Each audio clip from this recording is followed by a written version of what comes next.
Ghost Stories of an Antiquary. Ghost Stories of an Antiquary by M. R. James Cannon Alberic's scrapbook. St. Bertrand de Comminges is a decayed town on the spurs of the Pyrenees, not very far from Toulouse, and still nearer to Bagnères de Luchon. It was the site of a bishopric until the Revolution, and has a cathedral which is visited by a certain number of tourists. In the spring of 1883, an Englishman arrived at this old-world place. I can hardly dignify it with the name of city, for there are not 1,000 inhabitants. He was a Cambridge man, who had come specially from Toulouse to see St. Bertrand's Church, and had left 2 friends, who were less keen archaeologists than himself, in their hotel at Toulouse, under promise to join him on the following morning. Half an hour at the church would satisfy them, and all 3 could then pursue their journey in the direction of Auch.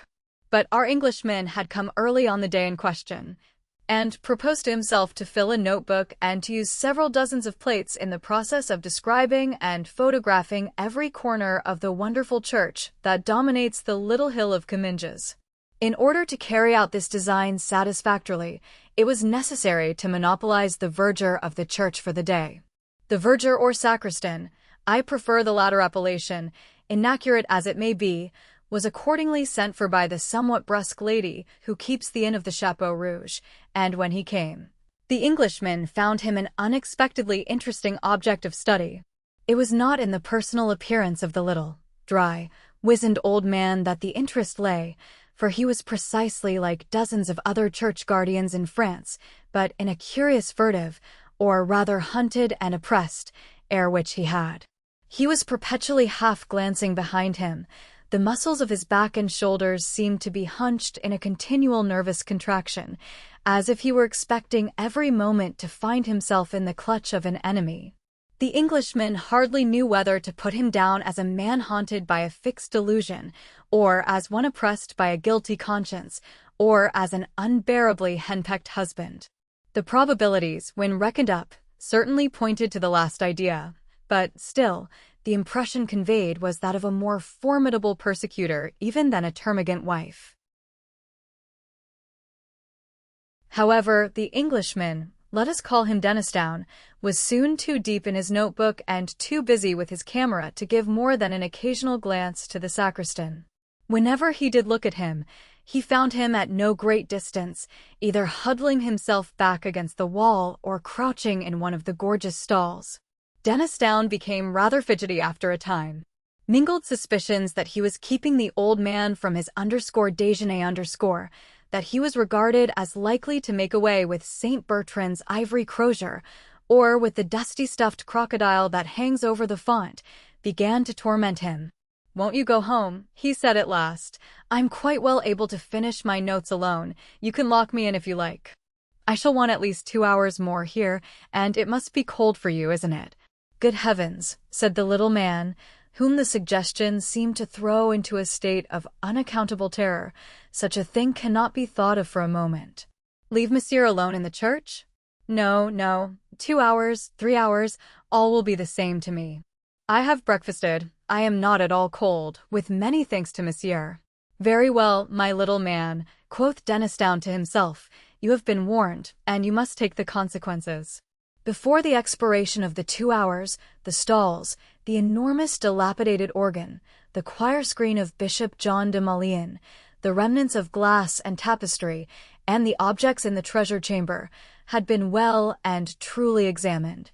The sacristan still keeping at Denisdown's heels, and every now and then whipping round as if he had been stung, when one or other of the strange noises that trouble a large empty building fell on his ear. Curious noises they were sometimes.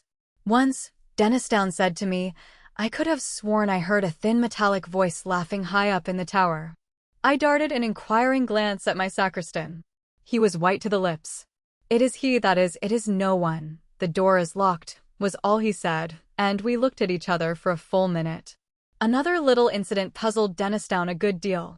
He was examining a large dark picture that hangs behind the altar, one of a series illustrating the miracles of St. Bertrand.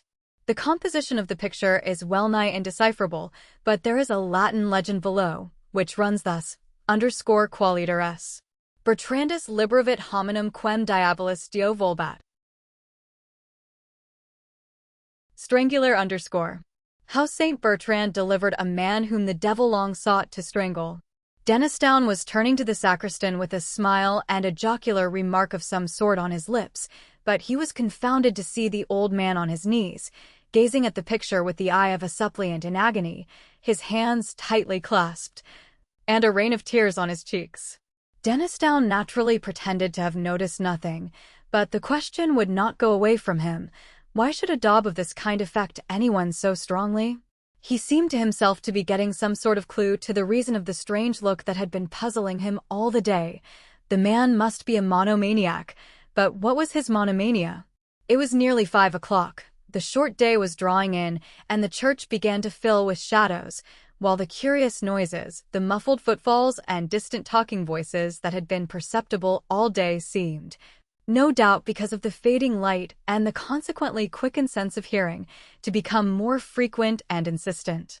The sacristan began for the first time to show signs of hurry and impatience. He heaved a sigh of relief when camera and notebook were finally packed up and stowed away, and hurriedly beckoned Dennistoun to the western door of the church, under the tower. It was time to ring the Angelus. A few pulls at the reluctant rope, and the great bell Bertrand, high in the tower, began to speak, and swung her voice up among the pines and down to the valleys, loud with mountain streams, calling the dwellers on those lonely hills to remember and repeat the salutation of the angel to whom he called blessed among women. With that a profound quiet seemed to fall for the first time that day upon the little town, and Dennistoun and the sacristan went out of the church. On the doorstep they fell into conversation. Monsieur seemed to interest himself in the old choir books in the sacristy. Undoubtedly. I was going to ask you if there were a library in the town. No, monsieur. Perhaps there used to be one belonging to the chapter, but it is now such a small place. Here came a strange pause of irresolution, as it seemed. Then, with a sort of plunge, he went on. But if monsieur is _amateur de vieux livres _ I have at home something that might interest him. It is not 100 yards. At once all Dennistoun's cherished dreams of finding priceless manuscripts in untrodden corners of France flashed up, to die down again the next moment. It was probably a stupid missile of Plantin's printing about 1580.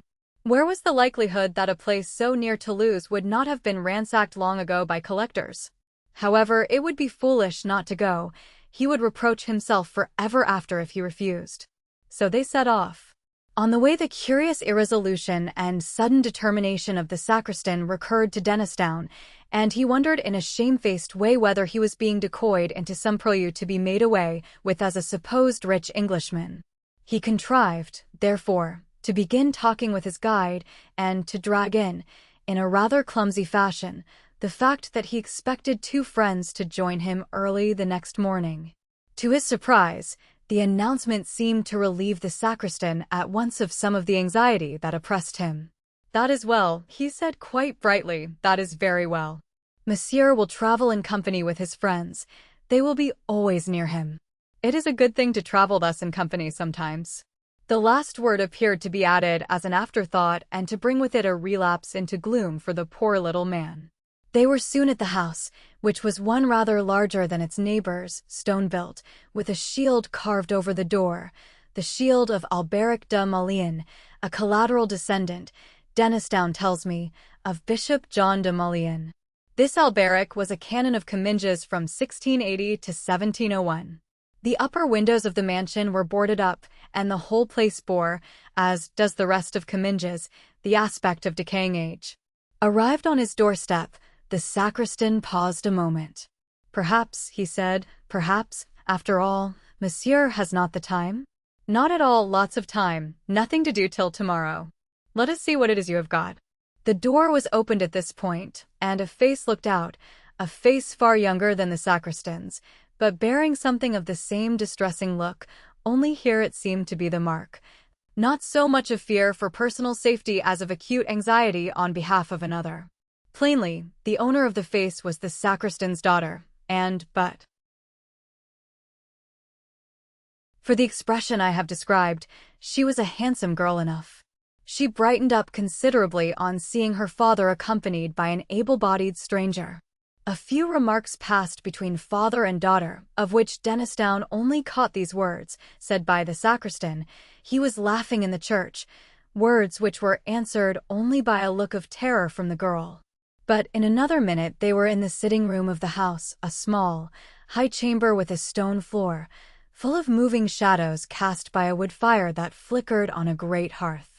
Something of the character of an oratory was imparted to it by a tall crucifix, which reached almost to the ceiling on one side. The figure was painted of the natural colors, the cross was black. Under this stood a chest of some age and solidity, and when a lamp had been brought, and chairs set, the sacristan went to this chest, and produced therefrom, with growing excitement and nervousness, as Dennisdown thought, a large book, wrapped in a white cloth, on which cloth a cross was rudely embroidered in red thread. Even before the wrapping had been removed, Dennisdown began to be interested by the size and shape of the volume. Too large for a missal, he thought, and not the shape of an anaphoner. Perhaps it may be something good, after all. The next moment the book was open, and Dennisdown felt that he had at last lit upon something better than good.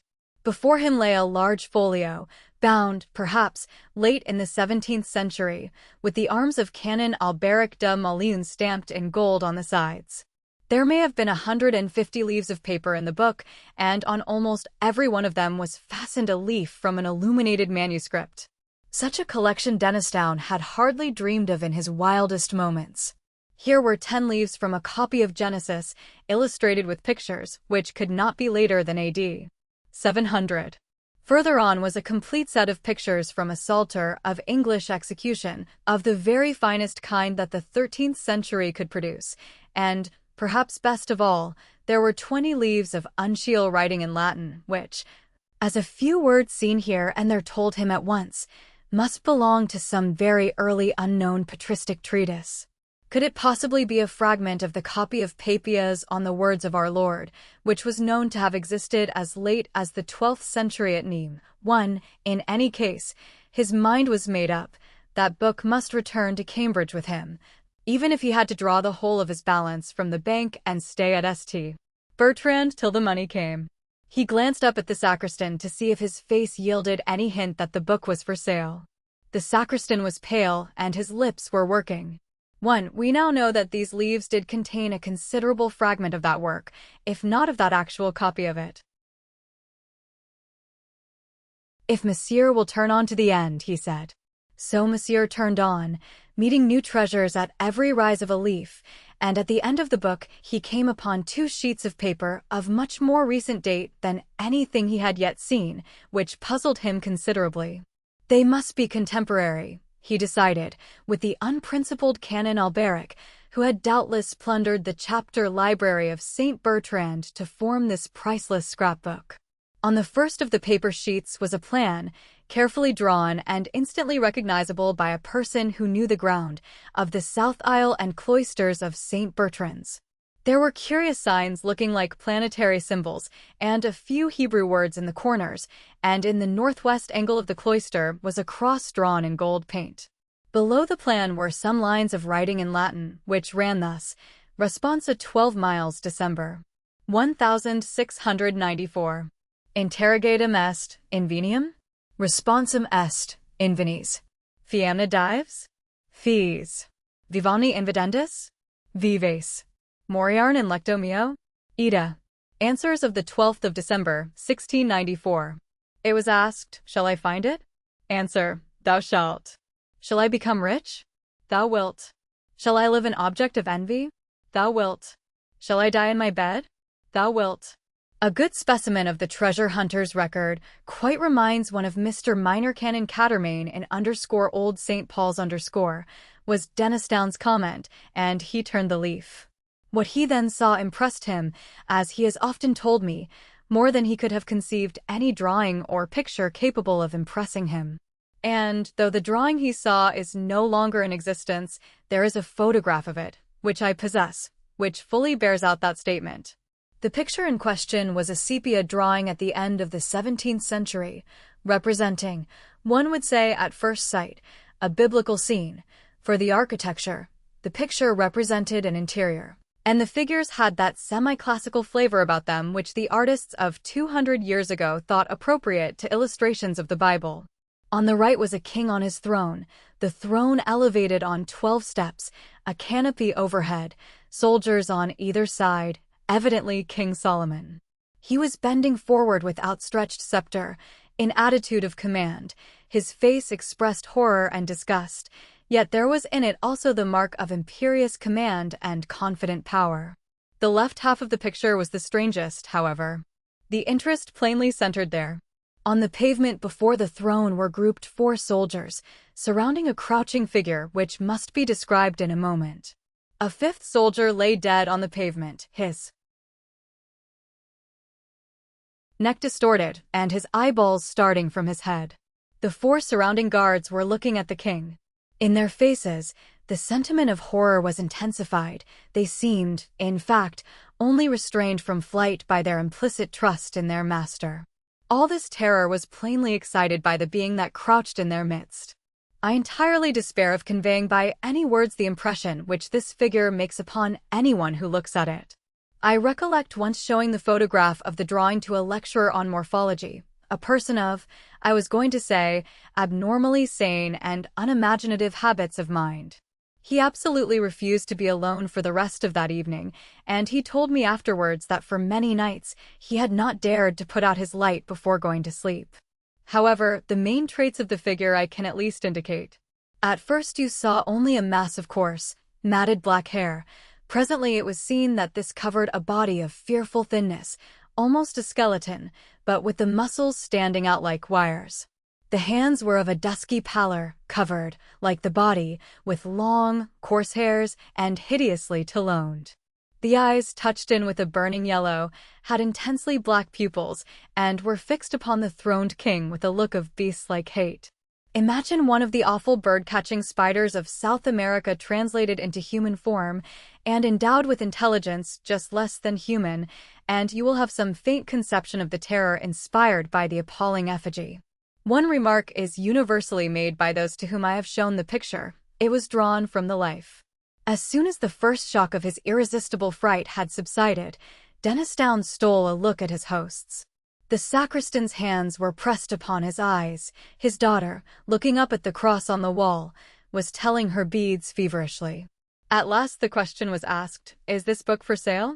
There was the same hesitation, the same plunge of determination that he had noticed before, and then came the welcome answer, "If monsieur pleases." "How much do you ask for it?" "I will take 250 francs. This was confounding. Even a collector's conscience is sometimes stirred, and Dennisdown's conscience was tenderer than a collector's.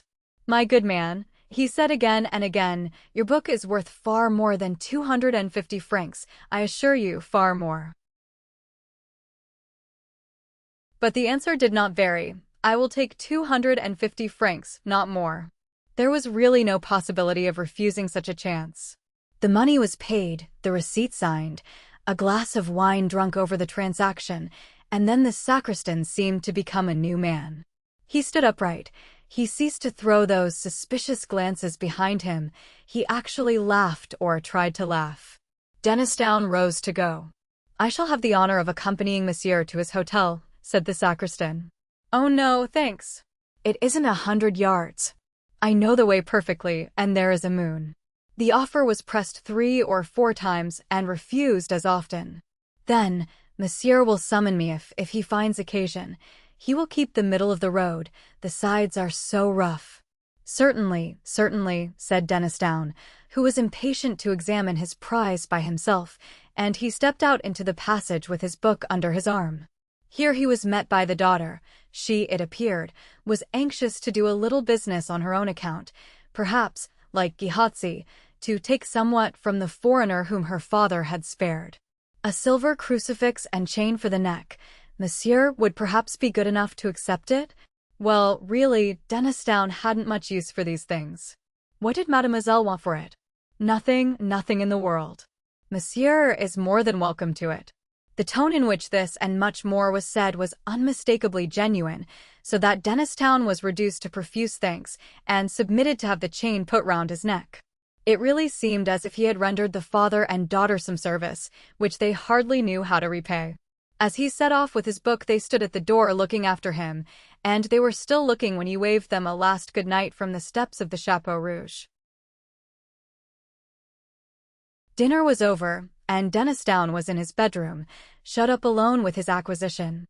The landlady had manifested a particular interest in him since he had told her that he had paid a visit to the sacristan and bought an old book from him. He thought, too, that he had heard a hurried dialogue between her and the said sacristan in the passage outside the _salle on manger _ some words to the effect that Pierre and Bertrand would be sleeping in the house had closed the conversation. All this time a growing feeling of discomfort had been creeping over him, nervous reaction, perhaps, after the delight of his discovery. Whatever it was, it resulted in a conviction that there was someone behind him and that he was far more comfortable with his back to the wall. All this, of course, weighed light in the balance as against the obvious value of the collection he had acquired. And now, as I said, he was alone in his bedroom, taking stock of Canon Alberic's treasures, in which every moment revealed something more charming. "Bless Canon Alberic," said Dennistoun, who had an inveterate habit of talking to himself. "I wonder where he is now? Dear me. I wish that landlady would learn to laugh in a more cheering manner. It makes one feel as if there was someone dead in the house." "Half a pipe more, did you say? I think perhaps you are right. I wonder what that crucifix is that the young woman insisted on giving me? Last century, I suppose. Yes, probably. It is rather a nuisance of a thing to have round one's neck, just too heavy. Most likely her father has been wearing it for years. I think I might give it a clean-up before I put it away." He had taken the crucifix off and laid it on the table when his attention was caught by an object lying on the red cloth just by his left elbow. 2 or 3 ideas of what it might be flitted through his brain with their own incalculable quickness. A penwiper? No, no such thing in the house. A rat? No, too black. A large spider? I trust to goodness not no. Good God. A hand like the hand in that picture. In another infinitesimal flash he had taken it in. Pale, dusky skin, covering nothing but bones and tendons of appalling strength, coarse black hairs, longer than ever grew on a human hand, nails rising from the ends of the fingers and curving sharply down and forward, gray, horny and wrinkled. He flew out of his chair with deadly, inconceivable terror clutching at his heart. The shape, whose left hand rested on the table, was rising to a standing posture behind his seat, its right hand crooked above his. Albericus de Malione delinivit. V. Deus in adiutorium. P.S. Cohabitat. Sanct Bertrand, demoniorum effugator, intercede pro me miserrimo. Primum vidi noct 12, me, December. 1694, uidebo mox ultimum. Pecoi iti passus sum, plura ad hoc passuris. December. 29, 1701, 3 _I.E. The Dispute of Solomon with a Demon of the Night.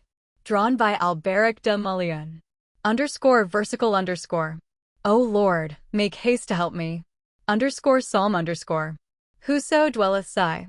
Saint Bertrand, who puttiest devils to flight, pray for me most unhappy. I saw it first on the night of December 12, 1694. Soon I shall see it for the last time. I have sinned and suffered, and have more to suffer yet. December 29, 1701. The Gallia Christiana gives the date of the canon's death as December 31st, 1701, in bed of a sudden seizure. Details of this kind are not common in the great work of the Samarthani.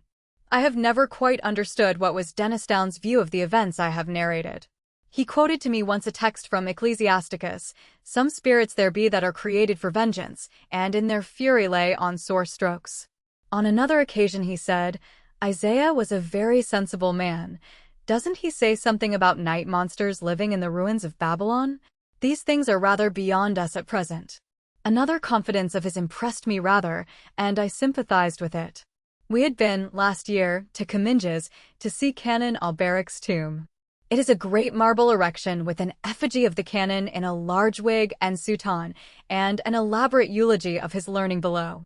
I saw Dennistown talking for some time with the vicar of St. Bertrand's, and as we drove away he said to me, I hope it isn't wrong. You know I am a Presbyterian, but I believe there will be saying of Mass and singing of dirges for Alberic de Mullion's rest. Then he added, with a touch of the northern British in his tone, I had no notion they came so dear. The book is in the Wentworth collection at Cambridge. The drawing was photographed and then burnt by Dennistown on the day when he left Comminges on the occasion of his first visit. Lost Hearts. It was, as far as I can ascertain, in September of the year 1811 that a postchaise drew up before the door of Asarby Hall, in the heart of Lincolnshire. The little boy, who was the only passenger in the chaise, and who jumped out as soon as it had stopped, looked about him with the keenest curiosity during the short interval that elapsed between the ringing of the bell and the opening of the hall door. He saw a tall, square, red-brick house, built in the reign of and a stone-pillared porch had been added in the pure classical style of 1790. The windows of the house were many, tall and narrow, with small panes and thick white woodwork. A pediment, pierced with a round window, crowned the front. There were wings to right and left, connected by curious glazed galleries, supported by colonnades, with the central block. These wings plainly contained the stables and offices of the house. Each was surmounted by an ornamental cupola with a gilded vane. An evening light shone on the building, making the window panes glow like so many fires. Away from the hall in front stretched a flat park studded with oaks and fringed with firs, which stood out against the sky. The clock in the church tower, buried in trees on the edge of the park, only its golden weathercock catching the light, was striking 6, and the sound came gently beating down the wind.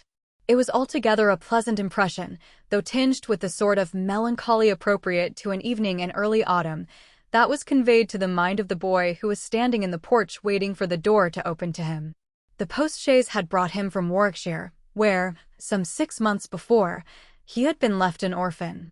Now, owing to the generous offer of his elderly cousin, Mr. Abney, he had come to live at Asarby. The offer was unexpected, because all who knew anything of Mr. Abney looked upon him as a somewhat austere recluse, into whose steady-going household the advent of a small boy would import a new and, it seemed, incongruous element. The truth is that very little was known of Mr. Abney's pursuits or temper. The professor of Greek at Cambridge had been heard to say that no one knew more of the religious beliefs of the later pagans than did the owner of Asarby.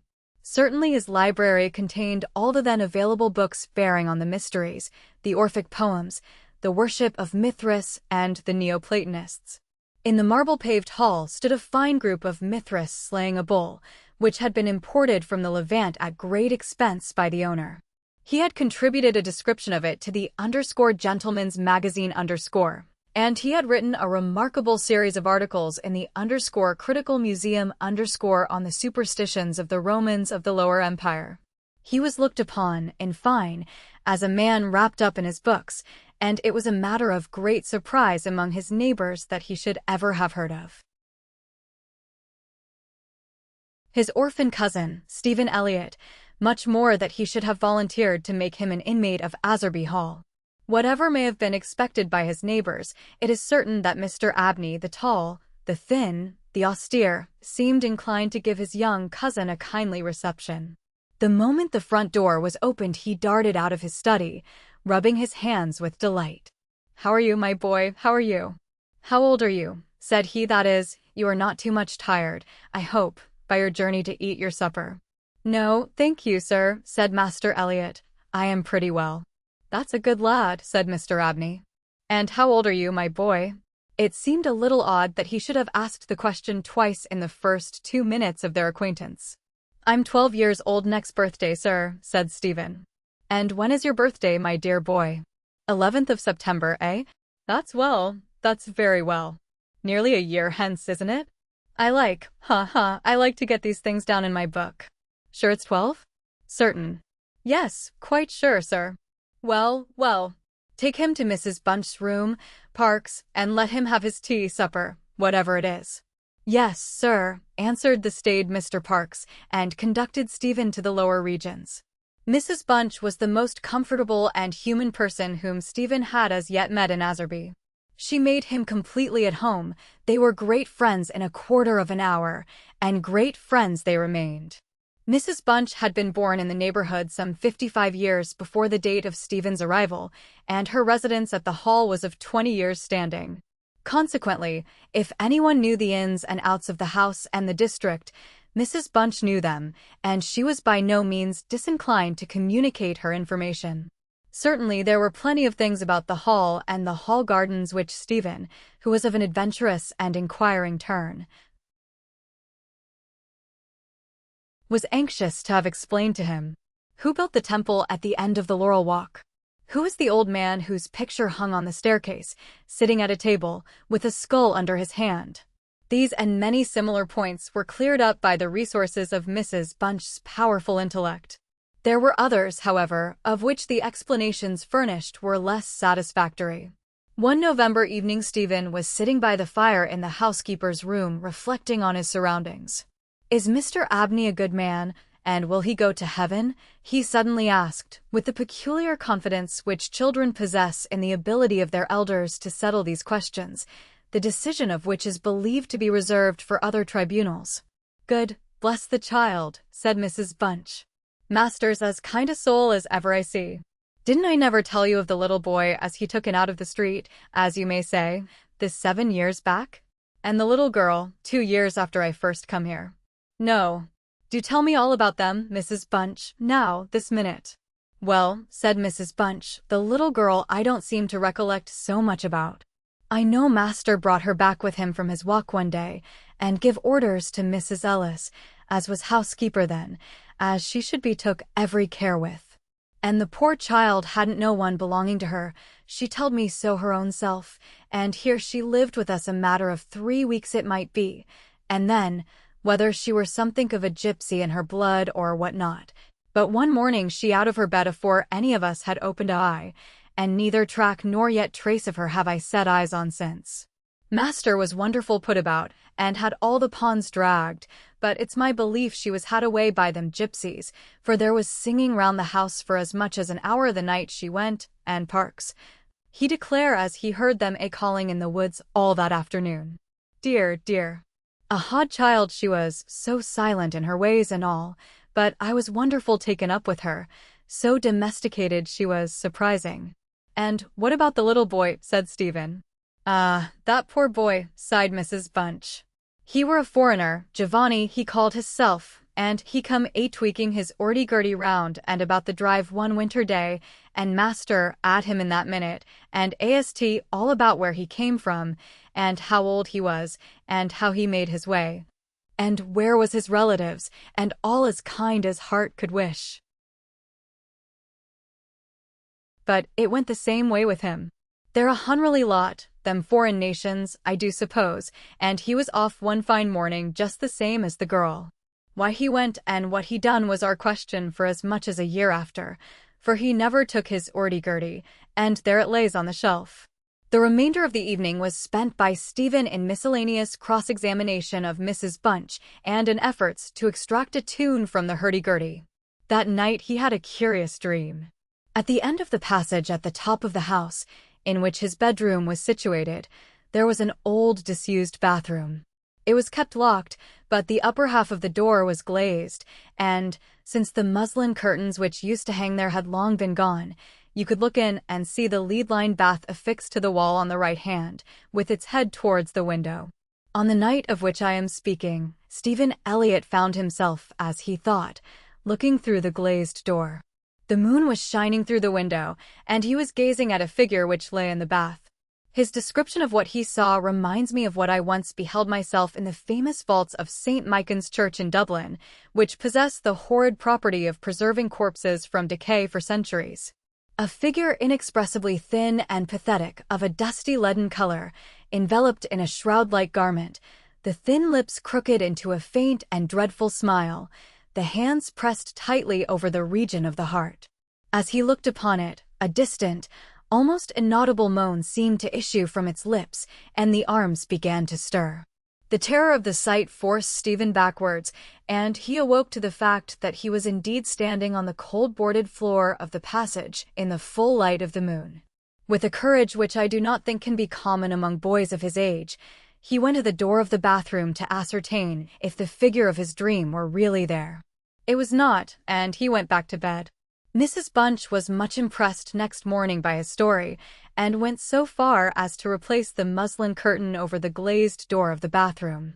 Mr. Abney, moreover, to whom he confided his experiences at breakfast, was greatly interested, and made notes of the matter in what he called his book. The spring equinox was approaching, as Mr. Abney frequently reminded his cousin, adding that this had been always considered by the ancients to be a critical time for the young, that Stephen would do well to take care of himself, and to shut his bedroom window at night, and that Censorinus had some valuable remarks on the subject. 2 incidents that occurred about this time made an impression upon Stephen's mind. The first was after an unusually uneasy and oppressed night that he had passed, though he could not recall any particular dream that he had had. The following evening Mrs. Bunch was occupying herself in mending his nightgown. "Gracious me, Master Stephen," she broke forth rather irritably, "how do you manage to tear your nightdress all to flinders this way? Look here, sir, what trouble you do give to poor servants that have to darn and mend after you." There was indeed a most destructive and apparently wanton series of slits or scorings in the garment, which would undoubtedly require a skillful needle to make good. They were confined to the left side of the chest, long, parallel slits, about 6 inches in length, some of them not quite piercing the texture of the linen. Stephen could only express his entire ignorance of their origin. He was sure they were not there the night before. "But," he said, "Mrs. Bunch, they are just the same as the scratches on the outside of my bedroom door, and I'm sure I never had anything to do with making them _. Mrs. Bunch gazed at him open-mouthed, then snatched up a candle, departed hastily from the room, and was heard making her way upstairs. In a few minutes she came down. "Well," she said, "Master Stephen, it's a funny thing to me how them marks and scratches can come there, too high up for any cat or dog to have made, much less a rat, for all the world like a Chinaman's fingernails, as my uncle in the tea trade used to tell us of when we was girls together. I wouldn't say nothing to master, not if I was you, Master Stephen, my dear, and just turn the key of the door when you go to your bed. I always do, Mrs. Bunch, as soon as I've said my prayers." "Ah, that's a good child. Always say your prayers, and then no one can't hurt you." Herewith Mrs. Bunch addressed herself to mending the injured nightgown, with intervals of meditation, until bedtime. This was on a Friday night in March, 1812. On the following evening the usual duet of Stephen and Mrs. Bunch was augmented by the sudden arrival of Mr. Parks, the butler, who as a rule kept himself rather to himself in his own pantry. He did not see that Stephen was there. He was, moreover, flustered and less slow of speech than was his wont. "Master may get up his own wine, if he likes, of an evening," was his first remark. "Either I do it in the daytime or not at all, Mrs. Bunch. I don't know what it may be, very like it's the rats, or the wind got into the cellars, but I'm not so young as I was, and I can't go through with it as I have done." "Well, Mr. Parks, you know it is a surprising place for the rats, is the hall." "I'm not denying that, Mrs. Bunch, and, to be sure, many a time I've heard the tale from the men in the shipyards about the rat that could speak. I never laid no confidence in that before, but tonight, if I demeaned myself to lay my ear to the door of the further bin, I could pretty much have heard what they was saying." "Oh, there, Mr. Parks, I've no patience with your fancies. Rats talking in the wine cellar indeed." "Well, Mrs. Bunch, I've no wish to argue with you. All I say is, if you choose to go to the far bin and lay your ear to the door, you may prove my words this minute." "What nonsense you do talk, Mr. Parks, not fit for children to listen to." "Why, you'll be frightening Master Stephen there out of his wits." "What? Master Stephen," said Parks, awaking to the consciousness of the boy's presence. "Master Stephen knows well enough when I'm playing a joke with you, Mrs. Bunch."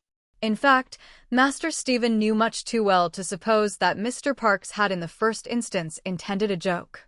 He was interested, not altogether pleasantly, in the situation, but all his questions were unsuccessful in inducing the butler to give any more detailed account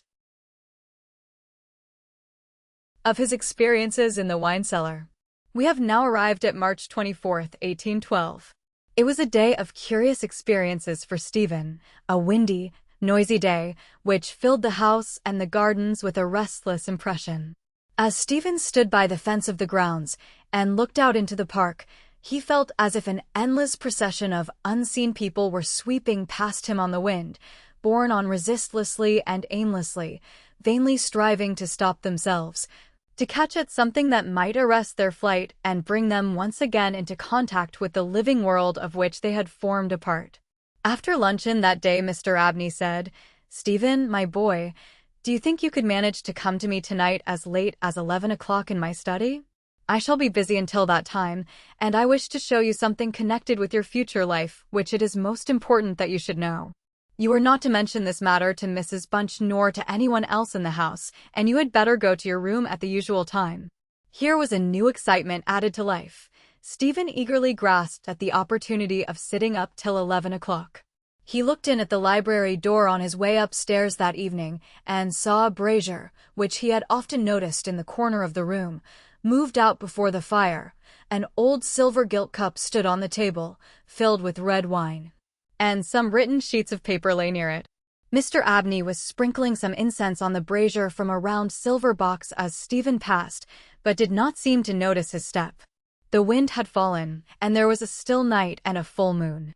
At about 10 o'clock Stephen was standing at the open window of his bedroom, looking out over the country. Still as the night was, the mysterious population of the distant moonlit woods was not yet lulled to rest. From time to time strange cries as of lost and despairing wanderers sounded from across the mere. They might be the notes of owls or water birds, yet they did not quite resemble either sound. Were not they coming nearer? Now they sounded from the nearer side of the water, and in a few moments they seemed to be floating about among the shrubberies. Then they ceased, but just as Stephen was thinking of shutting the window and resuming his reading of _Robinson Crusoe_, he caught sight of two figures standing on the gravelled terrace that ran along the garden side of the hall. The figures of a boy and girl, as it seemed. They stood side by side, looking up at the windows. Something in the form of the girl recalled irresistibly his dream of the figure in the bath. The boy inspired him with more acute fear. Whilst the girl stood still, half smiling, with her hands clasped over her heart, the boy, a thin shape, with black hair and ragged clothing, raised his arms in the air with an appearance of menace and of unappeasable hunger and longing. The moon shone upon his almost transparent hands, and Stephen saw that the nails were fearfully long and that the light shone through them. As he stood with his arms thus raised, he disclosed a terrifying spectacle. On the left side of his chest there opened a black and gaping rent, and there fell upon Stephen's brain, rather than upon his ear, the impression of one of those hungry and desolate cries that he had heard resounding over the woods of Azerby all that evening. In another moment this dreadful pair had moved swiftly and noiselessly over the dry gravel, and he saw them no more. Inexpressibly frightened as he was, he determined to take his candle and go down to Mr. Abney's study, for the hour appointed for their meeting was near at hand. The study or library opened out of the front hall on one side, and Stephen, urged on by his terrors, did not take long in getting there. To effect an entrance was not so easy. It was not locked, he felt sure, for the key was on the outside of the door as usual. His repeated knocks produced no answer. Mr. Abney was engaged. He was speaking. What? Why did he try to cry out? And why was the cry choked in his throat? Had he, too, seen the mysterious children? But now everything was quiet, and the door yielded to Stephen's terrified and frantic pushing. On the table in Mr. Abney's study certain papers were found which explained the situation to Stephen Elliott when he was of an age to understand them. The most important sentences were as follows: "It was a belief very strongly and generally held by the ancients, of whose wisdom in these matters I have had such experience as induces me to place confidence in their assertions, that by enacting certain processes, which to us moderns have something of a barbaric complexion, a very remarkable enlightenment of the spiritual faculties in man may be attained, that, for example, by absorbing the personalities of a certain number of his fellow creatures, an individual may gain a complete ascendancy over those orders of spiritual beings which control the elemental forces of our universe. It is recorded of Simon Magus that he was able to fly in the air, to become invisible, or to assume any form he pleased, by the agency of the soul of a boy whom, to use the libellous phrase employed by the author of the _Clementine Recognitions _, he had murdered. I find it set down, moreover, with considerable detail in the writings of Hermes Trismegistus, that similar happy results may be produced by the absorption of the hearts of not less than 3 human beings below the age of 21 years. To the testing of the truth of this receipt I have devoted the greater part of the last 20 years, selecting as the _corpora vilia of my experiment such persons as could conveniently be removed without occasioning a sensible gap in society. The first step I effected by the removal of one Phoebe Stanley, a girl of gypsy extraction, on March 24, 1792. The second, by the removal of a wandering Italian lad, named Giovanni Paoli, on the night of March 23, 1805.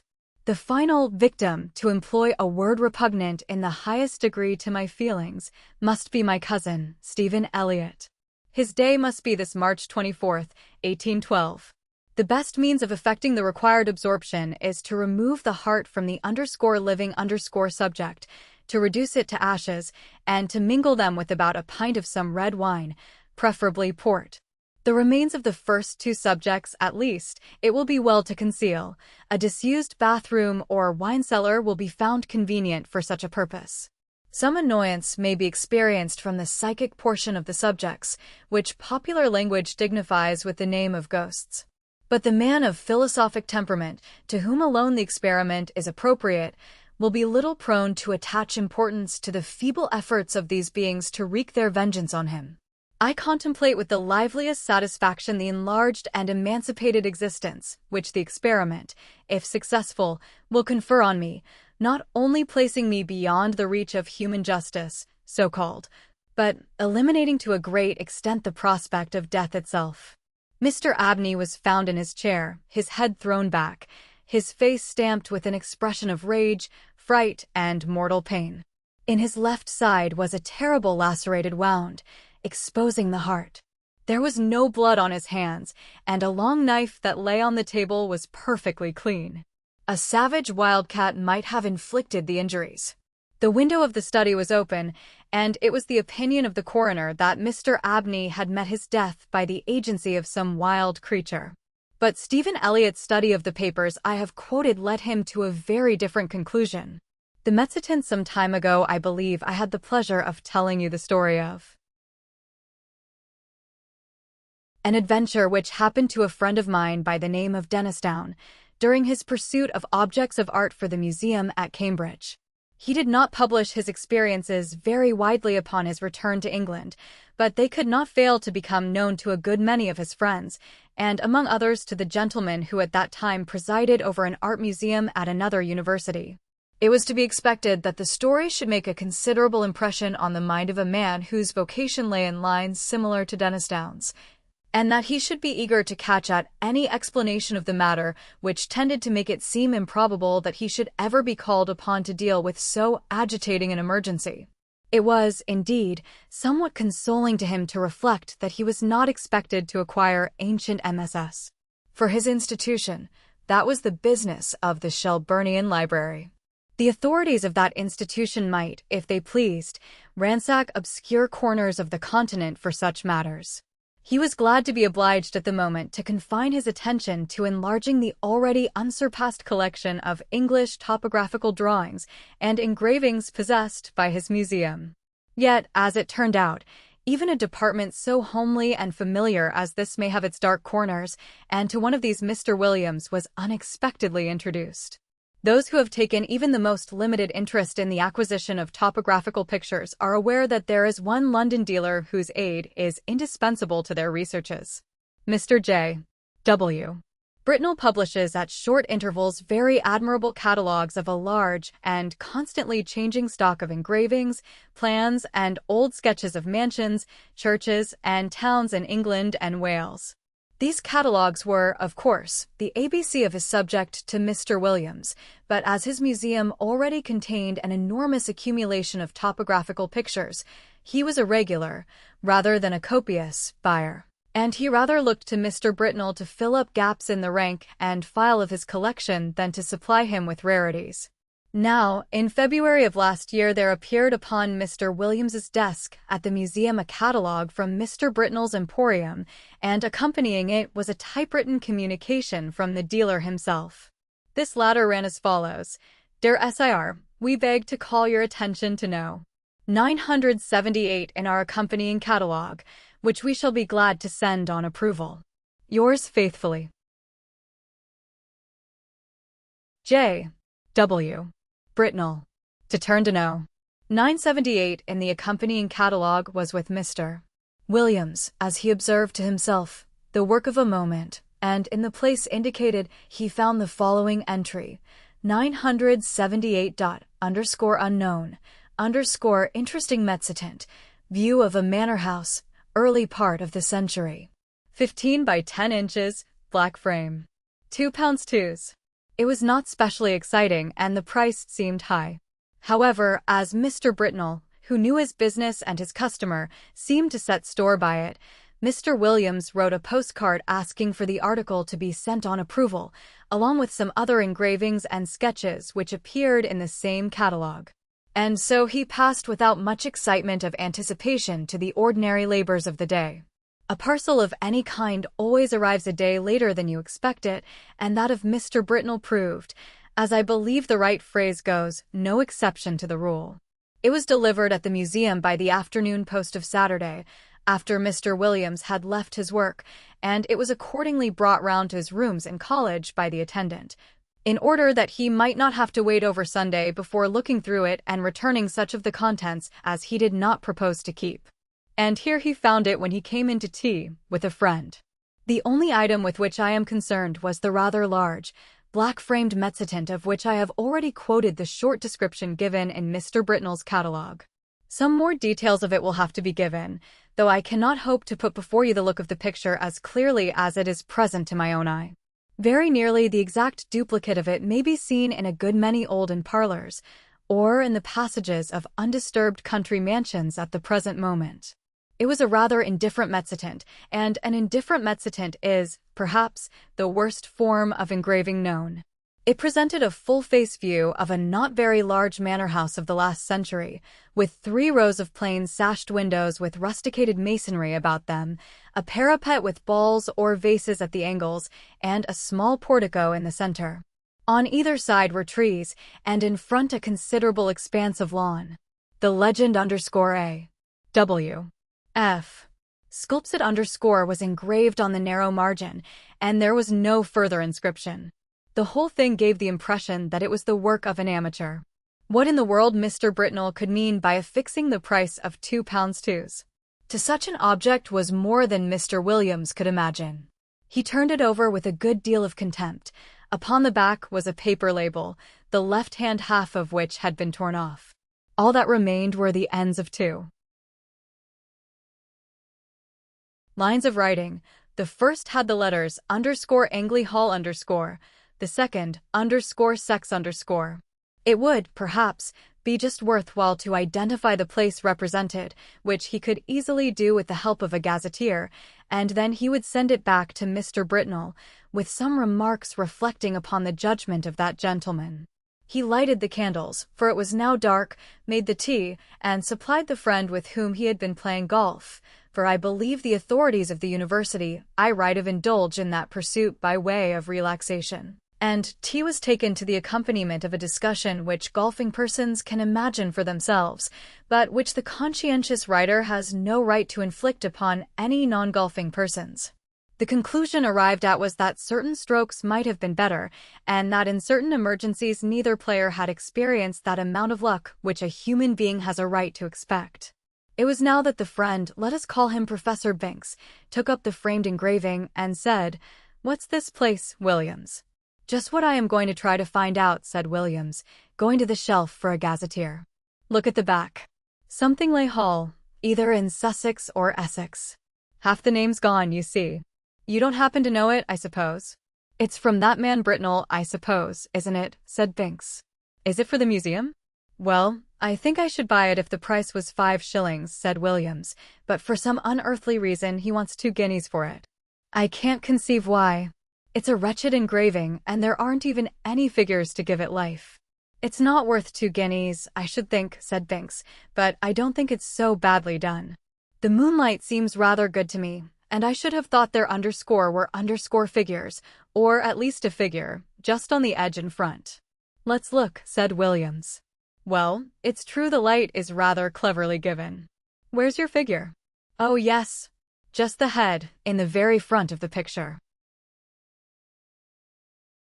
And indeed there was hardly more than a black blot on the extreme edge of the engraving, the head of a man or woman, a good deal muffled up, the back turned to the spectator, and looking towards the house. Williams had not noticed it before. Still, he said, though it's a cleverer thing than I thought, I can't spend 2 guineas of museum money on a picture of a place I don't know. Professor Binks had his work to do, and soon went, and very nearly up to Hall time Williams was engaged in a vain attempt to identify the subject of his picture. If the vowel before the underscoring underscore had only been left, it would have been easy enough, he thought, but as it is, the name may be anything from Guestingley to Langley, and there are many more names ending like this than I thought.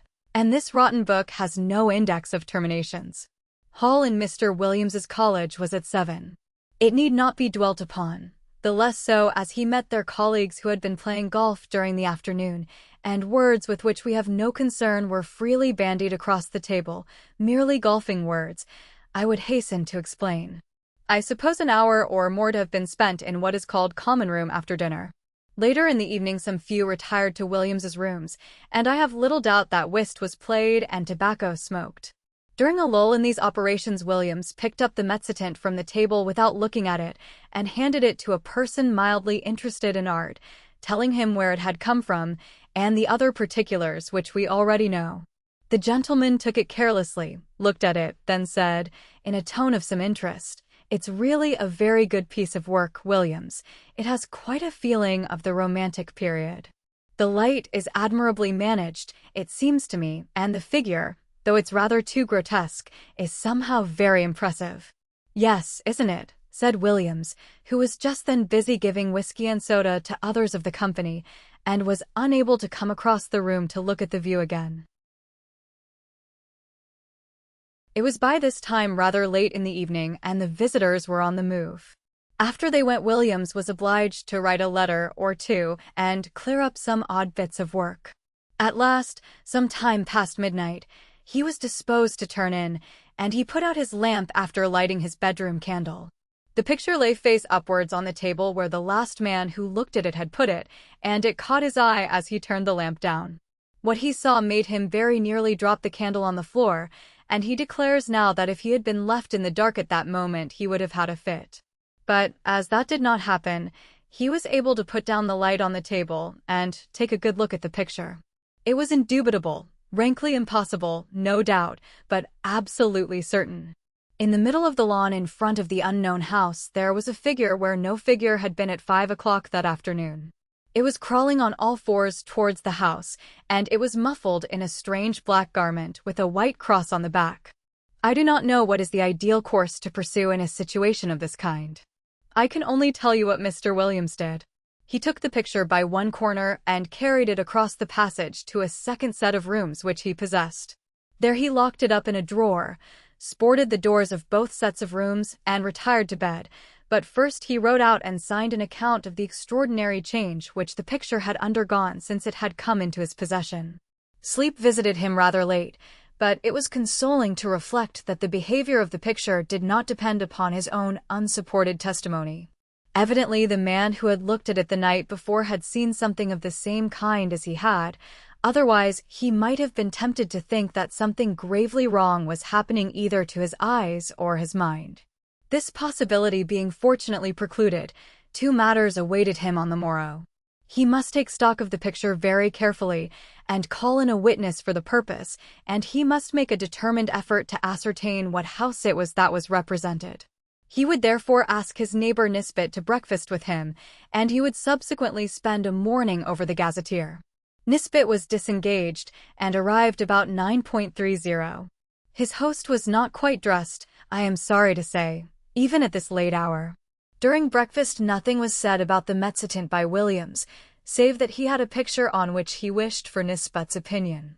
But those who are familiar with university life can picture for themselves the wide and delightful range of subjects over which the conversation of two fellows of Canterbury College is likely to extend during a Sunday morning breakfast. Hardly a topic was left unchallenged, from golf to lawn tennis. Yet I am bound to say that Williams was rather distraught, for his interest naturally centered in that very strange picture which was now reposing, face downwards, in the drawer in the room opposite. The morning pipe was at last lighted, and the moment had arrived for which he looked. With very considerable, almost tremulous, excitement he ran across, unlocked the drawer, and, extracting the picture, still face downwards, ran back and put it into Nisbet's hands. "Now," he said, "Nisbet, I want you to tell me exactly what you see in that picture. Describe it, if you don't mind, rather minutely. I'll tell you why afterwards." "Well," said Nisbet, "I have here a view of a country house, English, I presume, by moonlight." "Moonlight? You're sure of that?" "Certainly. The moon appears to be on the wane, if you wish for details, and there are clouds in the sky." "All right. Go on." "I'll swear," added Williams in an aside, "there was no moon when I saw it first." "Well, there's not much more to be said," Nisbet continued. "The house has 1, 2, 3 rows of windows, 5 in each row, except at the bottom, where there's a porch instead of the middle one, but what about figures?" said Williams, with marked interest. "There aren't any," said Nisbet. "But what? No figure on the grass in front?" "Not a thing." "You'll swear to that?" "Certainly I will. But there's just one other thing." "What?" "Why, one of the windows on the ground floor, left of the door, is open." "Is it really so?" "My goodness. He must have got in," said Williams, with great excitement, and he hurried to the back of the sofa on which Nisbet was sitting, and, catching the picture from him, verified the matter for himself. It was quite true. There was no figure, and there was the open window. Williams, after a moment of speechless surprise, went to the writing table and scribbled for a short time. Then he brought 2 papers to Nisbet and asked him first to sign one. It was his own description of the picture, which you have just heard, and then to read the other, which was Williams's statement written the night before. "What can it all mean?" said Nisbet. "Exactly," said Williams. "Well, one thing I must do, or 3 things, now I think of it. I must find out from Garwood, this was his last night's visitor, what he saw, and then I must get the thing photographed before it goes further, and then I must find out what the place is." "I can do the photographing myself," said Nisbet, "and I will. But, you know, it looks very much as if we were assisting at the working out of a tragedy somewhere. The question is, has it happened already, or is it going to come off? You must find out what the place is." "Yes," he said, looking at the picture again, "I expect you're right. He has got in. And if I don't mistake, there'll be the devil to pay in one of the rooms upstairs." "I'll tell you what," said Williams, "I'll take the picture across to Old Green." This was the senior fellow of the college, who had been bursar for many years. "It's quite likely he'll know it. We have property in Essex and Sussex, and he must have been over the 2 counties a lot in his time." "Quite likely he will," said Nisbet, "but just let me take my photograph first. But look here, I rather think Green isn't up today. He wasn't in hall last night, and I think I heard him say he was going down for the Sunday." "That's true, too," said Williams. "I know he's gone to Brighton." "Well, if you'll photograph it now, I'll go across to Garwood and get his statement, and you keep an eye on it while I'm gone. I'm beginning to think 2 guineas is not a very exorbitant price for it now." In a short time he had returned, and brought Mr. Garwood with him. Garwood's statement was to the effect that the figure, when he had seen it, was clear of the edge of the picture, but had not got far across the lawn. He remembered a white mark on the back of its drapery, but could not have been sure it was a cross. A document to this effect was then drawn up and signed, and Nisbet proceeded to photograph the picture. "Now what do you mean to do?" he said. "Are you going to sit and watch it all day?" "Well, no, I think not," said Williams. "I rather imagine we're meant to see the whole thing. You see, between the time I saw it last night and this morning there was time for lots of things to happen, but the creature only got into the house. It could easily have got through its business in the time and gone to its own place again, but the fact of the window being open, I think, must mean that it's in there now. So I feel quite easy about leaving it. And, besides, I have a kind of idea that it wouldn't change much, if at all, in the daytime. We might go out for a walk this afternoon and come in to tea, or whenever it gets dark. I shall leave it out on the table here and sport the door. My skip can get in, but no one else." The three agreed that this would be a good plan, and further, that if they spent the afternoon together they would be less likely to talk about the business to other people, for any rumor of such a transaction as was going on would bring the whole of the Phasmatological Society about their ears. "We may give them a respite until 5 o'clock. At or near that hour the three were entering Williams's staircase. They were at first slightly annoyed to see that the door of his rooms was unsported, but in a moment it was remembered that on Sunday the skips came for orders an hour or so earlier than on weekdays. However, a surprise was awaiting them. The first thing they saw was the picture leaning up against a pile of books on the table, as it had been left, and the next thing was Williams's skip, seated on a chair opposite, gazing at it with undisguised horror. "How is this?" Mr. Filcher, the name is not my own invention, was a servant of considerable standing, and set the standard of etiquette to all his own college and to several neighboring ones, and nothing could be more alien to his practice than to be found sitting on his master's chair, or appearing to take any particular notice of his master's furniture or pictures. Indeed, he seemed to feel this himself. He started violently when the three men were in the room, and got up with a marked effort. Then he said, "I ask your pardon, sir, for taking such a freedom as to set down." "Not at all, Robert," interposed Mr. Williams. "I was meaning to ask you some time what you thought of that picture." "Well, sir, of course I don't set up my opinion again yours, but it ain't the picture I should 'ang where my little girl could see it, sir." "Wouldn't you, Robert?" "Why not?" "No, sir." "Why, the poor child, I recollect once she see a door Bible, with pictures not alf what that is, and we 'ad to set up with her 3 or 4 nights afterwards, if you'll believe me, and if she was to catch a sight of this skeleton here, or whatever it is, carrying off the poor baby, she would be in a taking. You know 'ow it is with children, 'ow nervish they get with a little thing and all. But what I should say, it don't seem a right picture to be laying about, sir, not where anyone that's liable to be startled could come on it. Should you be wanting anything this evening, sir?" "Thank you, sir." With these words the excellent man went to continue the round of his masters, and you may be sure the gentleman whom he left lost no time in gathering round the engraving. There was the house, as before, under the waning moon and the drifting clouds. The window that had been open was shut, and the figure was once more on the lawn, but not this time crawling cautiously on hands and knees.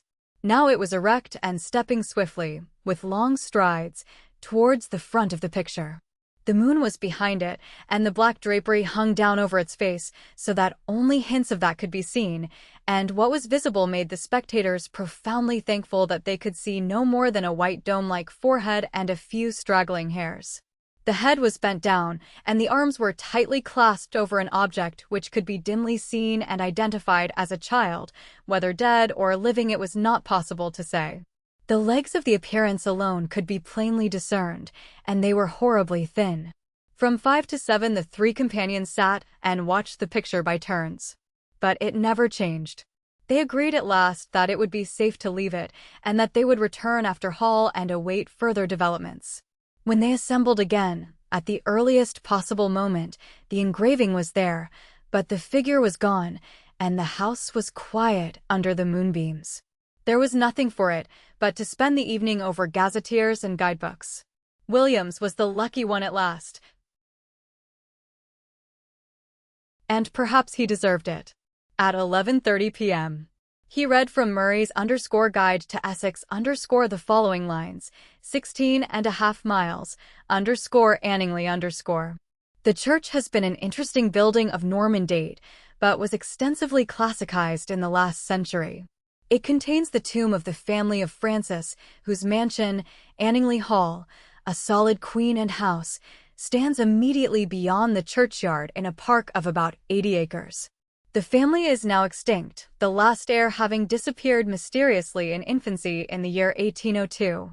The father, Mr. Arthur Francis, was locally known as a talented amateur engraver in Metzitant.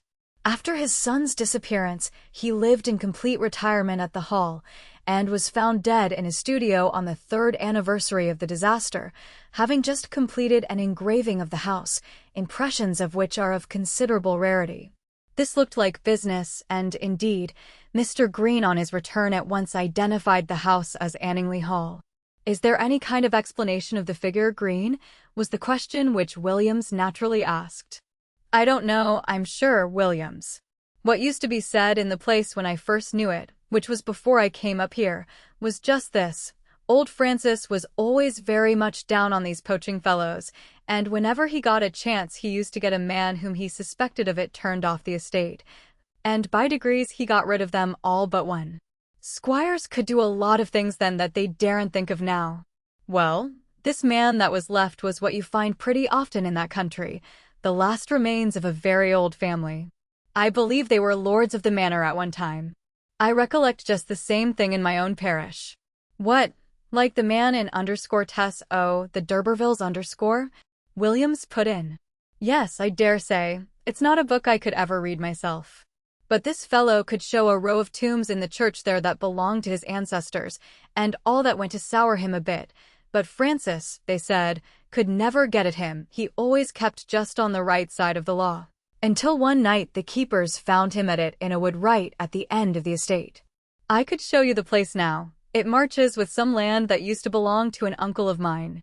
And you can imagine there was a row, and this man Gotti, that was the name, to be sure, Gotti, I thought I should get it, Gotti, he was unlucky enough, poor chap, to shoot a keeper.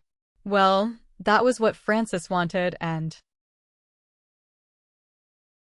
grand juries, you know what they would have been then, and poor Gotti was strung up in double quick time, and I've been shown the place he was buried in, on the north side of the church. You know the way in that part of the world. Anyone that's been hanged or made away with themselves, they bury them that side. And the idea was that some friend of Gotti's, not a relation, because he had none, poor devil.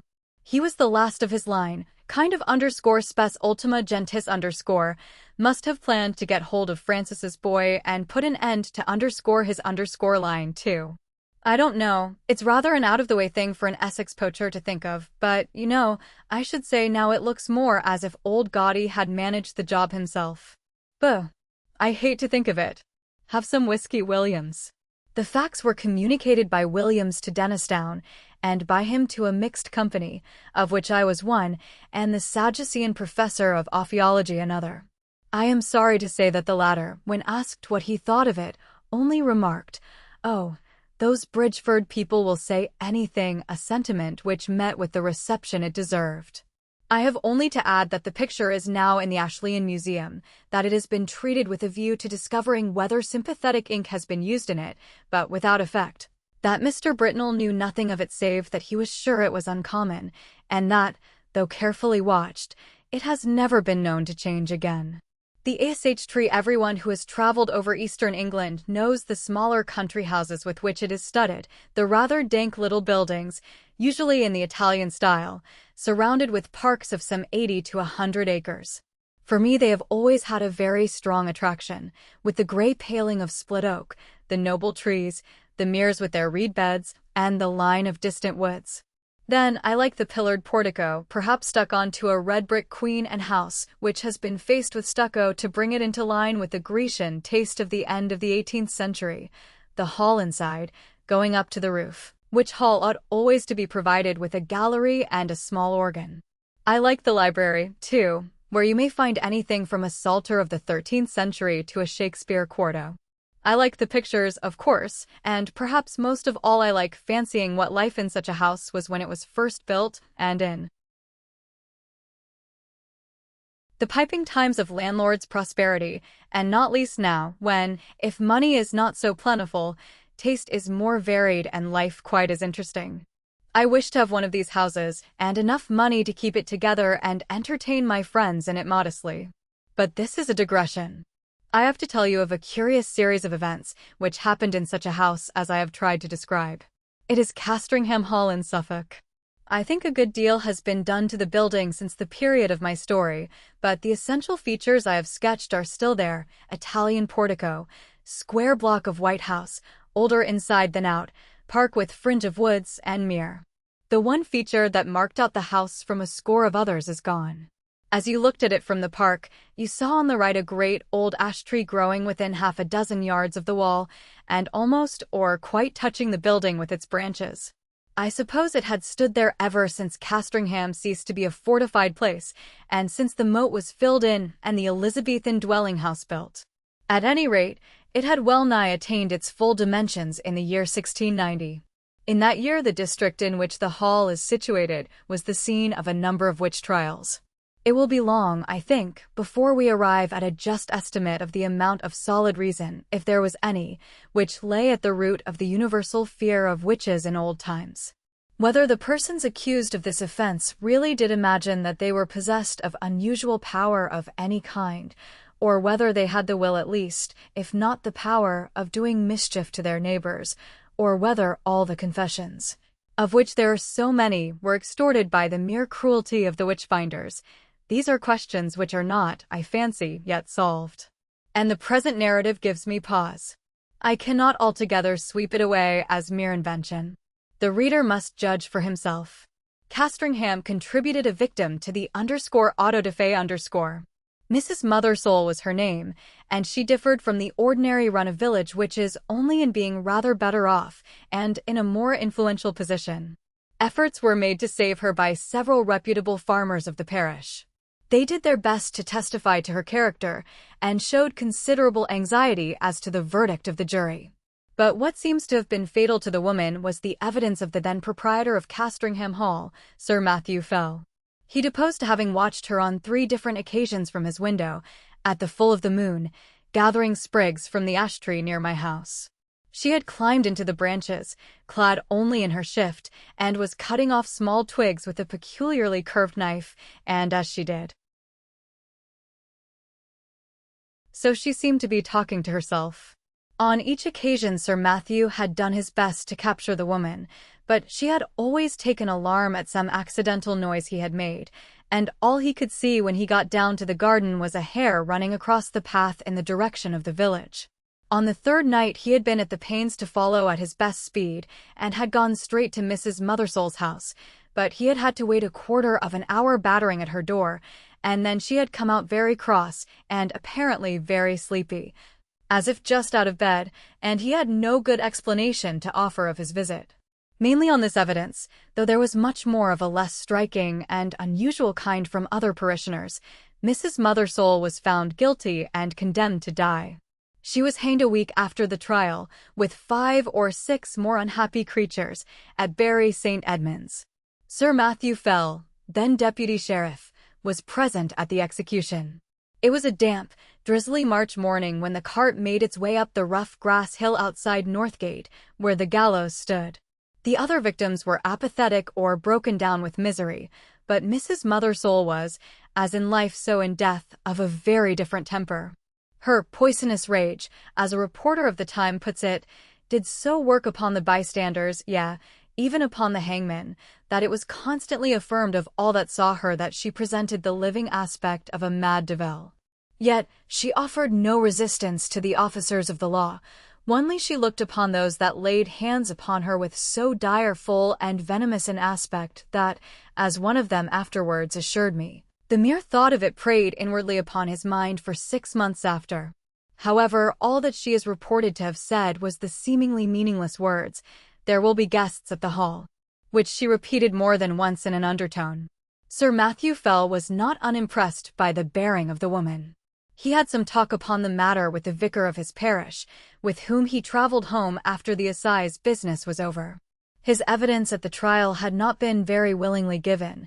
He was not specially infected with the witch-finding mania, but he declared, then and afterwards, that he could not give any other account of the matter than that he had given, and that he could not possibly have been mistaken as to what he saw.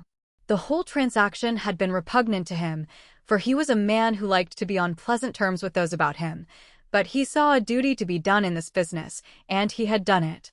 That seems to have been the gist of his sentiments, and the vicar applauded it as any reasonable man must have done. A few weeks after, when the moon of May was at the full, vicar and squire met again in the park and walked to the hall together. Lady Fell was with her mother, who was dangerously ill, and Sir Matthew was alone at home, so the vicar, Mr. Crome, was easily persuaded to take a late supper at the hall. Sir Matthew was not very good company this evening. The talk ran chiefly on family and parish matters, and, as luck would have it, Sir Matthew made a memorandum in writing of certain wishes or intentions of his regarding his estates, which afterwards proved exceedingly useful. When Mr. Crome thought of starting for home, about 9:30, Sir Matthew and he took a preliminary turn on the gravelled walk at the back of the house. The only incident that struck Mr. Crome was this. They were in sight of the ash tree which I described as growing near the windows of the building, when Sir Matthew stopped and said, "What is that runs up and down the stem of the ash? It is never a squirrel? They will all be in their nests by now."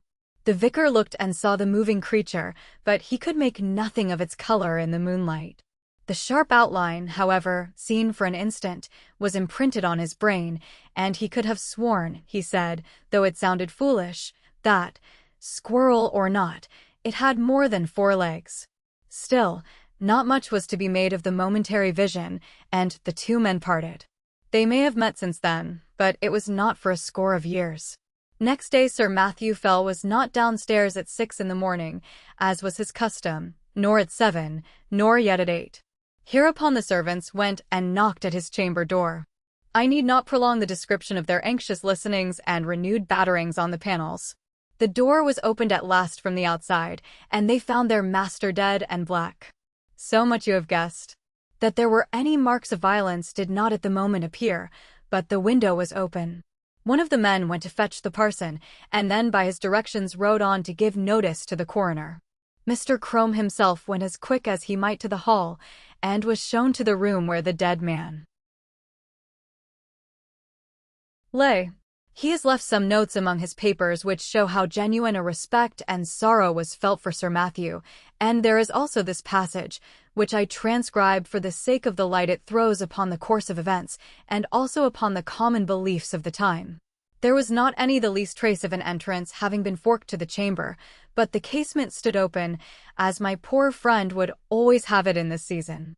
He had his evening drink of small ale in a silver vessel of about a pint measure, and tonight had not drunk it out. This drink was examined by the physician from Bury, a Mr. Hodgkins, who could not, however, as he afterwards declared upon his oath, before the coroner's quest, discover that any matter of a venomous kind was present in it. For, as was natural, in the great swelling and blackness of the corpse, there was talk made among the neighbors of poison. The body was very much disordered as it laid in the bed, being twisted after so extreme a sort as gave too probable conjecture that my worthy friend and patron had expired in great pain and agony. And, what is as yet unexplained, and to myself the argument of some horrid and artful design in the perpetrators of this barbarous murder, was this, that the women which were entrusted with the laying out of the corpse and washing it, being both sad persons and very well respected in their mournful profession, came to me in a great pain and distress both of mind and body, saying, what was indeed confirmed upon the first view, that they had no sooner touched the breast of the corpse with their naked hands than they were sensible of a more than ordinary violent smart and aching in their palms, which, with their whole forearms, in no long time swelled so immoderately, the pain still continuing, that, as afterwards proved, during many weeks they were forked to lay by the exercise of their calling, and yet no mark seen on the skin. Upon hearing this, I sent for the physician, who was still in the house, and we made as careful a proof as we were able by the help of a small magnifying lens of crystal of the condition of the skin on this part of the body. but could not detect with the instrument we had any matter of importance beyond a couple of small punctures or pricks, which we then concluded were the spots by which the poison might be introduced, remembering that ring of _Pope Borgia with other known specimens of the horrid art of the Italian poisoners of the last age. So much is to be said of the symptoms seen on the corpse.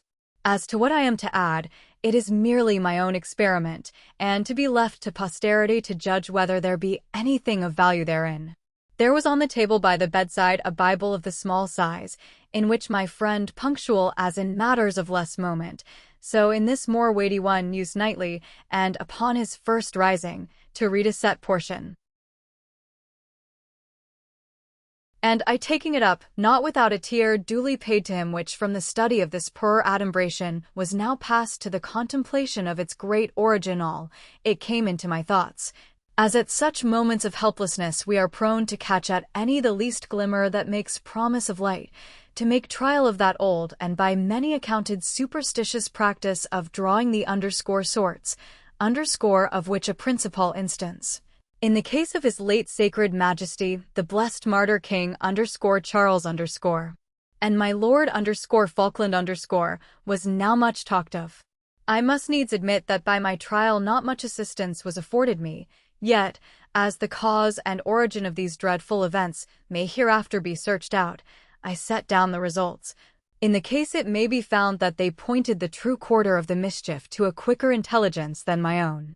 I made, then, 3 trials, opening the book and placing my finger upon certain words, which gave in the first these words, from Luke 13:7, cut it down, in the second, Isaiah 13:20, it shall never be inhabited, and upon the third experiment, Job 39:30, her young ones also suck up blood, This is all that need be quoted from Mr. Crome's papers. Sir Matthew Fell was duly coffined and laid into the earth, and his funeral sermon, preached by Mr. Crome on the following Sunday, has been printed under the title of The Unsearchable Way, or England's Danger and the Malicious Dealings of Antichrist, it being the vicar's view, as well as that most commonly held in the neighborhood, that the squire was the victim of a recrudescence of the popish plot. His son, Sir Matthew II, succeeded to the title and estates. And so ends the first act of the Castringham tragedy. It is to be mentioned, though the fact is not surprising, that the new baronet did not occupy the room in which his father had died. Nor, indeed, was it slept in by anyone but an occasional visitor during the whole of his occupation. He died in 1735, and I do not find that anything particular marked his reign, save a curiously constant mortality among his cattle and livestock in general, which showed a tendency to increase slightly as time went on. Those who are interested in the details will find a statistical account in a letter to the Gentleman's Magazine of 1772, which draws the facts from the baronet's own papers. He put an end to it at last by a very simple expedient, that of shutting up all his beasts in sheds at night and keeping no sheep in his park. For he had noticed that nothing was ever attacked that spent the night indoors. After that the disorder confined itself to wild birds and beasts of chase. But as we have no good account of the symptoms, and as all-night watching was quite unproductive of any clue, I do not dwell on what the Suffolk farmers called the Castringham sickness. The second Sir Matthew died in 1735, as I said, and was duly succeeded by his son, Sir Richard. It was in his time that the great family pew was built out on the north side of the parish church. So large were the squire's ideas that several of the graves on that unhallowed side of the building had to be disturbed to satisfy his requirements. Among them was that of Mrs. Mothersole, the position of which was accurately known, thanks to a note on a plan of the church and yard, both made by Mr. Crome. A certain amount of interest was excited in the village when it was known that the famous witch, who was still remembered by a few, was to be exhumed. And the feeling of surprise, and indeed disquiet, was very strong when it was found that, though her coffin was fairly sound and unbroken, there was no trace whatever inside it of body, bones, or dust. Indeed, it is a curious phenomenon, for at the time of her burying no such things were dreamt of as resurrection men, and it is difficult to conceive any rational motive for stealing a body otherwise than for the uses of the dissecting room. The incident revived for a time all the stories of witch trials and of the exploits of the witches, dormant for 40 years, and Sir Richard's orders that the coffin should be burnt were thought by a good many to be rather foolhardy, though they were duly carried out. Sir Richard was a pestilent innovator, it is certain. Before his time the hall had been a fine block of the mellowest red brick, but Sir Richard had travelled in Italy and become infected with the Italian taste, and, having more money than his predecessors, he determined to leave an Italian palace where he had found an English house. So stucco and ashlar masked the brick. Some indifferent Roman marbles were planted about in the entrance hall and gardens. A reproduction of the Sibyl's temple at Tivoli was erected on the opposite bank of the Mere. And Castringham took on an entirely new, and, I must say, a less engaging aspect. But it was much admired, and served as a model to a good many of the neighboring gentry in after years. One morning, it was in 1754, Sir Richard woke after a night of discomfort. It had been windy, and his chimney had smoked persistently, and yet it was so cold that he must keep up a fire. Also something had so rattled about the window that no man could get a moment's peace. Further, there was the prospect of several guests of position arriving. In the course of the day, who would expect sport of some kind, and the inroads of the distemper, which continued among his game, had been lately so serious that he was afraid for his reputation as a game preserver. But what really touched him most nearly was the other matter of his sleepless night. He could certainly not sleep in that room again. That was the chief subject of his meditations at breakfast, and after it he began a systematic examination of the rooms to see which would suit his notions best. It was long before he found one. This had a window with an eastern aspect, and that with a northern. This door the servants would be always passing, and he did not like the bedstead in that. No, he must have a room with a western lookout, so that the sun could not wake him early, and it must be out of the way of the business of the house. The housekeeper was at the end of her resources. "Well, Sir Richard," she said, "you know that there is but the one room like that in the house." "Which may that be?" said Sir Richard. "And that is Sir Matthew's, the west chamber." "Well, put me in there, for there I'll lie tonight," said her master. "Which way is it?" "Here, to be sure," and he hurried off. "Oh, Sir Richard, but no one has slept there these 40 years. The air has hardly been changed since Sir Matthew died there." Thus she spoke, and rustled after him. "Come, open the door, Mrs. Chittock. I'll see the chamber, at least." So it was opened, and, indeed, the smell was very close and earthy. Sir Richard crossed to the window, and, impatiently, as was his wont, threw the shutters back, and flung open the casement. For this end of the house was one which the alterations had barely touched, grown up as it was with the great ash tree, and being otherwise concealed from view. "Air it, Mrs. Chittock, all today, and move my bed furniture in the afternoon. Put the Bishop of Kilmore in my old room." "Pray, Sir Richard," said a new voice, breaking in on the speech, "might I have the favor of a moment's interview?" Sir Richard turned round and saw a man in black in the doorway, who bowed. "I must ask your indulgence for this intrusion, Sir Richard. You will, perhaps, hardly remember me. My name is William Crome, and my grandfather was vicar here in your grandfather's time." "Well, sir," said Sir Richard, "the name of Crome is always a passport to Castringham. I am glad to renew a friendship of 2 generations standing. In what can I serve you? For your hour of calling, and, if I do not mistake you, your bearing shows you to be in some haste." "That is no more than the truth, sir. I am riding from Norwich to Berry Street Edmonds with what haste I can make, and I have called in on my way to leave with you some papers which we have but just come upon in looking over what my grandfather left at his death. It is thought you may find some matters of family interest in them.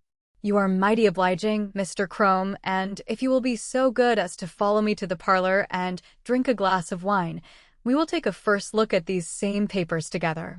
And you, Mrs. Chittock, as I said, be about airing this chamber. Yes, it is here my grandfather died. Yes, the tree, perhaps, does make the place a little dampish. No, I do not wish to listen to any more. Make no difficulties, I beg. You have your orders, go. Will you follow me, sir?" They went to the study.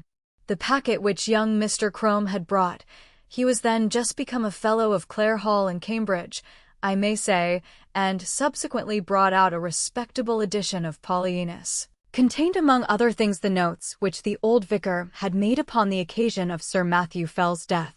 And for the first time Sir Richard was confronted with the enigmatical _sorts biblici which you have heard. They amused him a good deal.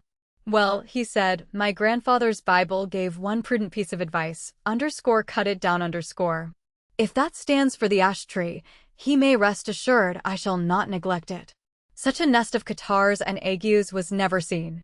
The parlor contained the family books, which, pending the arrival of a collection which Sir Richard had made in Italy, and the building of a proper room to receive them, were not many in number.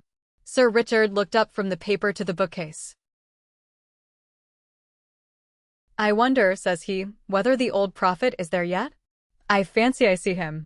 Crossing the room, he took out a dumpy Bible, which, sure enough, bore on the flyleaf the inscription, to Matthew Fell, from his loving godmother and Aldous, September 2nd, 1659. It would be no bad plan to test him again, Mr. Crome. I will wager we get a couple of names in the chronicles. What have we here? Thou shalt seek me in the morning, and I shall not be. Well, well, your grandfather would have made a fine omen of that, hey? No more prophets for me. They're all in a tale. And now, Mr. Crome, I am infinitely obliged to you for your packet. You will, I fear, be impatient to get on. Pray allow me another glass. So with offers of hospitality, which were genuinely meant, for Sir Richard thought well of the young man's address and manner, they parted. In the afternoon came the guests, the Bishop of Kilmore, Lady Mary Hervey, Sir William Kentfield, etc. Dinner at 5, wine, cards, supper, and dispersal to bed. Next morning Sir Richard is disinclined to take his gun with the rest. He talks with the Bishop of Kilmore. This prelate, unlike a good many of the Irish bishops of his day, had visited his see, and, indeed, resided there for some considerable time. This morning, as the two were walking along the terrace and talking over the alterations and improvements in the house, the bishop said, pointing to the window of the west room, you could never get one of my Irish flock to occupy that room, Sir Richard. Why is that, my lord? It is, in fact, my own. Well, our Irish peasantry will always have it that it brings the worst of luck to sleep near an ash tree, and you have a fine growth of ash not 2 yards from your chamber window. Perhaps, the bishop went on, with a smile, it has given you a touch of its quality already, for you do not seem, if I may say it, so much the fresher for your night's rest as your friends would like to see you. That, or something else, it is true, cost me my sleep from 12 to 4, my lord. But the tree is to come down tomorrow, so I shall not hear much more from it. I applaud your determination. It can hardly be wholesome to have the air you breathe strained, as it were, through all that leafage. Your lordship is right there, I think. But I had not my window open last night. It was rather the noise that went on, no doubt from the twigs sweeping the glass, that kept me open-eyed. I think that can hardly be, Sir Richard. Here, you see it from this point.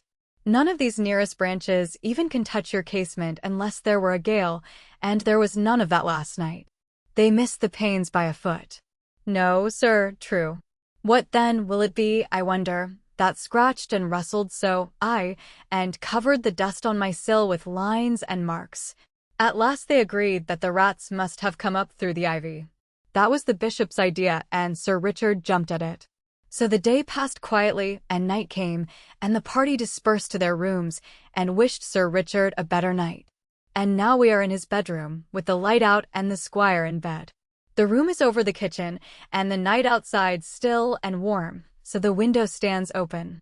There is very little light about the bedstead, but there is a strange movement there. It seems as if Sir Richard were moving his head rapidly to and fro with only the slightest possible sound. And now you would guess, so deceptive is the half-darkness, that he had several heads, round and brownish, which move back and forward, even as low as his chest. It is a horrible illusion. Is it nothing more? There. Something drops off the bed with a soft plump, like a kitten, and is out of the window in a flash, another 4, and after that there is quiet again. Underscore, thou shalt seek me in the morning, and I shall not be. Underscore, as with Sir Matthew, so with Sir Richard, dead and black in his bed. A pale and silent party of guests and servants gathered under the window when the news was known.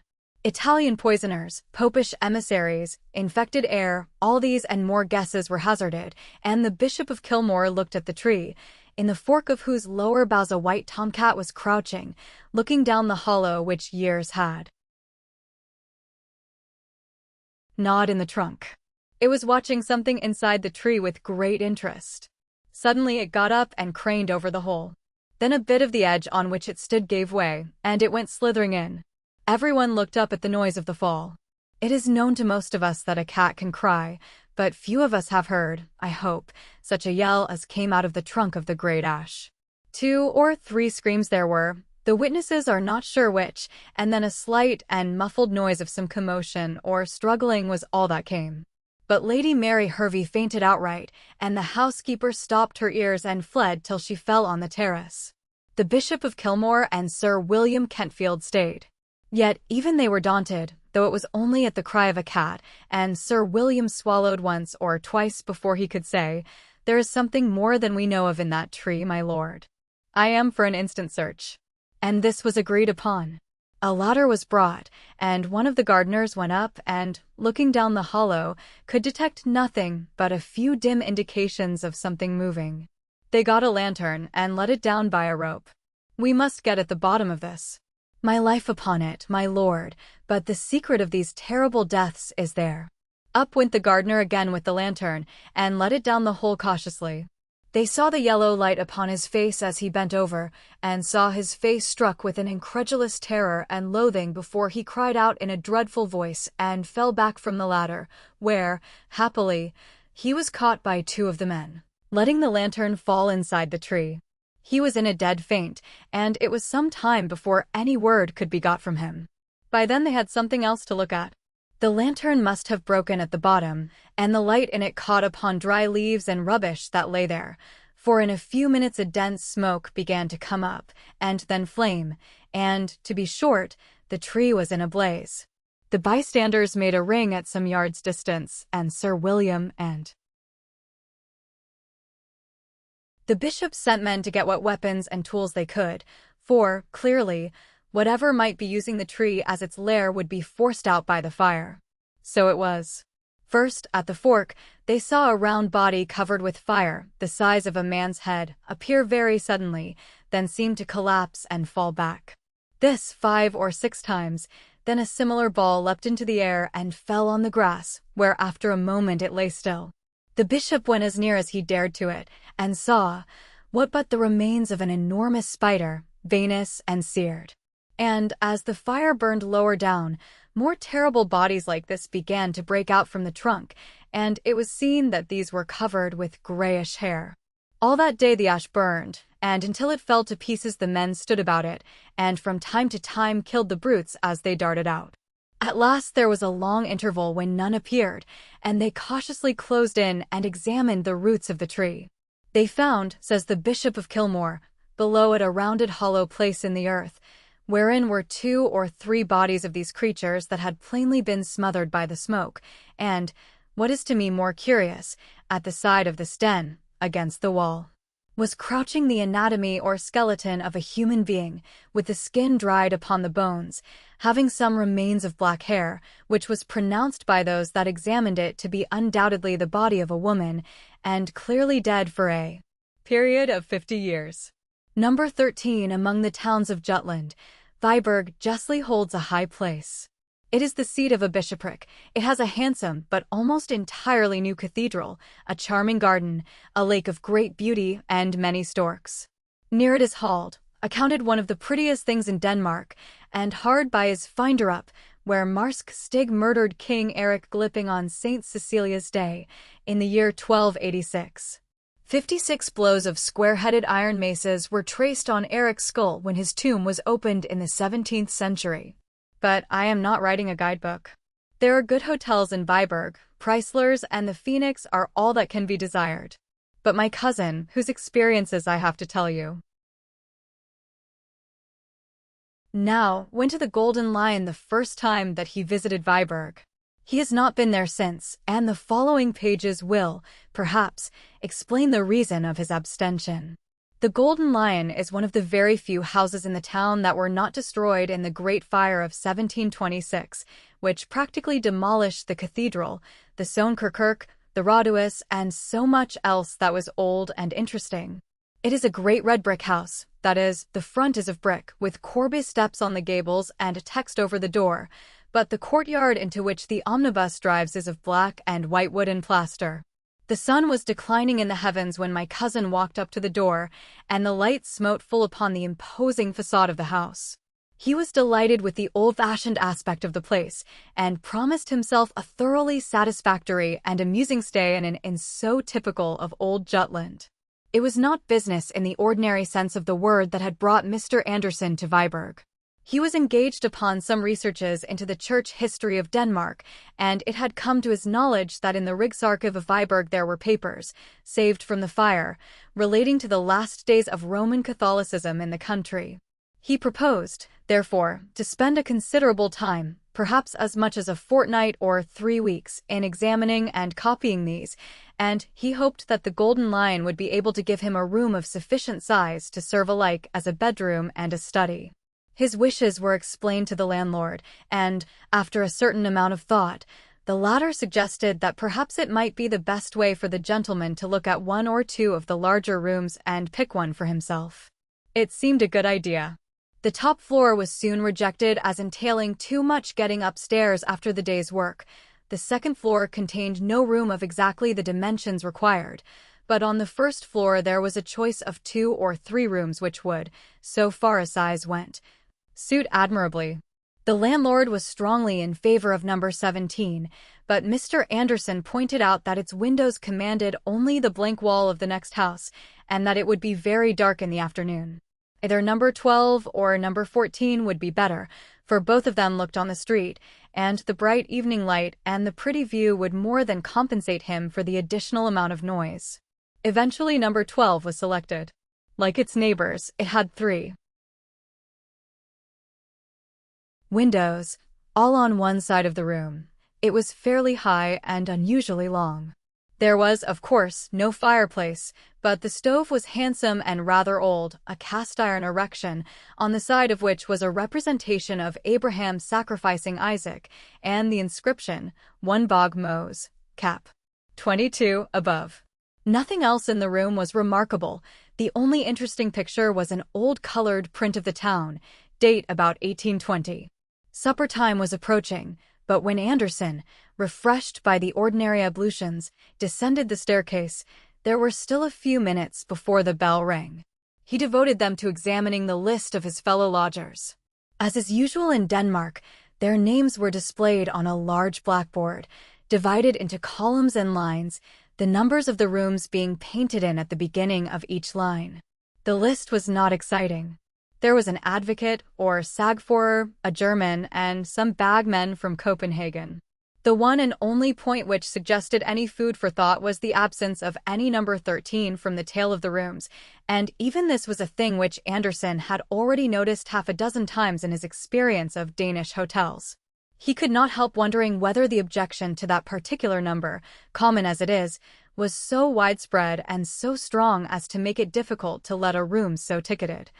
And he resolved to ask the landlord if he and his colleagues in the profession had actually met with many clients who refused to be accommodated in the 13th room. He had nothing to tell me. I am giving the story as I heard it from him, about what passed at supper, and the evening, which was spent in unpacking and arranging his clothes, books, and papers, was not more eventful. Towards 11 o'clock he resolved to go to bed, but with him, as with a good many other people nowadays, an almost necessary preliminary to bed, if he meant to sleep, was the reading of a few pages of print. And he now remembered that the particular book which he had been reading in the train, and which alone would satisfy him at that present moment, was in the pocket of his greatcoat, then hanging on a peg outside the dining-room. To run down and secure it was the work of a moment, and, as the passages were by no means dark, it was not difficult for him to find his way back to his own door.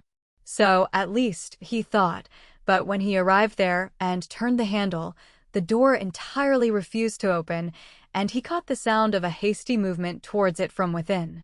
He had tried the wrong door, of course. Was his own room to the right or to the left? He glanced at the number. It was 13. His room would be on the left, and so it was. And not before he had been in bed for some minutes, had read his wanted 3 or 4 pages of his book,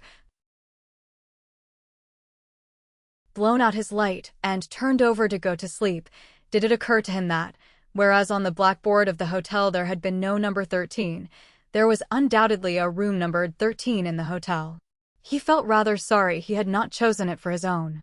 Perhaps he might have done the landlord a little service by occupying it, and given him the chance of saying that a well-born English gentleman had lived in it for 3 weeks and liked it very much. But probably it was used as a servant's room or something of the kind. After all, it was most likely not so large or good a room as his own. And he looked drowsily about the room, which was fairly perceptible in the half-light from the street lamp. It was a curious effect, he thought. Rooms usually look larger in a dim light than a full one, but this seemed to have contracted in length and grown proportionately higher. Well, sleep was more important than these vague ruminations, and to sleep he went. On the day after his arrival, Andersen attacked the Rigsarkiv of Viborg. He was, as one might expect in Denmark, kindly received, and access to all that he wished to see was made as easy for him as possible. The documents laid before him were far more numerous and interesting than he had at all anticipated. Besides official papers, there was a large bundle of correspondence relating to Bishop Jürgen Fries, the last Roman Catholic who held the see, and in these there cropped up many amusing and what are called intimate details of private life and individual character. There was much talk of a house owned by the bishop, but not inhabited by him, in the town. Its tenant was apparently somewhat of a scandal and a stumbling block to the reforming party. He was a disgrace, they wrote, to the city. He practiced secret and wicked arts, and had sold his soul to the enemy. It was of a piece with the gross corruption and superstition of the Babylonish church that such a viper and blood-sucking _trollman_ should be patronized and harbored by the bishop. The bishop met these reproaches boldly. He protested his own abhorrence of all such things as secret arts, and required his antagonists to bring the matter before the proper court, of course, the spiritual court, and sift it to the bottom. No one could be more ready and willing than himself to condemn Mag Nicholas Franken if the evidence showed him to have been guilty of any of the crimes informally alleged against him. Andersen had not time to do more than glance at the next letter of the Protestant leader, Rasmus Nielsen, before the record office was closed for the day, but he gathered its general tenor, which was to the effect that Christian men were now no longer bound by the decisions of bishops of Rome, and that the bishop's court was not, and could not be, a fit or competent tribunal to judge so grave and weighty a cause.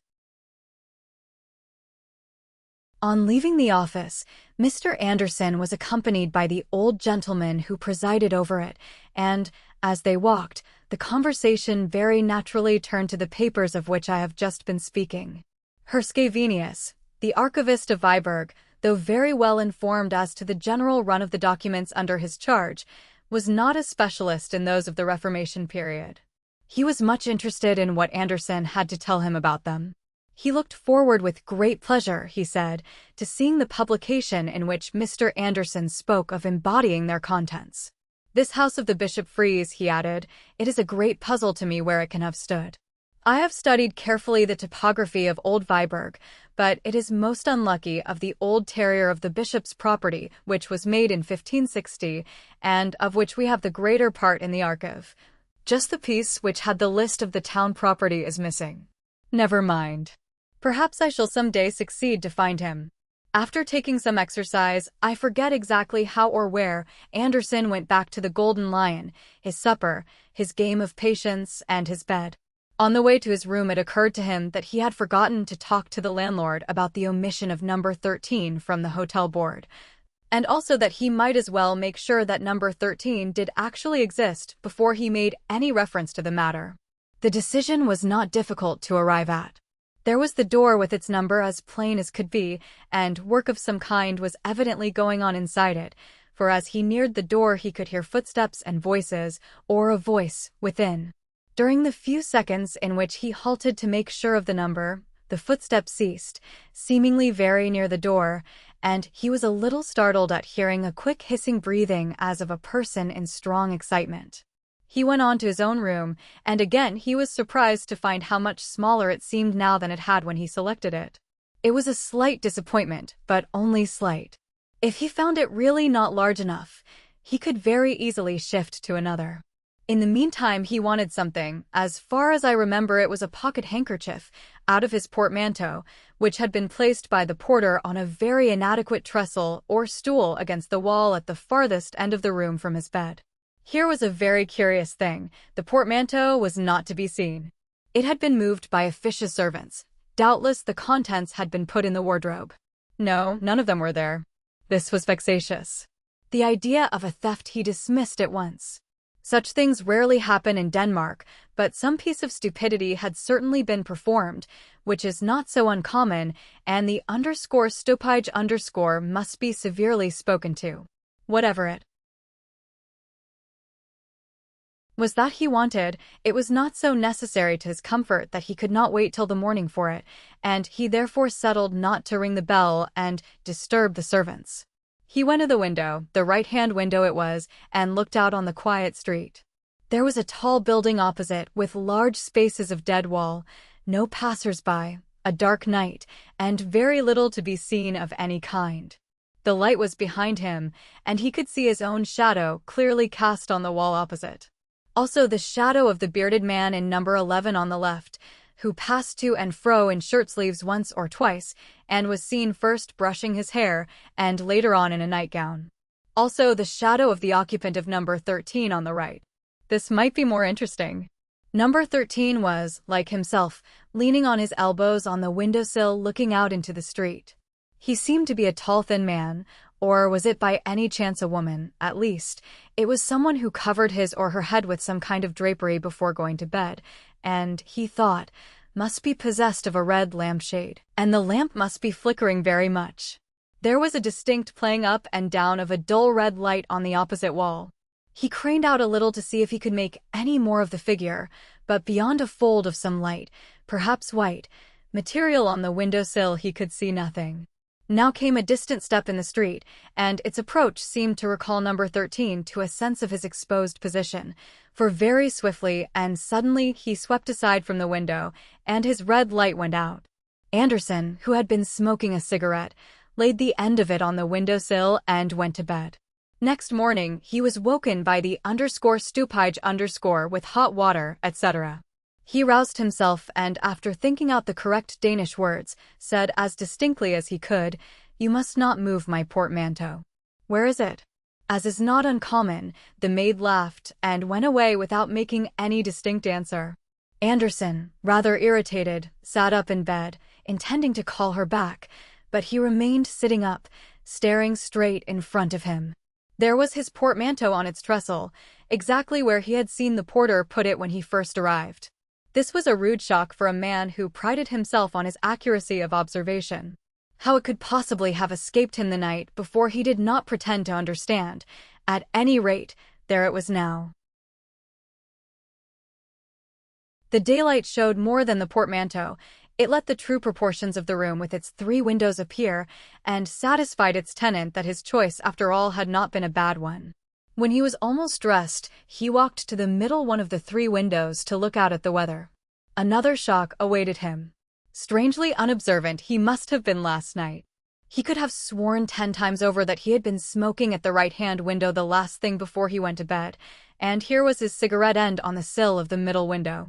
He started to go down to breakfast. Rather late, but number 13 was later. Here were his boots still outside his door, a gentleman's boots. So then number 13 was a man, not a woman. Just then he caught sight of the number on the door. It was 14. He thought he must have passed number 13 without noticing it.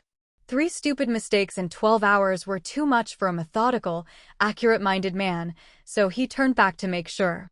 The next number to 14 was number 12, his own room. There was no number 13 at all. After some minutes devoted to a careful consideration of everything he had had to eat and drink during the last 24 hours, Anderson decided to give the question up. If his eyes or his brain were giving way, he would have plenty of opportunities for ascertaining that fact. If not, then he was evidently being treated to a very interesting experience. In either case, the development of events would certainly be worth watching. During the day, he continued his examination of the episcopal correspondence, which I have already summarized. To his disappointment, it was incomplete. Only one other letter could be found which referred to the affair of Mag Nicholas Franken. It was from the Bishop Jürgen Fries to Rasmus Nielsen. He said, "Although we are not in the least degree inclined to assent to your judgment concerning our court, and shall be prepared if need be to withstand you to the uttermost in that behalf, yet forasmuch as our trusty and well-beloved Mag Nicholas Franken, against whom you have dared to allege certain false and malicious charges, hath been suddenly removed from among us, it is apparent that the question for this time falls. But forasmuch as you further allege that the apostle and evangelist St. John in his heavenly apocalypse describes the Holy Roman Church under the guise and symbol of the Scarlet Woman, be it known to you, etc." Search as he might, Anderson could find no sequel to this letter nor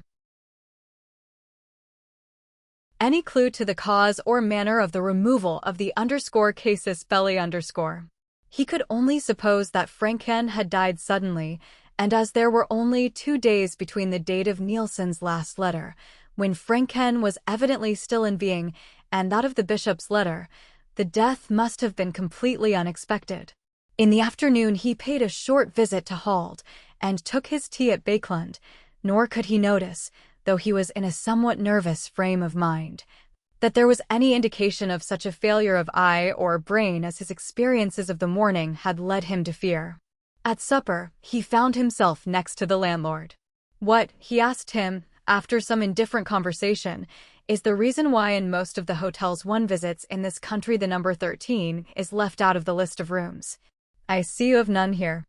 The landlord seemed amused. "To think that you should have noticed a thing like that. I've thought about it once or twice myself, to tell the truth. An educated man, I've said, has no business with these superstitious notions. I was brought up myself here in the high school of Viborg, and our old master was always a man to set his face against anything of that kind. He's been dead now this many years, a fine upstanding man he was, and ready with his hands as well as his head. I recollect us boys, one snowy day," here he plunged into reminiscence. "Then you don't think there is any particular objection to having a number 13, said Anderson. To be sure. Well, you understand, I was brought up to the business by my poor old father. He kept an hotel in Aarhus first, and then, when we were born, he moved to Viborg here, which was his native place, and had the Phoenix here until he died. That was in 1876. Then I started business in Silkeborg, and only the year before last I moved into this house." Then followed more details as to the state of the house and business when first taken over. "And when you came here, was there a number 13? No. I was going to tell you about that. You see, in a place like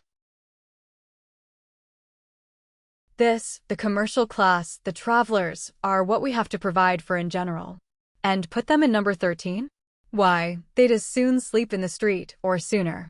As far as I'm concerned myself, it wouldn't make a penny difference to me what the number of my room was, and so I've often said to them, but they stick to it that it brings them bad luck. Quantities of stories they have among them of men that have slept in a number 13 and never been the same again, or lost their best customers, or one thing and another," said the landlord, after searching for a more graphic phrase. "Then, what do you use your number 13 for?" said Anderson, conscious as he said the words of a curious anxiety quite disproportionate to the importance of the question. "My number 13? Why, don't I tell you that there isn't such a thing in the house? I thought you might have noticed that. If there was, it would be next door to your own room." "Well, yes, only I happened to think, that is, I fancied last night that I had seen a door numbered 13 in that passage, and really, I am almost certain I must have been right, for I saw it the night before as well." Of course, Herr Christensen laughed this notion to scorn, as Anderson had expected, and emphasized with much iteration the fact that no number 13 existed or had existed before him in that hotel. Anderson was in some ways relieved by his certainty, but still puzzled, and he began to think that the best way to make sure whether he had indeed been subject to an illusion or not was to invite the landlord to his room to smoke a cigar later on in the evening. Some photographs of English towns which he had with him formed a sufficiently good excuse. Herr Christensen was flattered by the invitation and most willingly accepted it. At about 10 o'clock, he was to make his appearance, but before that Anderson had some letters to write and retired for the purpose of writing them. He almost blushed to himself at confessing it, but he could not deny that it was the fact that he was becoming quite nervous about the question of the existence of number 13, so much so that he approached his room by way of number 11, in order that he might not be obliged to pass the door, or the place where the door ought to be. He looked quickly and suspiciously about the room when he entered it, but there was nothing, beyond that indefinable air of being smaller than usual, to warrant any misgivings. There was no question of the presence or absence of his portmanteau tonight. He had himself emptied it of its contents and lodged it under his bed. With a certain effort, he dismissed the thought of number 13 from his mind and sat down to his writing. His neighbors were quiet enough. Occasionally a door opened in the passage and a pair of boots was thrown out, or a bagman walked past humming to himself, and outside, from time to time, a cart thundered over the atrocious cobblestones, or a quick step hurried along the flags. Anderson finished his letters, ordered in whiskey and soda, and then went to the window and studied the dead wall opposite and the shadows upon it.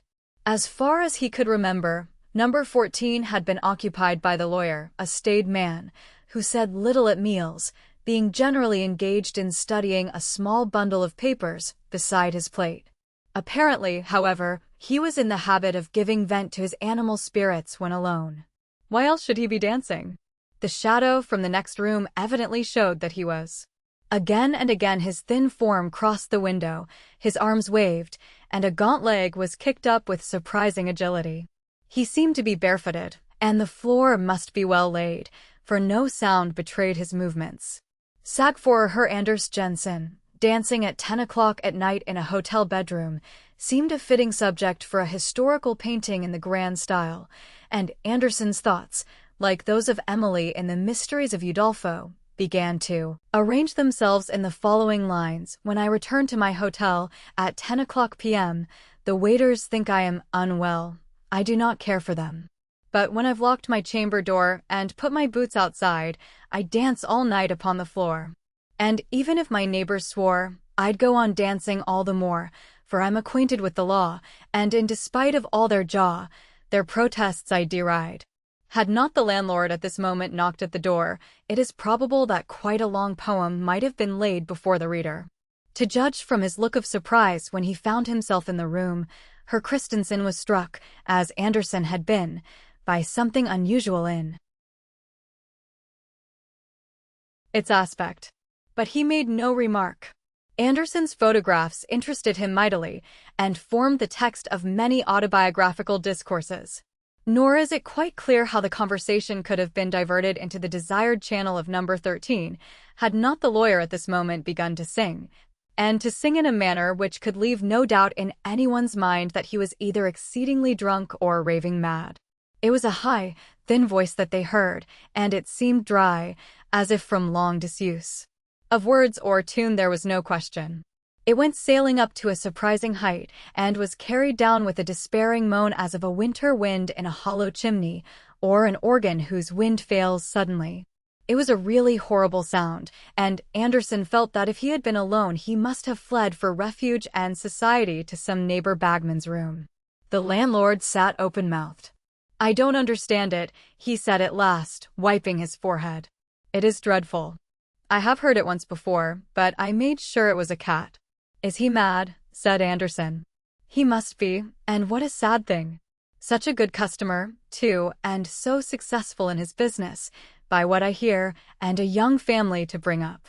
Just then came an impatient knock at the door, and the knocker entered, without waiting to be asked. It was the lawyer, in _deshabille_, and very rough-haired, and very angry he looked.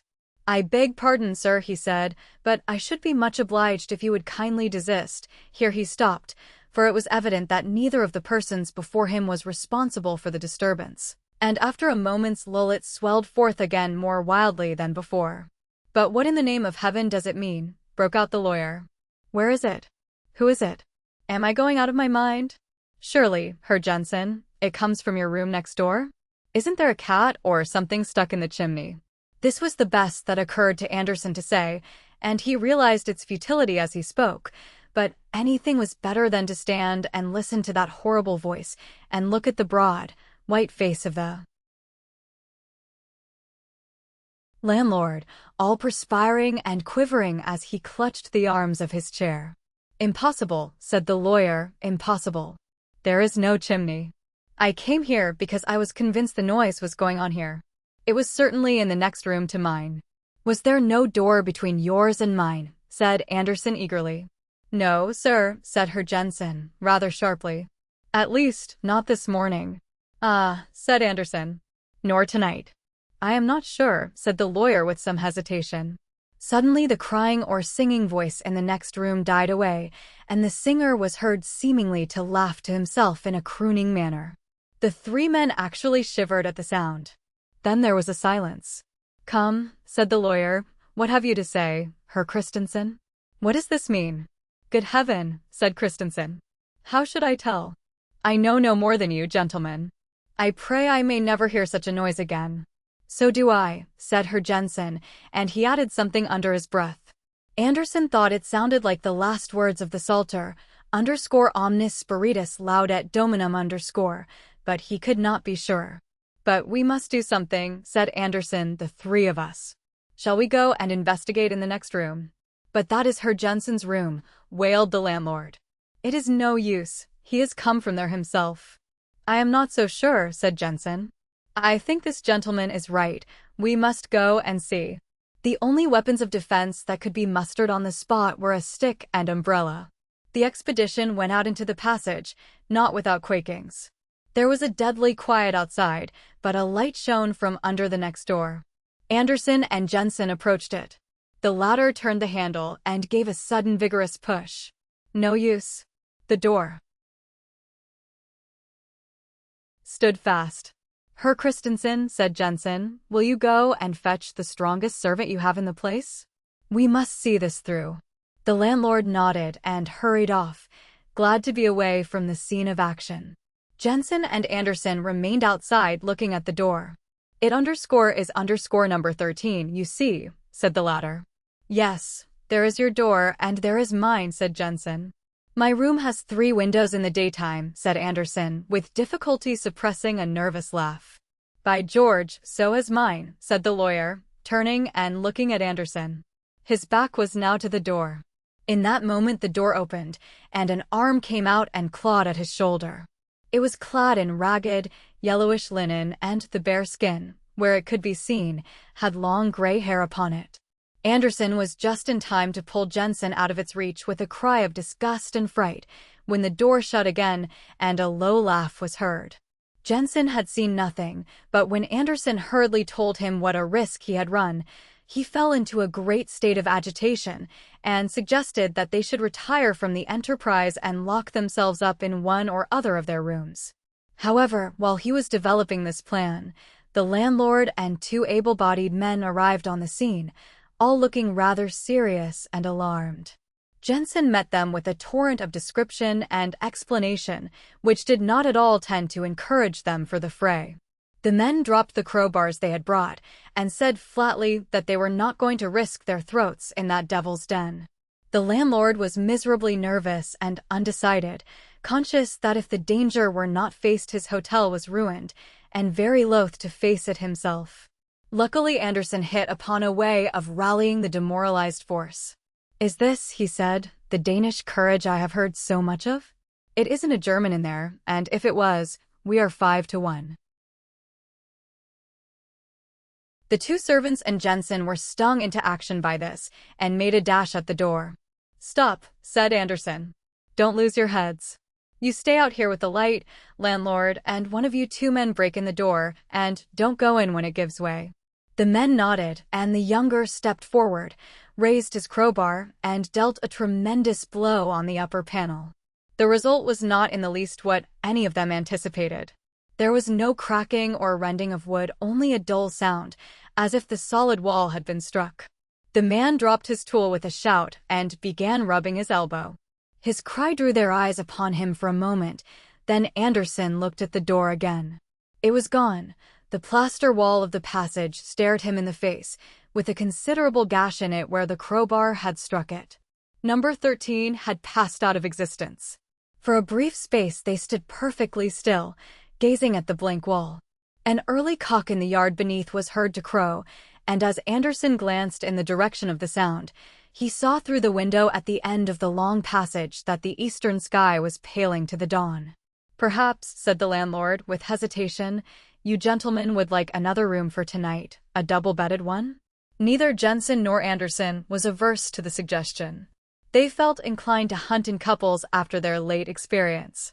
It was found convenient, when each of them went to his room to collect the articles he wanted for the night, that the other should go with him and hold the candle. They noticed that both number 12 and number 14 had _3 windows.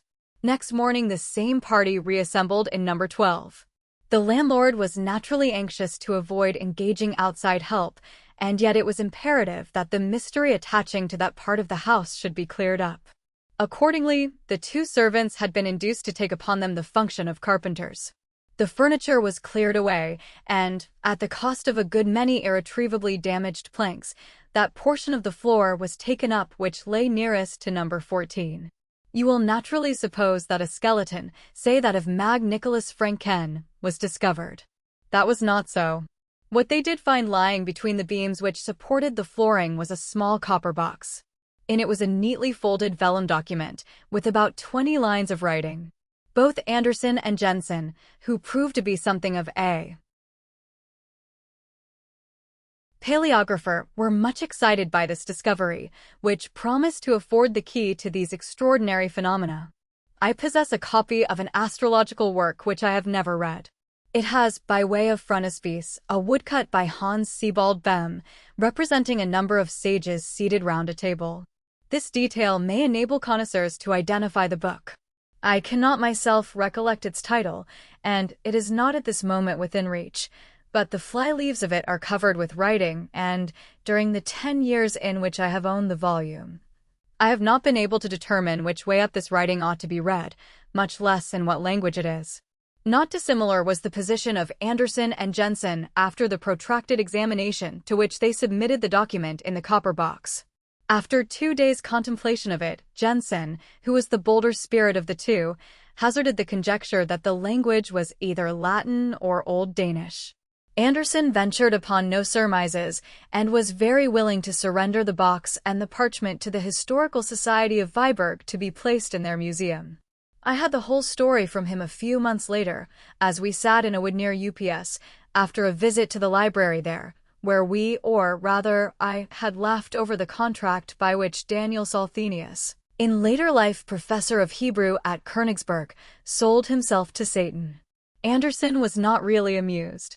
"Young idiot," he said, meaning Salthenius, who was only an undergraduate when he committed that indiscretion. How did he know what company he was courting? And when I suggested the usual considerations, he only grunted.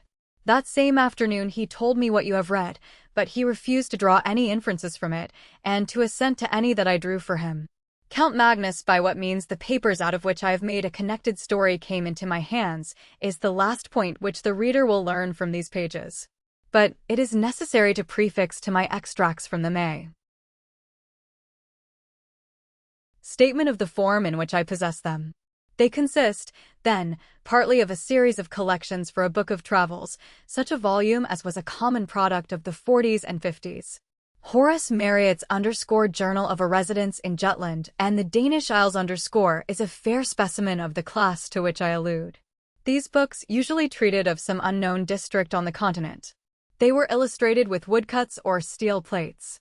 They gave details of hotel accommodation and of means of communication, such as we now expect to find in any well-regulated guidebook, and they dealt largely in reported conversations with intelligent foreigners, racy innkeepers, and garrulous peasants. In a word, they were chatty. Begun with the idea of furnishing material for such a book, my papers as they progressed assumed the character of a record of one single personal experience, and this record was continued up to the very eve, almost, of its termination. The writer was a Mr. Wraxall. For my knowledge of him, I have to depend entirely on the evidence his writings afford, and from these I deduce that he was a man past middle age, possessed of some private means, and very much alone in the world. He had, it seems, no settled abode in England, but was a denizen of hotels and boarding-houses.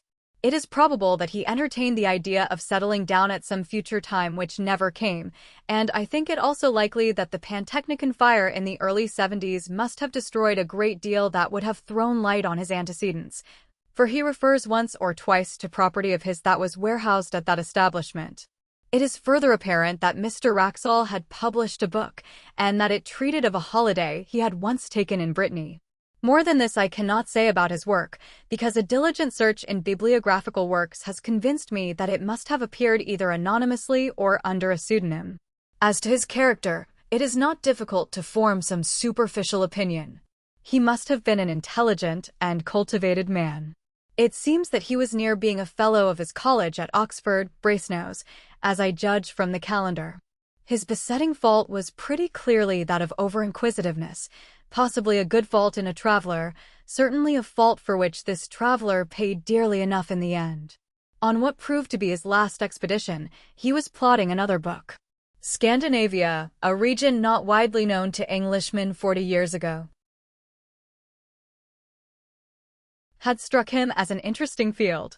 He must have alighted on some old books of Swedish history or memoirs, and the idea had struck him that there was room for a book descriptive of travel in Sweden, interspersed with episodes from the history of some of the great Swedish families. He procured letters of introduction, therefore, to some persons of quality in Sweden, and set out thither in the early summer of 1863. Of his travels in the north there is no need to speak, nor of his residence of some weeks in Stockholm. I need only mention that some _savant resident there put him on the track of an important collection of family papers belonging to the proprietors of an ancient manor house in Västergötland, and obtained for him permission to examine them. The manor house, or _Hergård_, in question is to be called Rabeck, pronounced something like Roback, though that is not its name. It is one of the best buildings of its kind in all the country, and the picture of it in Dahlenberg's _Sweetia Antiqua et Moderna engraved in 1694, shows it very much as the tourist may see it today. It was built soon after 1600 and is, roughly speaking, very much like an English house of that period in respect of material, red brick with stone facings and style. The man who built it was a scion of the great house of de la Gardie, and his descendants possess it still. De la Gardie is the name by which I will designate them when mention of them becomes necessary.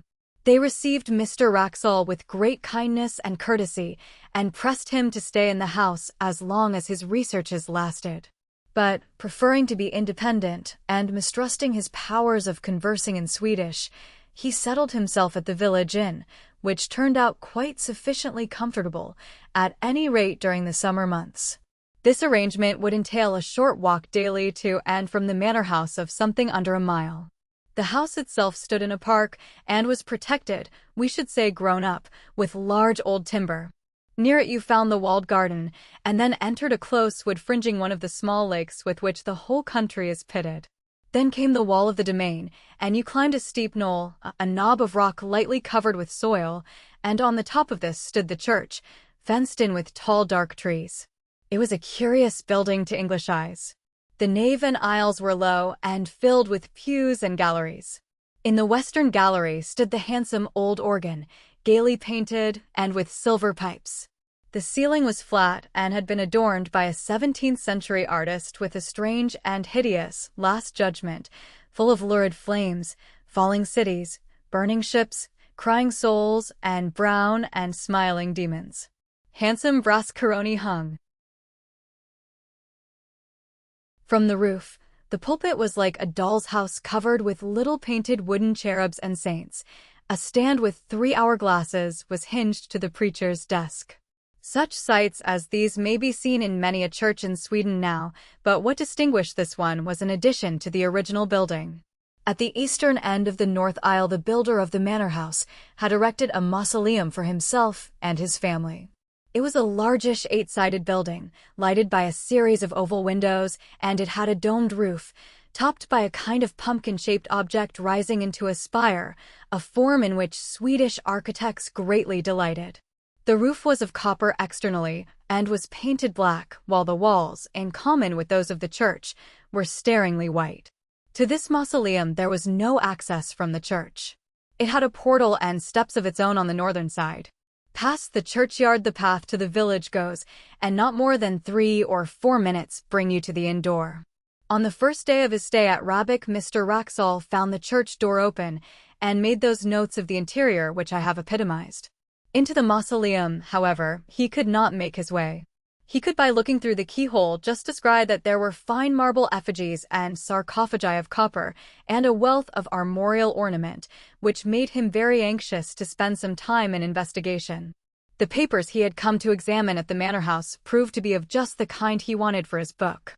There were family correspondence, journals, and account books of the earliest owners of the estate, very carefully kept and clearly written, full of amusing and picturesque detail. The first de la Gardie appeared in them as a strong and capable man. Shortly after the building of the mansion there had been a period of distress in the district, and the peasants had risen and attacked several chateaux and done some damage. The owner of Rabec took a leading part in suppressing the trouble, and there was reference to executions of ringleaders and severe punishments inflicted with no sparing hand. The portrait of this Magnus de la Gardie was one of the best in the house, and Mr. Raxall studied it with no little interest after his day's work. He gives no detailed description of it, but I gather that the face impressed him rather by its power than by its beauty or goodness. In fact, he writes that Count Magnus was an almost phenomenally ugly man. On this day Mr. Raxall took his supper with the family, and walked back in the late but still bright evening. I must remember, he writes, to ask the sexton if he can let me into the mausoleum at the church. He evidently has access to it himself, for I saw him tonight standing on the steps and, as I thought, locking or unlocking the door. I find that early on the following day, Mr. Raxall had some conversation with his landlord.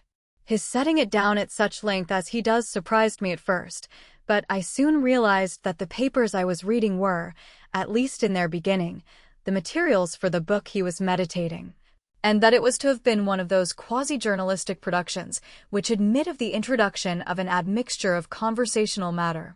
His object, he says, was to find out whether any traditions of Count Magnus de la Gardie lingered on in the scenes of that gentleman's activity, and whether the popular estimate of him were favorable or not. He found that the Count was decidedly not a favorite.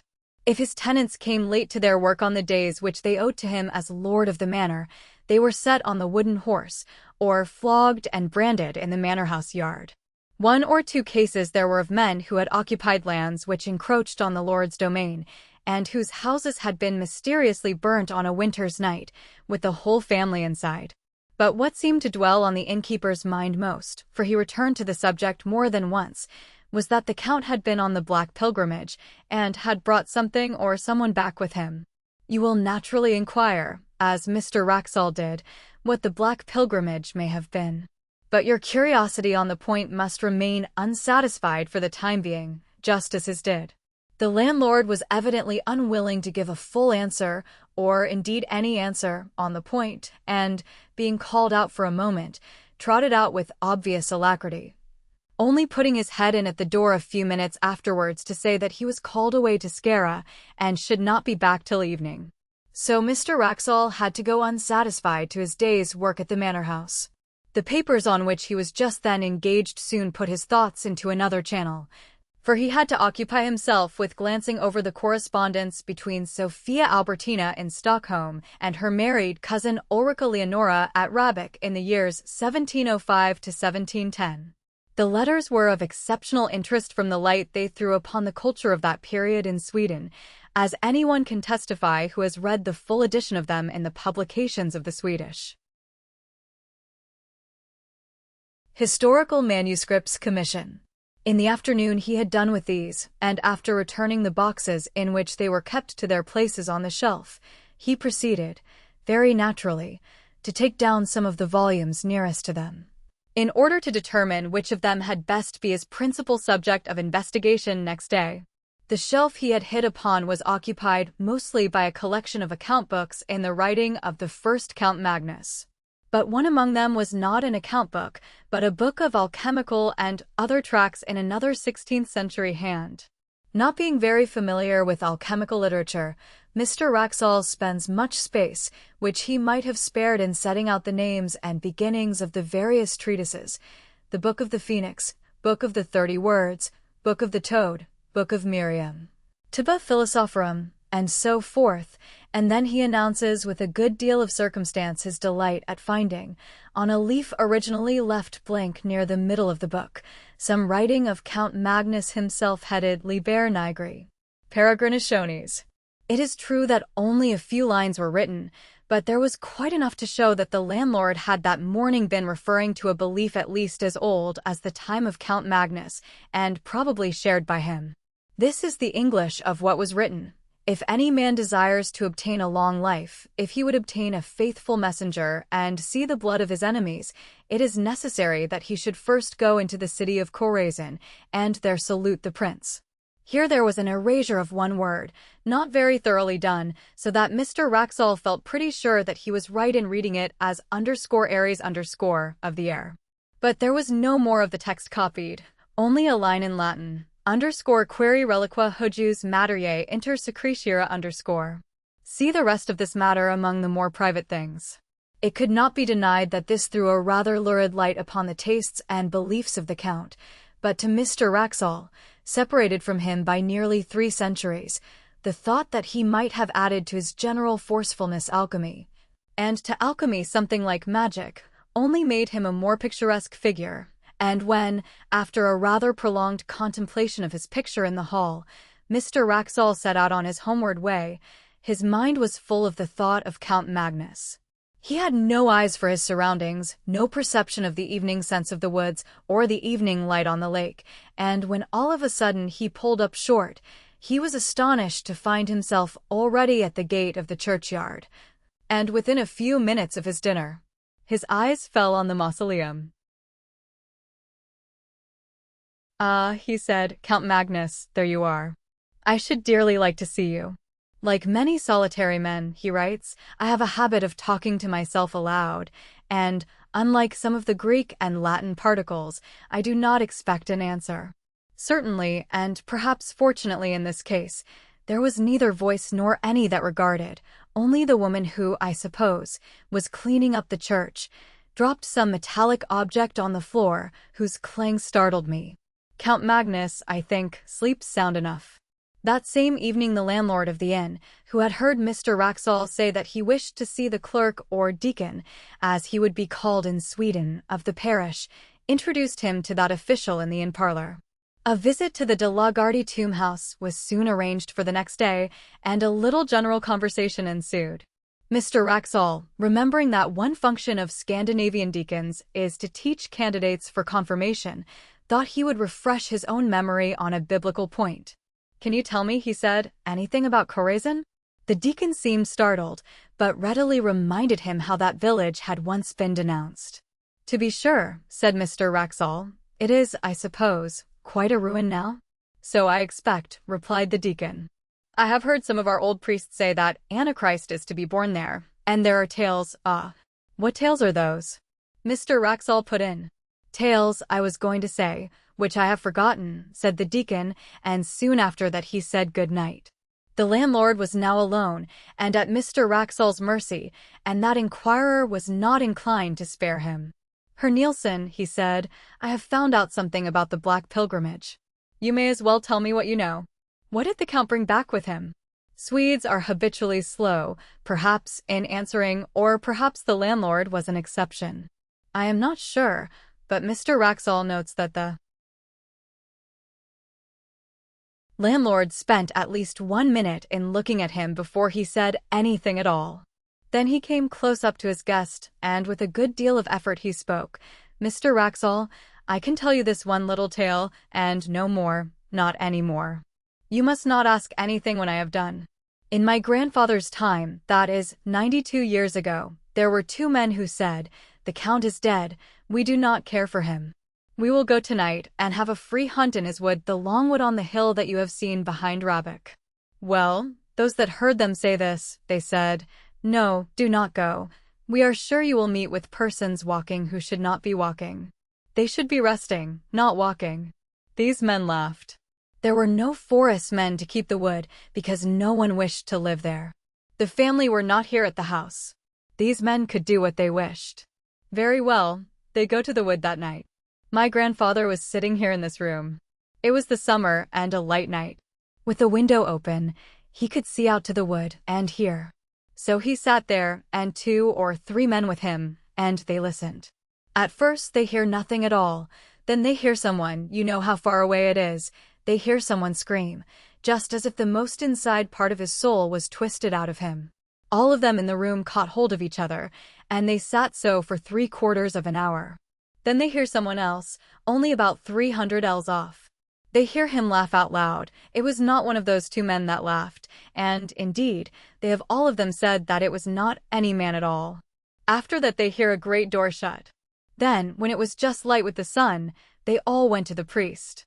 They said to him, 'Father, put on your gown and your ruff and come to bury these men, Anders Pornsen and Hans Thorbjorn.' You understand that they were sure these men were dead. So they went to the wood. My grandfather never forgot this. He said they were all like so many dead men themselves. The priest, too, he was in a white fear. He said when they came to him, 'I heard one cry in the night, and I heard one laugh afterwards. If I cannot forget that, I shall not be able to sleep again.' So they went to the wood, and they found these men on the edge of the wood. Hans Thorbjorn was standing with his back against a tree, and all the time he was pushing with his hands, pushing something away from him which was not there. So he was not dead. And they led him away, and took him to the house at Nyköping, and he died before the winter, but he went on pushing with his hands. Also Anders Pornsen was there, but he was dead. And I tell you this about Anders Pornsen, that he was once a beautiful man, but now his face was not there, because the flesh of it was sucked away off the bones. You understand that? My grandfather did not forget that. And they laid him on the bier which they brought, and they put a cloth over his head, and the priest walked before, and they began to sing the psalm for the dead as well as they could. So, as they were singing the end of the first verse, one fell down, who was carrying the head of the bier, and the others looked back, and they saw that the cloth had fallen off, and the eyes of Anders Pornsen were looking up, because there was nothing to close over them. And this they could not bear. Therefore the priest laid the cloth upon him, and sent for a spade, and they buried him in that place. The next day Mr. Wraxall records that the deacon called for him soon after his breakfast, and took him to the church and mausoleum. He noticed that the key of the latter was hung on a nail just by the pulpit, and it occurred to him that, as the church door seemed to be left unlocked as a rule, it would not be difficult for him to pay a second and more private visit to the monuments if there proved to be more of interest among them than could be digested at first. The building, when he entered it, he found not unimposing. The monuments, mostly large erections of the 17th and 18th centuries, were dignified if luxuriant, and the epitaphs and heraldry were copious. The central space of the domed room was occupied by 3 copper sarcophagi, covered with finely engraved ornament. 2 of them had, as is commonly the case in Denmark and Sweden, a large metal crucifix on the lid. The third, that of Count Magnus, as it appeared, had, instead of that, a full-length effigy engraved upon it, and round the edge were several bands of similar ornament representing various scenes. One was a battle, with cannon belching out smoke, and walled towns, and troops of pikemen. Another showed an execution.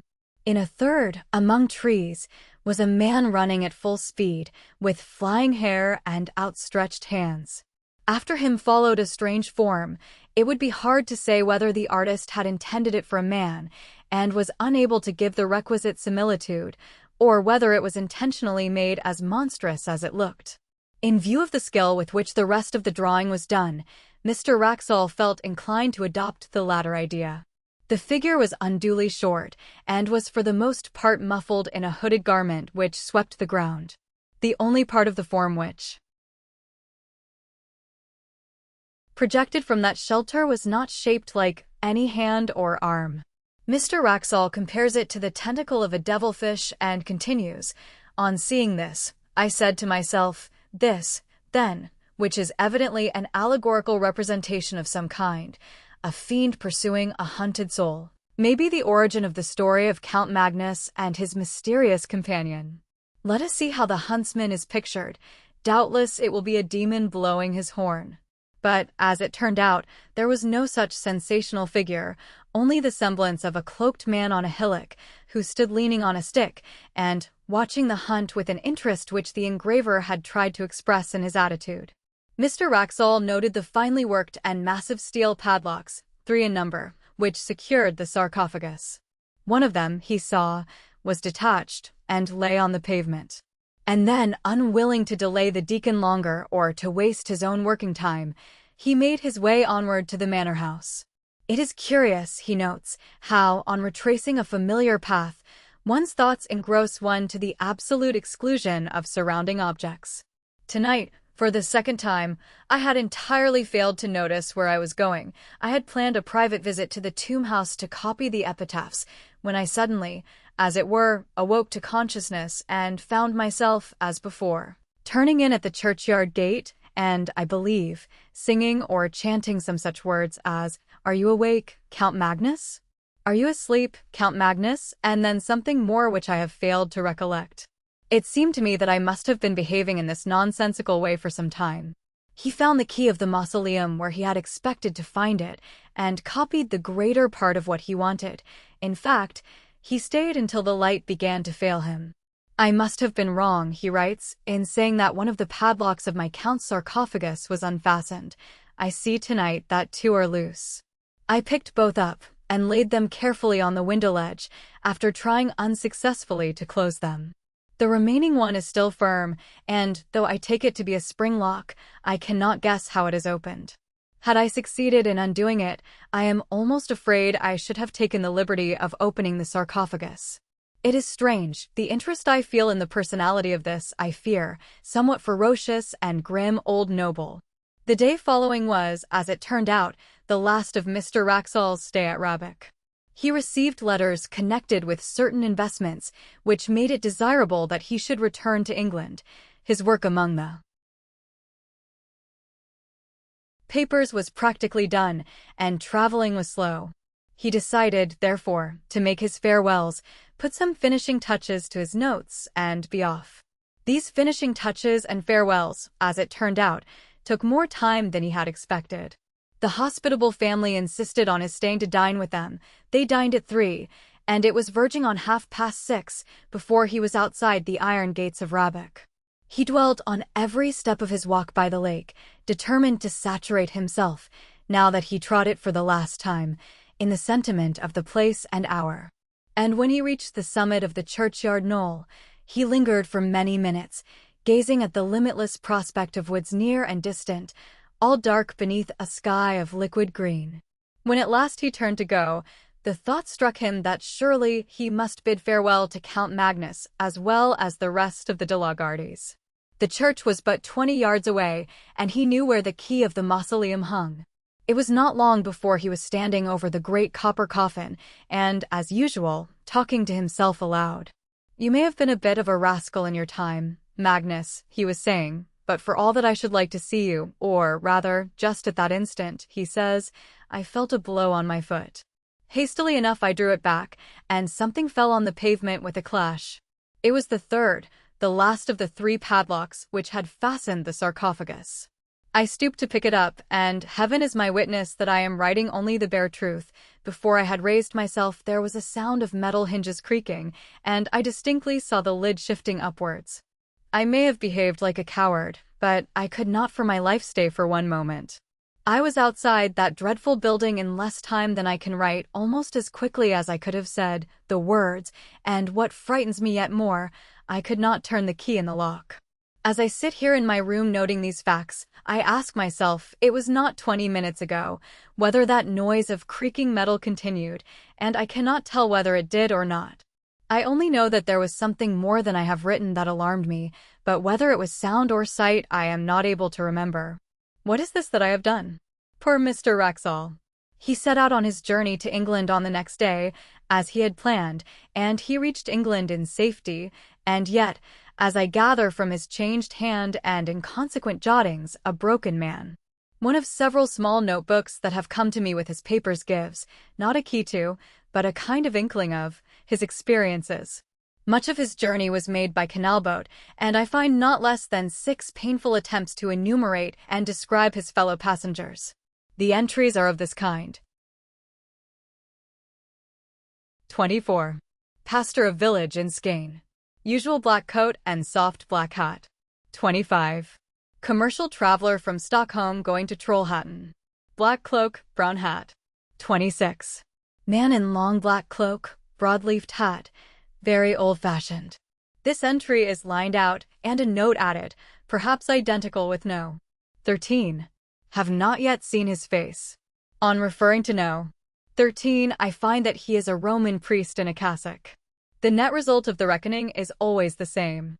28 people appear in the enumeration, one being always a man in a long black cloak and broad hat, and another a short figure in dark cloak and hood. On the other hand, it is always noted that only 26 passengers appear at meals, and that the man in the cloak is perhaps absent, and the short figure is certainly absent. On reaching England, it appears that Mr. Wraxall landed at Harwich, and that he resolved at once to put himself out of the reach of some person or persons whom he never specifies, but whom he had evidently come to regard as his pursuers. Accordingly, he took a vehicle. It was a closed fly, not trusting the railway, and drove across country to the village of Belchamp St. Paul. It was about 9 o'clock on a moonlight August night when he neared the place. He was sitting forward, and looking out of the window at the fields and thickets. There was little else to be seen, racing past him. Suddenly he came to a crossroad. At the corner 2 figures were standing motionless. Both were in dark cloaks. The taller one wore a hat, the shorter a hood. He had no time to see their faces, nor did they make any motion that he could discern. Yet the horse shied violently and broke into a gallop, and Mr. Wraxall sank back into his seat in something like desperation. He had seen them before. Arrived at Belchamp St. Paul, he was fortunate enough to find a decent furnished lodging, and for the next 24 hours he lived, comparatively speaking, in peace. His last notes were written on this day. They are too disjointed and ejaculatory to be given here in full, but the substance of them is clear enough. He is expecting a visit from his pursuers, how or when he knows not, and his constant cry is, "What has he done, and is there no hope?" Doctors, he knows, would call him mad, policemen would laugh at him.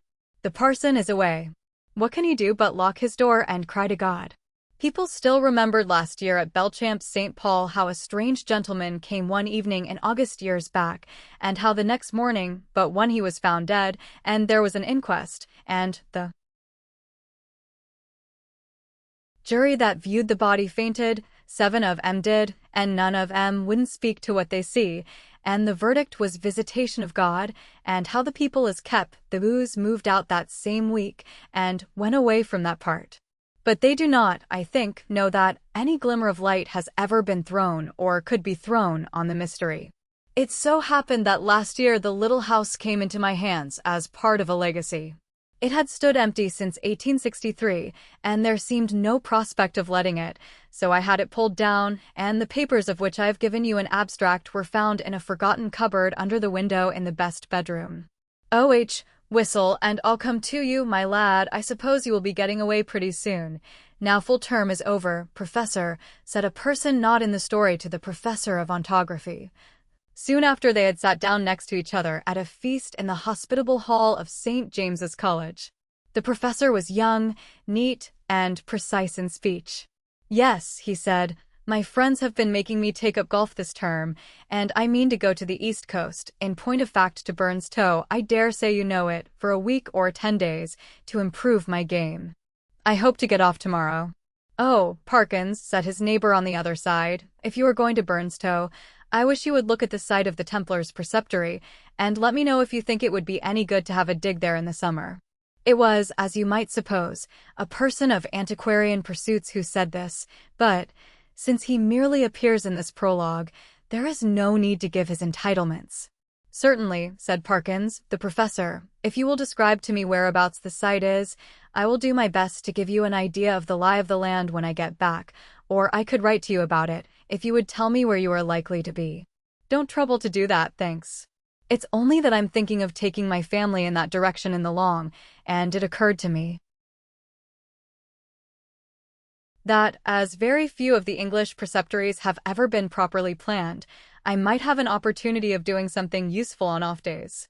The professor rather sniffed at the idea that planning out a preceptory could be described as useful. His neighbor continued, the site, I doubt if there is anything showing above ground, must be down quite close to the beach now.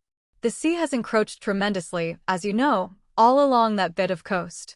I should think, from the map, that it must be about 3/4 of a mile from the Globe Inn, at the north end of the town. Where are you going to stay? Well, _at the Globe Inn. As a matter of fact, said Parkins, I have engaged a room there.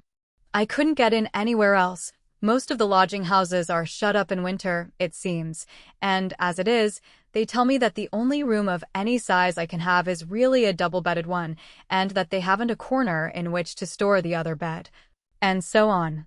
But I must have a fairly large room, for I am taking some books down, and mean to do a bit of work, and though I don't quite fancy having an empty bed, not to speak of two, in what I may call for the time being my study, I suppose I can manage to rough it for the short time I shall be there.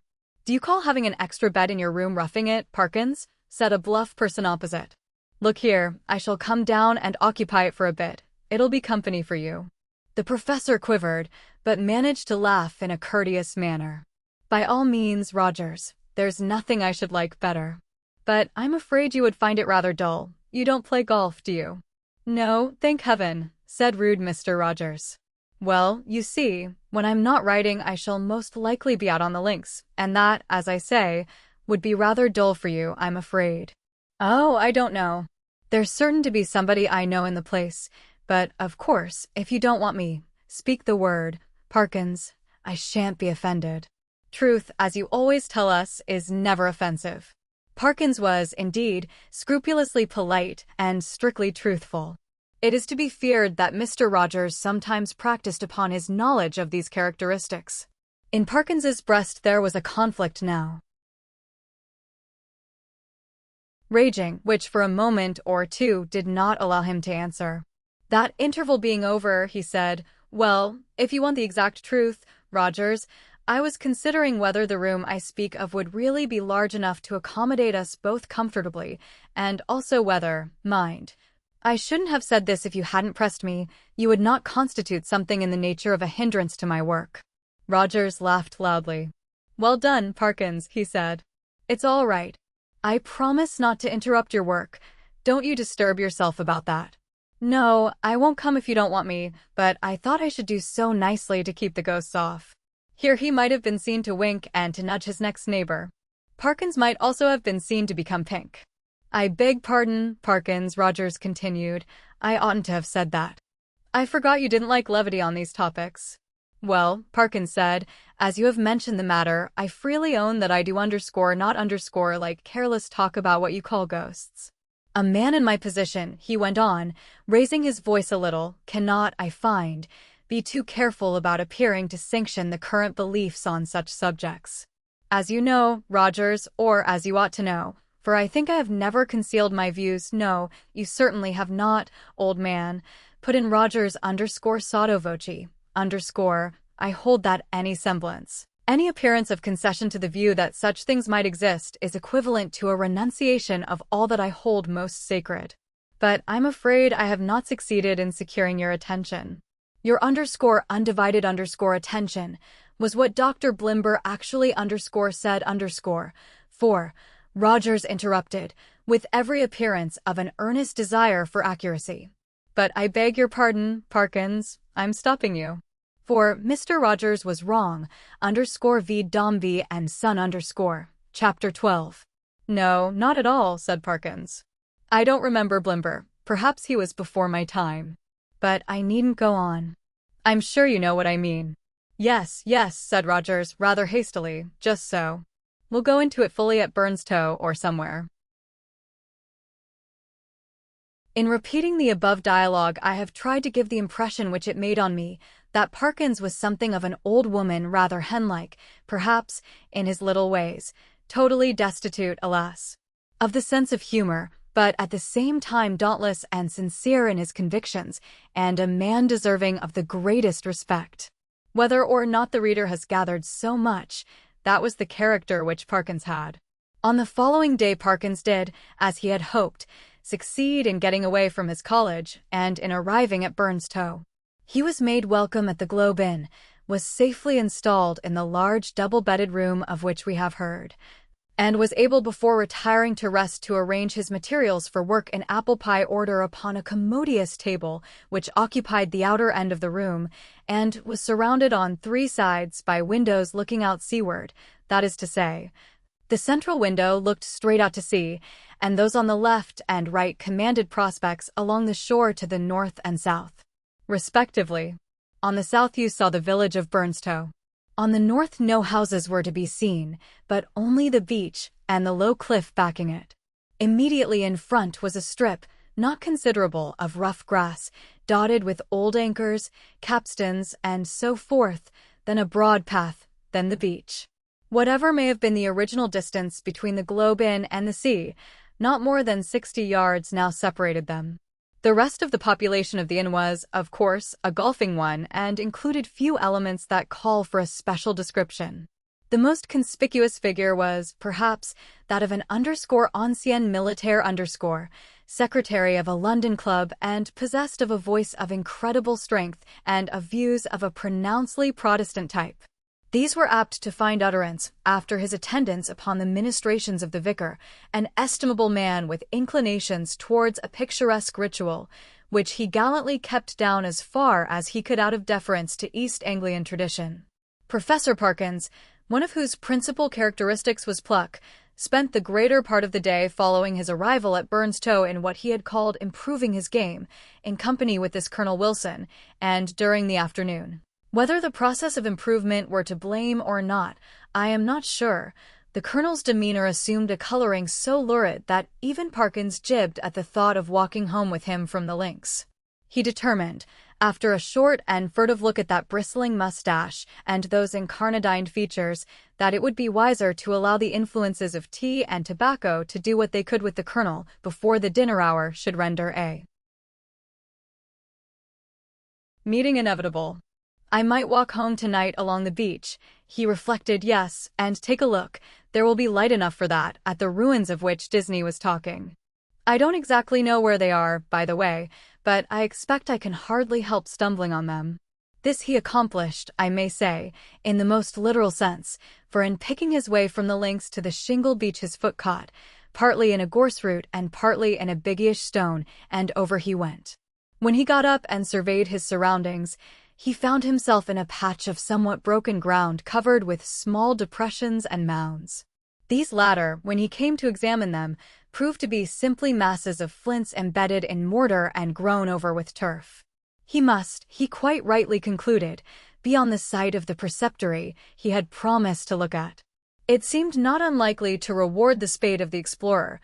Enough of the foundations was probably left at no great depth to throw a good deal of light on the general plan. He remembered vaguely that the Templars, to whom this site had belonged, were in the habit of building round churches, and he thought a particular series of the humps or mounds near him did appear to be arranged in something of a circular form. Few people can resist the temptation to try a little amateur research in a department quite outside their own, if only for the satisfaction of showing how successful they would have been had they only taken it up seriously. Our professor, however, if he felt something of this mean desire, was also truly anxious to oblige Mr. Disney. So he paced with care the circular area he had noticed and wrote down its rough dimensions in his pocketbook. Then he proceeded to examine an oblong eminence which lay east of the center of the circle and seemed to his thinking likely to be the base of a platform or altar. At one end of it, the northern, a patch of the turf was gone, removed by some boy or other creature _feri naturi_. It might, he thought, be as well to probe the soil here for evidences of masonry, and he took out his knife and began scraping away the earth. And now followed another little discovery. A portion of soil fell inward as he scraped and disclosed a small cavity. He lighted one match after another to help him to see of what nature the hole was, but the wind was too strong for them all. By tapping and scratching the sides with his knife, however, he was able to make out that it must be an artificial hole in masonry. It was rectangular, and the sides, top and bottom, if not actually plastered, were smooth and regular. Of course it was empty. No. As he withdrew the knife, he heard a metallic clink, and when he introduced his hand it met with a cylindrical object lying on the floor of the hole. Naturally enough, he picked it up, and when he brought it into the light, now fast fading, he could see that it, too, was of man's making, a metal tube about 4 inches long, and evidently of some considerable age. By the time Parkins had made sure that there was nothing else in this odd receptacle, it was too late and too dark for him to think of undertaking any further search. What he had done had proved so unexpectedly interesting that he determined to sacrifice a little more of the daylight on the morrow to archaeology. The object which he now had safe in his pocket was bound to be of some slight value at least, he felt sure. Bleak and solemn was the view on which he took a last look before starting homeward. A faint yellow light in the west showed the links, on which a few figures moving towards the clubhouse were still visible, the squat Martello Tower, the lights of Aldsey village, the pale ribbon of sands intersected at intervals by black wooden groinings, the dim and murmuring sea. The wind was bitter from the north, but was at his back when he set out for the globe. He quickly rattled and clashed through the shingle and gained the sand, upon which, but for the groinings which had to be got over every few yards, the going was both good and quiet. One last look behind, to measure the distance he had made since leaving the ruined Templars' church, showed him a prospect of company on his walk, in the shape of a rather indistinct personage, who seemed to be making great efforts to catch up with him, but made little, if any, progress. I mean that there was an appearance of running about his movements, but that the distance between him and Parkins did not seem materially to lessen. So, at least, Parkins thought, and decided that he almost certainly did not know him, and that it would be absurd to wait until he came up. For all that, company, he began to think, would really be very welcome on that lonely shore, if only you could choose your companion. In his unenlightened days, he had read of meetings in such places, which even now would hardly bear thinking of. He went on thinking of them, however, until he reached home, and particularly of one which catches most people's fancy at some time of their childhood. Now I saw in my dream that Christian had gone but a very little way when he saw a foul fiend coming over the field to meet him. What should I do now, he thought, if I looked back and caught sight of a black figure sharply defined against the yellow sky, and saw that it had horns and wings? I wonder whether I should stand or run for it. Luckily, the gentleman behind is not of that kind, and he seems to be about as far off now as when I saw him first. Well, at this rate, he won't get his dinner as soon as I shall, and dear me, it's within a quarter of an hour of the time now. I must run. Parkins had, in fact, very little time for dressing. When he met the colonel at dinner, peace, or as much of her as that gentleman could manage, reigned once more in the military bosom, nor was she put to flight in the hours of bridge that followed dinner, for Parkins was a more than respectable player. When, therefore, he retired towards 12 o'clock, he felt that he had spent his evening in quite a satisfactory way, and that, even for so long as a fortnight or 3 weeks, life at the Globe would be supportable under similar conditions, especially, thought he, if I go on improving my game. As he went along the passages, he met the boots of the Globe, who stopped and said, "Beg your pardon, sir, but as I was brushing your coat just now there was something fell out of the pocket." I put it on your chest of drawers, sir, in your room, sir, a piece of a pipe or something of that, sir. Thank you, sir. You'll find it on your chest of drawers, sir, yes, sir. Good night, sir. The speech served to remind Parkins of his little discovery of that afternoon. It was with some considerable curiosity that he turned it over by the light of his candles. It was of bronze, he now saw, and was shaped very much after the manner of the modern dog whistle. In fact, it was, yes, certainly, it was actually no more nor less than a whistle.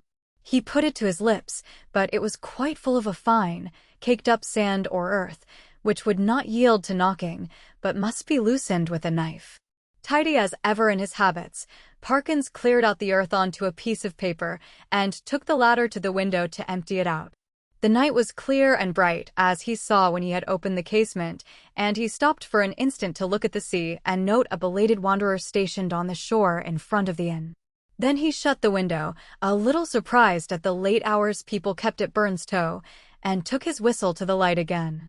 Why, surely there were marks on it, and not merely marks, but letters. A very little rubbing rendered the deeply cut inscription quite legible, but the professor had to confess, after some earnest thought, that the meaning of it was as obscure to him as the writing on the wall to Belshazzar. There were legends both on the front and on the back of the whistle. The one read thus, FLA Furbis FLE, the other, cause EST ist QUI Venet. I ought to be able to make it out, he thought, but I suppose I am a little rusty in my Latin. When I come to think of it, I don't believe I even know the word for a whistle. The long one does seem simple enough. It ought to mean, who is this who is coming? Well, the best way to find out is evidently to whistle for him. He blew tentatively and stopped suddenly, startled and yet pleased at the note he had elicited. It had a quality of infinite distance in it, and, soft as it was, he somehow felt it must be audible for miles round. It was a sound, too, that seemed to have the power, which many scents possess, of forming pictures in the brain. He saw quite clearly for a moment a vision of a wide, dark expanse at night, with a fresh wind blowing, and in the midst a lonely figure, how employed, he could not tell.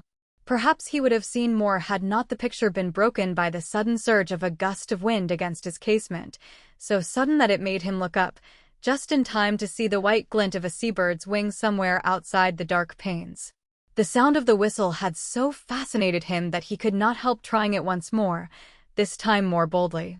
The note was little, if at all, louder than before, and repetition broke the illusion. No picture followed, as he had half hoped it might. But what is this? Goodness! What force the wind can get up in a few minutes! What a tremendous gust! There! I knew that window fastening was no use. I thought so, both candles out. It is enough to tear the room to pieces. The first thing was to get the window shut. While you might count 20, Parkins was struggling with the small casement, and felt almost as if he were pushing back a sturdy burglar, so strong was the pressure. It slackened all at once, and the window banged to and latched itself. Now to relight the candles and see what damage, if any, had been done. No, nothing seemed amiss. No glass even was broken in the casement. But the noise had evidently roused at least one member of the household. The colonel was to be heard stumping in his stockinged feet on the floor above, and growling. Quickly as it had risen, the wind did not fall at once. On it went, moaning and rushing past the house, at times rising to a cry so desolate that, as Parkins disinterestedly said, it might have made fanciful people feel quite uncomfortable. Even the unimaginative, he thought after a quarter of an hour, might be happier without it. Whether it was the wind, or the excitement of golf, or of the researches in the preceptory that kept Parkins awake, he was not sure.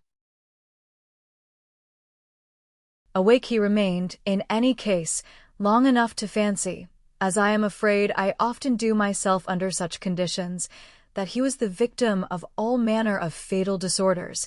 He would lie counting the beats of his heart, convinced that it was going to stop work every moment, and would entertain grave suspicions of his lungs, brain, liver, etc., suspicions which he was sure would be dispelled by the return of daylight, but which until then refused to be put aside. He found a little vicarious comfort in the idea that someone else was in the same boat. A near neighbor, in the darkness it was not easy to tell his direction, was tossing and rustling in his bed too.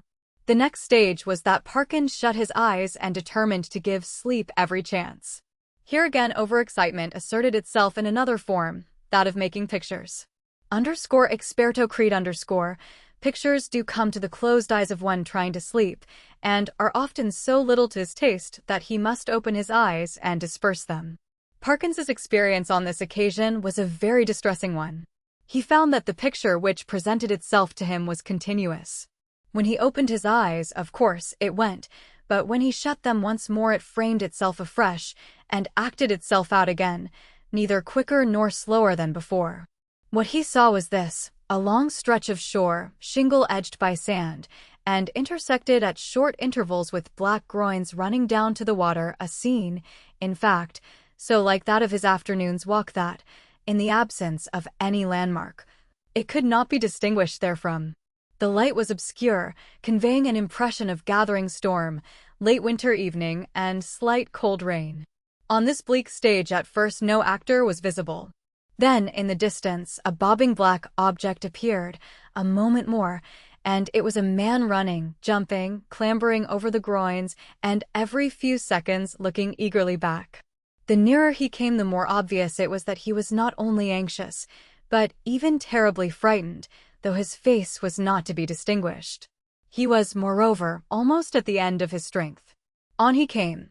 Each successive obstacle seemed to cause him more difficulty than the last. "Will he get over this next one?" thought Parkins. "It seems a little higher than the others." Yes, half climbing, half throwing himself, he did get over, and fell all in a heap on the other side, the side nearest to the spectator. There, as if really unable to get up again, he remained crouching under the groin, looking up in an attitude of painful anxiety. So far no cause whatever for the fear of the runner had been shown, but now there began to be seen, far up the shore, a little flicker of something light-colored moving to and fro with great swiftness and irregularity. Rapidly growing larger, it, too, declared itself as a figure in pale, fluttering draperies, ill-defined. There was something about its motion which made Parkins very unwilling to see it at close quarters. It would stop, raise arms, bow itself towards the sand, then run stooping across the beach to the water edge and back again, and then, rising upright, once more continue its course forward at a speed that was startling and terrifying. The moment came when the pursuer was hovering about from left to right, only a few yards beyond the groin where the runner lay in hiding. After 2 or 3 ineffectual castings hither and thither it came to a stop, stood upright, with arms raised high, and then darted straight forward towards the groin. It was at this point that Parkins always failed in his resolution to keep his eyes shut. With many misgivings as to incipient failure of eyesight, overworked brain, excessive smoking, and so on, he finally resigned himself to light his candle, get out a book, and pass the night waking, rather than be tormented by this persistent panorama, which he saw clearly enough could only be a morbid reflection of his walk and his thoughts on that very day. The scraping of match on box and the glare of light must have startled some creatures of the night, rats or what not, which he heard scurry across the floor from the side of his bed with much rustling. Dear, dear. The match is out. Fool that it is. But the second one burnt better, and a candle and book were duly procured, over which Parkins pored till sleep of a wholesome kind came upon him, and that in no long space. For about the first time in his orderly and prudent life he forgot to blow out the candle, and when he was called next morning at 8 there was still a flicker in the socket and a sad mess of guttered grease on the top of the little table. After breakfast he was in his room, putting the finishing touches to his golfing costume. Fortune had again allotted the colonel to him for a partner, when one of the maids came in. "Oh, if you please," she said, "would you like any extra blankets on your bed, sir?" Thank you," said Parkins. "Yes, I think I should like one. It seems likely to turn rather colder." In a very short time the maid was back with the blanket. "Which bed should I put it on, sir?" she asked. "What? Why, that one, the one I slept in last night," he said, pointing to it. "Oh, yes. I beg your pardon, sir. but you seem to have tried both of 'em. Leastways, we had to make 'em both up this morning." "Really? How very absurd," said Parkins. "I certainly never touched the other, except to lay some things on it." "Did it actually seem to have been slept in?" "Oh yes, sir," said the maid. "Why, all the things was crumpled and throwed about always, if you'll excuse me, sir, quite as if anyone adient passed, but a very poor night, sir." "Dear me," said Parkins. "Well, I may have disordered it more than I thought when I unpacked my things. I'm very sorry to have given you the extra trouble, I'm sure. I expect a friend of mine soon, by the way, a gentleman from Cambridge, to come and occupy it for a night or two. That will be all right, I suppose, won't it?" "Oh yes, to be sure, sir." "Thank you, sir." "It's no trouble, I'm sure," said the maid, and departed to giggle with her colleagues. Parkins set forth, with a stern determination to improve his game. I am glad to be able to report that he succeeded so far in this enterprise that the Colonel, who had been rather repining at the prospect of a second day's play in his company, became quite chatty as the morning advanced, and his voice boomed out over the flats, as certain also of our own minor poets have said, like some great Borden in a minster tower. "Extraordinary wind, that we had last night," he said. "In my old home we should have said someone had been whistling for it." "Should you, indeed?" said Parkins. "Is there a superstition of that kind still current in your part of the country?" "I don't know about superstition," said the Colonel. "They believe in it all over Denmark and Norway, as well as on the Yorkshire coast, and my experience is, mind you, that there's generally something at the bottom of what these country folk hold to, and have held to for generations. But it's your drive, or whatever it might have been. The golfing reader will have to imagine appropriate digressions at the proper intervals." When conversation was resumed, Parkins said, with a slight hesitancy, "Apropos of what you were saying just now, Colonel, I think I ought to tell you that my own views on such subjects are very strong. I am, in fact, a convinced disbeliever in what is called the supernatural. "What?" said the Colonel. "Do you mean to tell me you don't believe in second sight, or ghosts, or anything of that kind?" "In nothing whatever of that kind," returned Parkins firmly. "Well," said the Colonel, "but it appears to me at that rate, sir, that you must be little better than a Sadducee." Parkins was on the point of answering that, in his opinion, the Sadducees were the most sensible persons he had ever read of in the Old Testament, but, feeling some doubt as to whether much mention of them was to be found in that work, he preferred to laugh the accusation off. "Perhaps I am," he said, "but here, give me my clique, boy, excuse me one moment, Colonel." A short interval. "Now, as to whistling for the wind, let me give you my theory about it. The laws which govern winds are really not at all perfectly known, to fisherfolk and such, of course, not known at all. A man or woman of eccentric habits, perhaps, or a stranger, is seen repeatedly on the beach at some unusual hour and is heard whistling.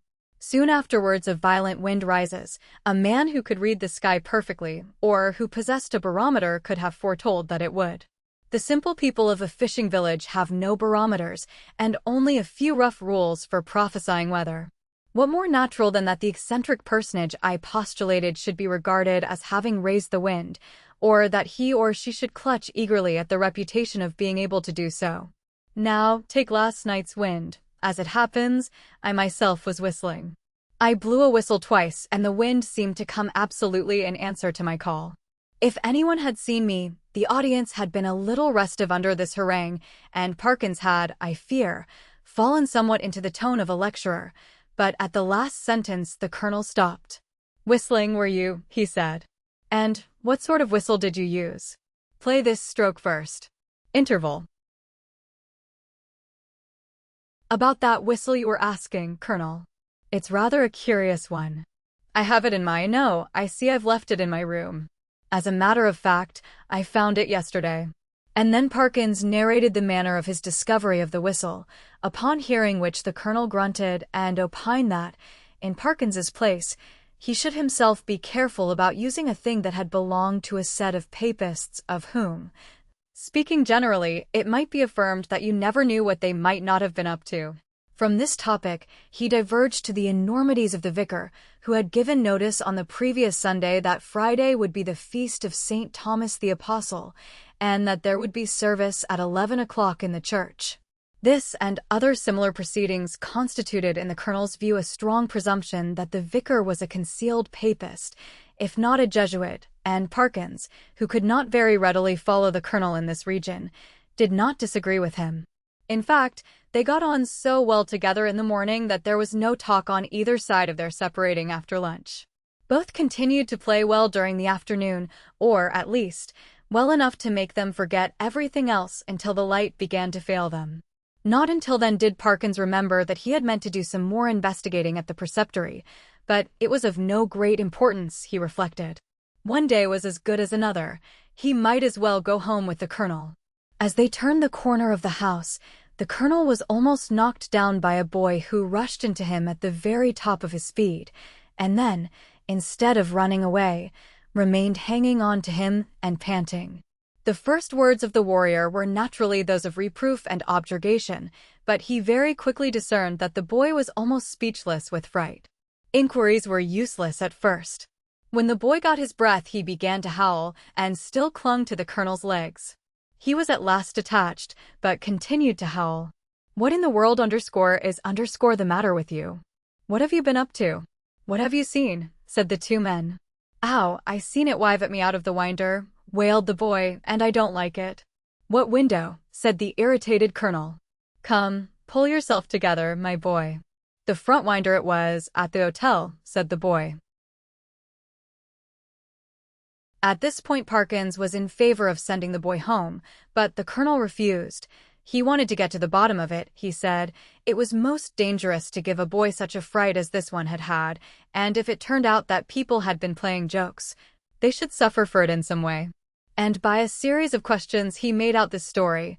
The boy had been playing about on the grass in front of the globe with some others. Then they had gone home to their teas, and he was just going, when he happened to look up at the front winder and see it wiving at him. It seemed to be a figure of some sort, in white as far as he knew, couldn't see its face, but it wived at him, and it weren't a right thing, not to say not a right person. Was there a light in the room? No, he didn't think to look if there was a light. Which was the window? Was it the top one or the second one? The second one. It was the big winder what got two little uns out the sides. Very well, my boy, said the colonel, after a few more questions. You run away home now. I expect it was some person trying to give you a start. Another time, like a brave English boy, you just throw a stone. Well, no, not that exactly, but you go and speak to the waiter, or to Mr. Simpson, the landlord, and say that I advised you to do so. The boy's face expressed some of the doubt he felt as to the likelihood of Mr. Simpson's lending a favorable ear to his complaint, but the colonel did not appear to perceive this, and went on, and here's a sixpence. No, I see it's a shilling, and you be off home. And don't think any more about it. The youth hurried off with agitated thanks, and the colonel and Parkins went round to the front of the globe and reconnoitered. There was only one window answering to the description they had been hearing. Well, that's curious, said Parkins. It's evidently my window the lad was talking about. Will you come up for a moment, Colonel Wilson? We ought to be able to see if anyone has been taking liberties in my room. They were soon in the passage, and Parkins made as if to open the door. Then he stopped and felt in his pockets. This is more serious than I thought, was his next remark. I remember now that before I started this morning I locked the door. It is locked now, and what is more, here is the key. And he held it up. Now he went on, if the servants are in the habit of going into one's room during the day when one is away, I can only say that, well, that I don't approve of it at all. Conscious of a somewhat weak climax, he busied himself in opening the door, which was indeed locked, and in lighting candles. No, he said, nothing seems disturbed. Except your bed, put in the colonel. Excuse me, that isn't my bed, said Parkins. I don't use that one. But it does look as if someone had been playing tricks with it. It certainly did. The clothes were bundled up and twisted together in a most tortuous confusion. Parkins pondered. That must be it, he said at last. I disordered the clothes last night in unpacking, and they haven't made it since. Perhaps they came in to make it, and that boy saw them through the window, and then they were called away and locked the door after them. Yes, I think that must be it. "Well, ring and ask," said the colonel, and this appealed to Parkins as practical. The maid appeared and, to make a long story short, deposed that she had made the bed in the morning when the gentleman was in the room and hadn't been there since. No, she hadn't no other key. Mr. Simpson he kept the keys. He'd be able to tell the gentleman if anyone had been up. This was a puzzle. Investigation showed that nothing of value had been taken, and Parkins remembered the disposition of the small objects on tables and so forth well enough to be pretty sure that no pranks had been played with them. Mr. and Mrs. Simpson furthermore agreed that neither of them had given the duplicate key of the room to any person whatever during the day. Nor could Parkins, fair-minded man as he was, detect anything in the demeanor of master, mistress, or maid that indicated guilt. He was much more inclined to think that the boy had been imposing on the colonel. The latter was unwontedly silent and pensive at dinner and throughout the evening. When he bade good-night to Parkins, he murmured in a gruff undertone, "You know where I am if you want me during the night." "Why, yes, thank you, Colonel Wilson, I think I do, but there isn't much prospect of my disturbing you, I hope. By the way," he added, "did I show you that old whistle I spoke of?" "I think not." "Well, here it is." The colonel turned it over gingerly in the light of the candle. "Can you make anything of the inscription?" asked Parkins, as he took it back. "No, not in this light." "What do you mean to do with it?" "Oh, well, when I get back to Cambridge I shall submit it to some of the archaeologists there and see what they think of it, and very likely, if they consider it worth having, I may present it to one of the museums." Said the colonel. "Well, you may be right. All I know is that, if it were mine, I should chuck it straight into the sea. It's no use talking, I'm well aware, but I expect that with you it's a case of live and learn." "I hope so, I'm sure, and I wish you a good night." He turned away, leaving Parkins in act to speak at the bottom of the stair, and soon each was in his own bedroom. By some unfortunate accident, there were neither blinds nor curtains to the windows of the professor's room. The previous night he had thought little of this, but tonight there seemed every prospect of a bright moon rising to shine directly on his bed, and probably wake him later on. When he noticed this he was a good deal annoyed, but, with an ingenuity which I can only envy, he succeeded in rigging up, with the help of a railway rug, some safety pins, and a stick and umbrella, a screen which, if it only held together, would completely keep the moonlight off his bed. And shortly afterwards he was comfortably in that bed. When he had read a somewhat solid work long enough to produce a decided wish for sleep, he cast a drowsy glance round the room, blew out the candle, and fell back upon the pillow. He must have slept soundly for an hour or more, when a sudden clatter shook him up in a most unwelcome manner. In a moment he realized what had happened. His carefully constructed screen had given way, and a very bright frosty moon was shining directly on his face. This was highly annoying. Could he possibly get up and reconstruct the screen? Or could he manage to sleep if he did not? For some minutes he lay and pondered over the possibilities. Then he turned over sharply, and with his eyes open lay breathlessly listening.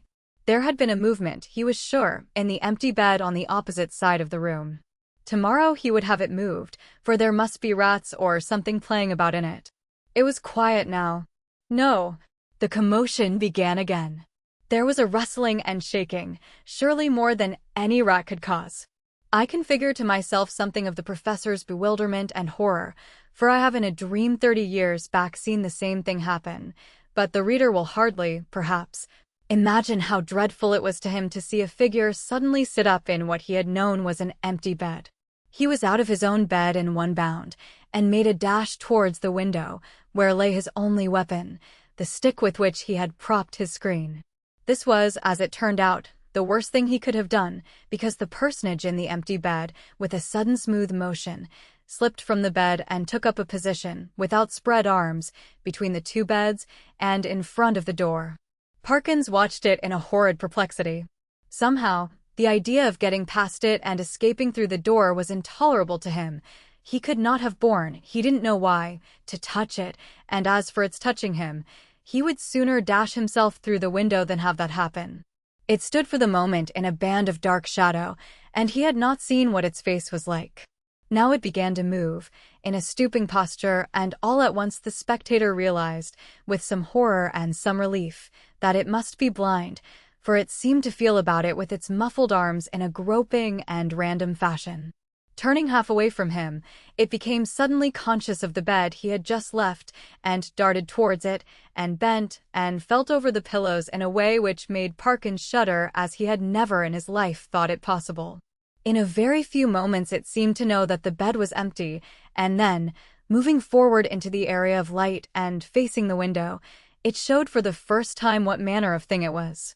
Parkins, who very much dislikes being questioned about it, did once describe something of it in my hearing, and I gathered that what he chiefly remembers about it is a horrible, an intensely horrible, face of crumpled linen. What expression he read upon it he could not or would not tell, but that the fear of it went nigh to maddening him is certain. But he was not at leisure to watch it for long. With formidable quickness, it moved into the middle of the room, and, as it groped and waved, one corner of its drapery swept across Parkins's face. He could not, though he knew how perilous a sound was, he could not keep back a cry of disgust, and this gave the searcher an instant clue. It leapt towards him upon the instant, and the next moment he was halfway through the window backwards, uttering cry upon cry at the utmost pitch of his voice, and the linen face was thrust close into his own. At this, almost the last possible second, deliverance came, as you will have guessed.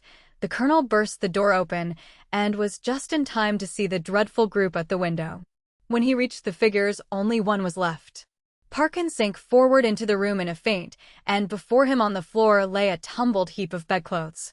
Colonel Wilson asked no questions, but busied himself in keeping everyone else out of the room and in getting Parkins back to his bed, and himself, wrapped in a rug, occupied the other bed for the rest of the night. Early on the next day Rogers arrived, more welcome than he would have been a day before, and the three of them held a very long consultation in the professor's room. At the end of it the colonel left the hotel door carrying a small object between his finger and thumb, which he cast as far into the sea as a very brawny arm could send it. Later on the smoke of a burning ascended from the back premises of the Globe. Exactly what explanation was patched up for the staff and visitors at the hotel, I must confess, I do not recollect. The professor was somehow cleared of the ready suspicion of delirium tremens, and the hotel of the reputation of a troubled house. There is not much question as to what would have happened to Parkins if the colonel had not intervened when he did. He would either have fallen out of the window or else lost his wits. But it is not so evident what more the creature that came in answer to the whistle could have done than frighten. There seemed to be absolutely nothing material about it save the bedclothes of which it had made itself a body. The colonel, who remembered a not very dissimilar occurrence in India, was of the opinion that if Parkins had closed with it could really have done very little, and that its one power was that of frightening. The whole thing, he said, served to confirm his opinion of the Church of Rome. There is really nothing more to tell, but, as you may imagine, the professor's views on certain points are less clear-cut than they used to be. His nerves, too, have suffered. He cannot even now see a surplice hanging on a door quite unmoved, and the spectacle of a scarecrow in a field late on a winter afternoon has cost him more than one sleepless night. The treasure of Abbot Thomas I Verum usque in presentum diem multa geriant inter esse canonicida abscondito quodem istius abbatis tome thesauro, quem sep, quanquam ad hoc in casum, qui siverant Steinfeldenses.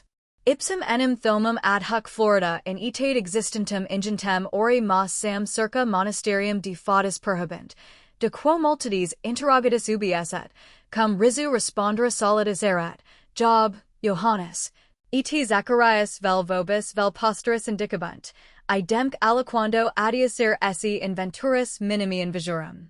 Inter alia huius abbatis opera, hoc memoria praecipiu dignum judico quod fenestram magnam in orientali part ali Australis in ecclesia sua imaginibus optimi in vitro depictus impleverit. Id quod et ipsius effigies et insignia ibidem passita demonstrant. Domum quoque abacialum fear totem restoravit, putio in atrio ipsius effaso et lapidibus marmorius pulcher calatus exornato. Decessit autumn, Mort aliquantulum subitania perculsus, itatis sui anno exiedo, incarnationis vero dominium sixo.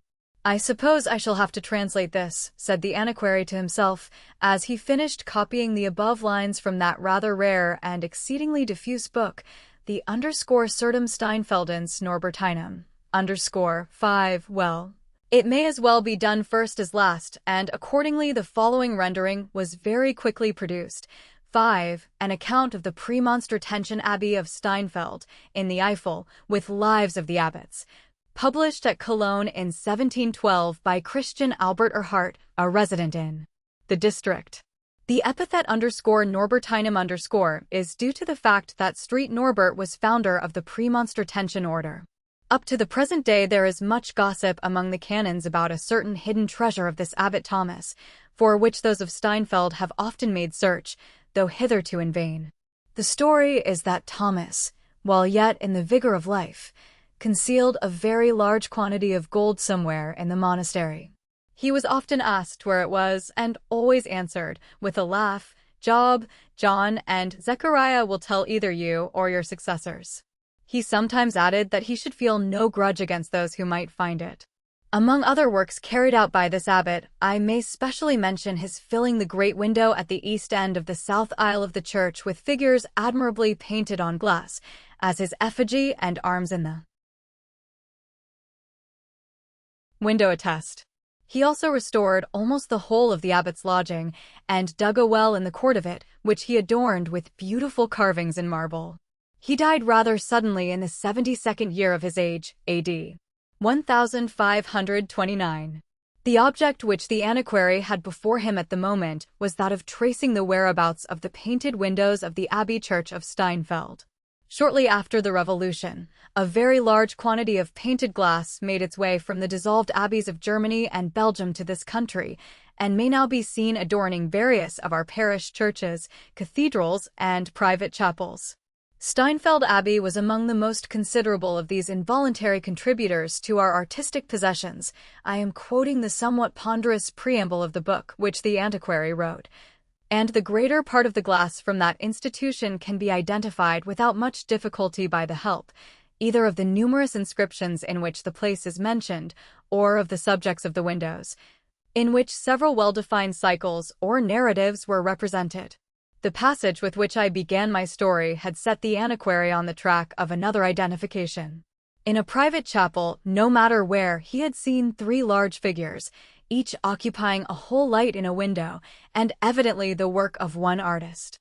Their style made it plain that that artist had been a German of the 16th century, but hitherto the more exact localizing of them had been a puzzle. They represented, will you be surprised to hear it, Job Patriarcha, Johannes Evangelista, Zacharias Propheta, and each of them held a book or scroll, inscribed with a sentence from his writings. These, as a matter of course, the antiquary had noted, and had been struck by the curious way in which they differed from any text of the Vulgate that he had been able to examine. Thus the scroll in Job's hand was inscribed, _oro s locus in quo absconditor_ for _conflator_ wink with a frown 6, on the book of John was _habent in vestimentis sui scripturum quam nemo novit _7 for in _vestimento scriptum the following words being taken from another verse, and Zacharias had _super lapidem unum septem oculi sunt _8, which alone of the 3 presents an unaltered text. 6. There is a place for gold where it is hidden. 7. They have on their raiment a writing which no man knoweth. 8. Upon one stone are 7 eyes. A sad perplexity it had been to our investigator to think why these 3 personages should have been placed together in one window. There was no bond of connection between them, either historic, symbolic, or doctrinal, and he could only suppose that they must have formed part of a very large series of prophets and apostles, which might have filled, say, all the clerestory windows of some capacious church. But the passage from the _certum_ had altered the situation by showing that the names of the actual personages represented in the glass now in Lord D.'s chapel had been constantly on the lips of Abbot Thomas von Eschenhausen of Steinfeld, and that this abbot had put up a painted window, probably about the year 1520, in the south aisle of his abbey church. It was no very wild conjecture that the three figures might have formed part of Abbot Thomas's offering. It was one which, moreover, could probably be confirmed or set aside by another careful examination of the glass. And, as Mr. Somerton was a man of leisure, he set out on pilgrimage to the private chapel with very little delay. His conjecture was confirmed to the full. Not only did the style and technique of the glass suit perfectly with the date and place required, but in another window of the chapel he found some glass, known to have been bought along with the figures, which contained the arms of Abbot Thomas von Eschenhausen. At intervals during his researches, Mr. Somerton had been haunted by the recollection of the gossip about the hidden treasure, and, as he thought the matter over, it became more and more obvious to him that if the abbot meant anything by the enigmatical answer which he gave to his questioners, he must have meant that the secret was to be found somewhere in the window he had placed in the abbey church. It was undeniable, furthermore, that the first of the curiously selected texts on the scrolls in the window might be taken to have a reference to hidden treasure. Every feature, therefore, or mark which could possibly assist in elucidating the riddle which, he felt sure, the abbot had set to posterity he noted with scrupulous care, and, returning to his Berkshire manor house, consumed many a pint of the midnight oil over his tracings and sketches. After 2 or 3 weeks, a day came when Mr. Somerton announced to his man that he must pack his own and his master's things for a short journey abroad, whither for the moment we will not follow him. Mr. Gregory, the rector of Parsbury, had strolled out before breakfast, it being a fine autumn morning, as far as the gate of his carriage drive, with intent to meet the postman and sniff the cool air. Nor was he disappointed of either purpose. Before he had had time to answer more than 10 or 11 of the miscellaneous questions propounded to him in the lightness of their hearts by his young offspring, who had accompanied him, the postman was seen approaching. And among the morning's budget was one letter bearing a foreign postmark and stamp, which became at once the objects of an eager competition among the youthful Gregorys, and was addressed in an uneducated, but plainly an English hand. When the rector opened it and turned to the signature, he realized that it came from the confidential valet of his friend and squire, Mr. Somerton. Thus it ran: Honored Sir, as I am in a great anxiety about Master, I write at his wish to beg you, sir, if you could be so good as step over. Master has had a nasty shock and keeps his bed. I never have known him like this, but no wonder, and nothing will serve but you, sir. Master says what I meant tie on the short way here is drive to Coblentz and take a trap. Hoping I have made all plain, but am much confused in myself what with anxiety and wakefulness at night. If I might be so bold, sir, it will be a pleasure to see a honest British face among all these foreign ones. I am Sir your obet served William Brown. P.S. The village for town I will not term. It is named Steinfeld. The reader must be left to picture to himself in detail the surprise, confusion, and hurry of preparation into which the receipt of such a letter would be likely to plunge a quiet Berkshire parsonage in the year of grace 1859. It is enough for me to say that a train to town was caught in the course of the day, and that Mr. Gregory was able to secure a cabin in the Antwerp boat and a place in the Koblenz train. Nor was it difficult to manage the transit from that centre to Steinfeld. I labor under a grave disadvantage as narrator of the story in that I have never visited Steinfeld myself, and that neither of the principal actors in the episode, from whom I derive my information, was able to give me anything but a vague and rather dismal idea of its appearance. I gather that it is a small place, with a large church despoiled of its ancient fittings, a number of rather ruinous great buildings, mostly of the 17th century, surround this church, for the abbey in common with most of those on the continent, was rebuilt in a luxurious fashion by its inhabitants at that period. It has not seemed to me worthwhile to lavish money on a visit to the place, for though it is probably far more attractive than either Mr. Somerton or Mr. Gregory thought it, there is evidently little, if anything, of first-rate interest to be seen, except, perhaps, one thing, which I should not care to see. The inn where the English gentleman and his servant were lodged is, or was, the only possible one in the village. Mr. Gregory was taken to it at once by his driver, and found Mr. Brown waiting at the door.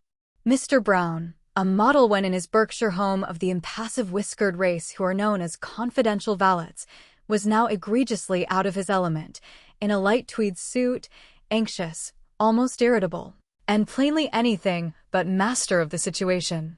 His relief at the sight of the honest British face of his rector was unmeasured, but words to describe it were denied him. He could only say, "Well, I am pleased, I'm sure, sir, to see you. And so I'm sure, sir, will master." "How is your master, Brown?" Mr. Gregory eagerly put in. "I think he's better, sir, thank you, but he's had a dreadful time of it. I 'ope he's gettin' some sleep now, but what has been the matter I couldn't make out from your letter? Was it an accident of any kind?" "Well, sir, I 'ardly know whether I'd better speak about it. Master was very particular he should be the one to tell you. But there's no bones broke, that's one thing I'm sure we ought to be thankful." "What does the doctor say?" asked Mr. Gregory. They were by this time outside Mr. Somerton's bedroom door and speaking in low tones. Mr. Gregory, who happened to be in front, was feeling for the handle and chanced to run his fingers over the panels.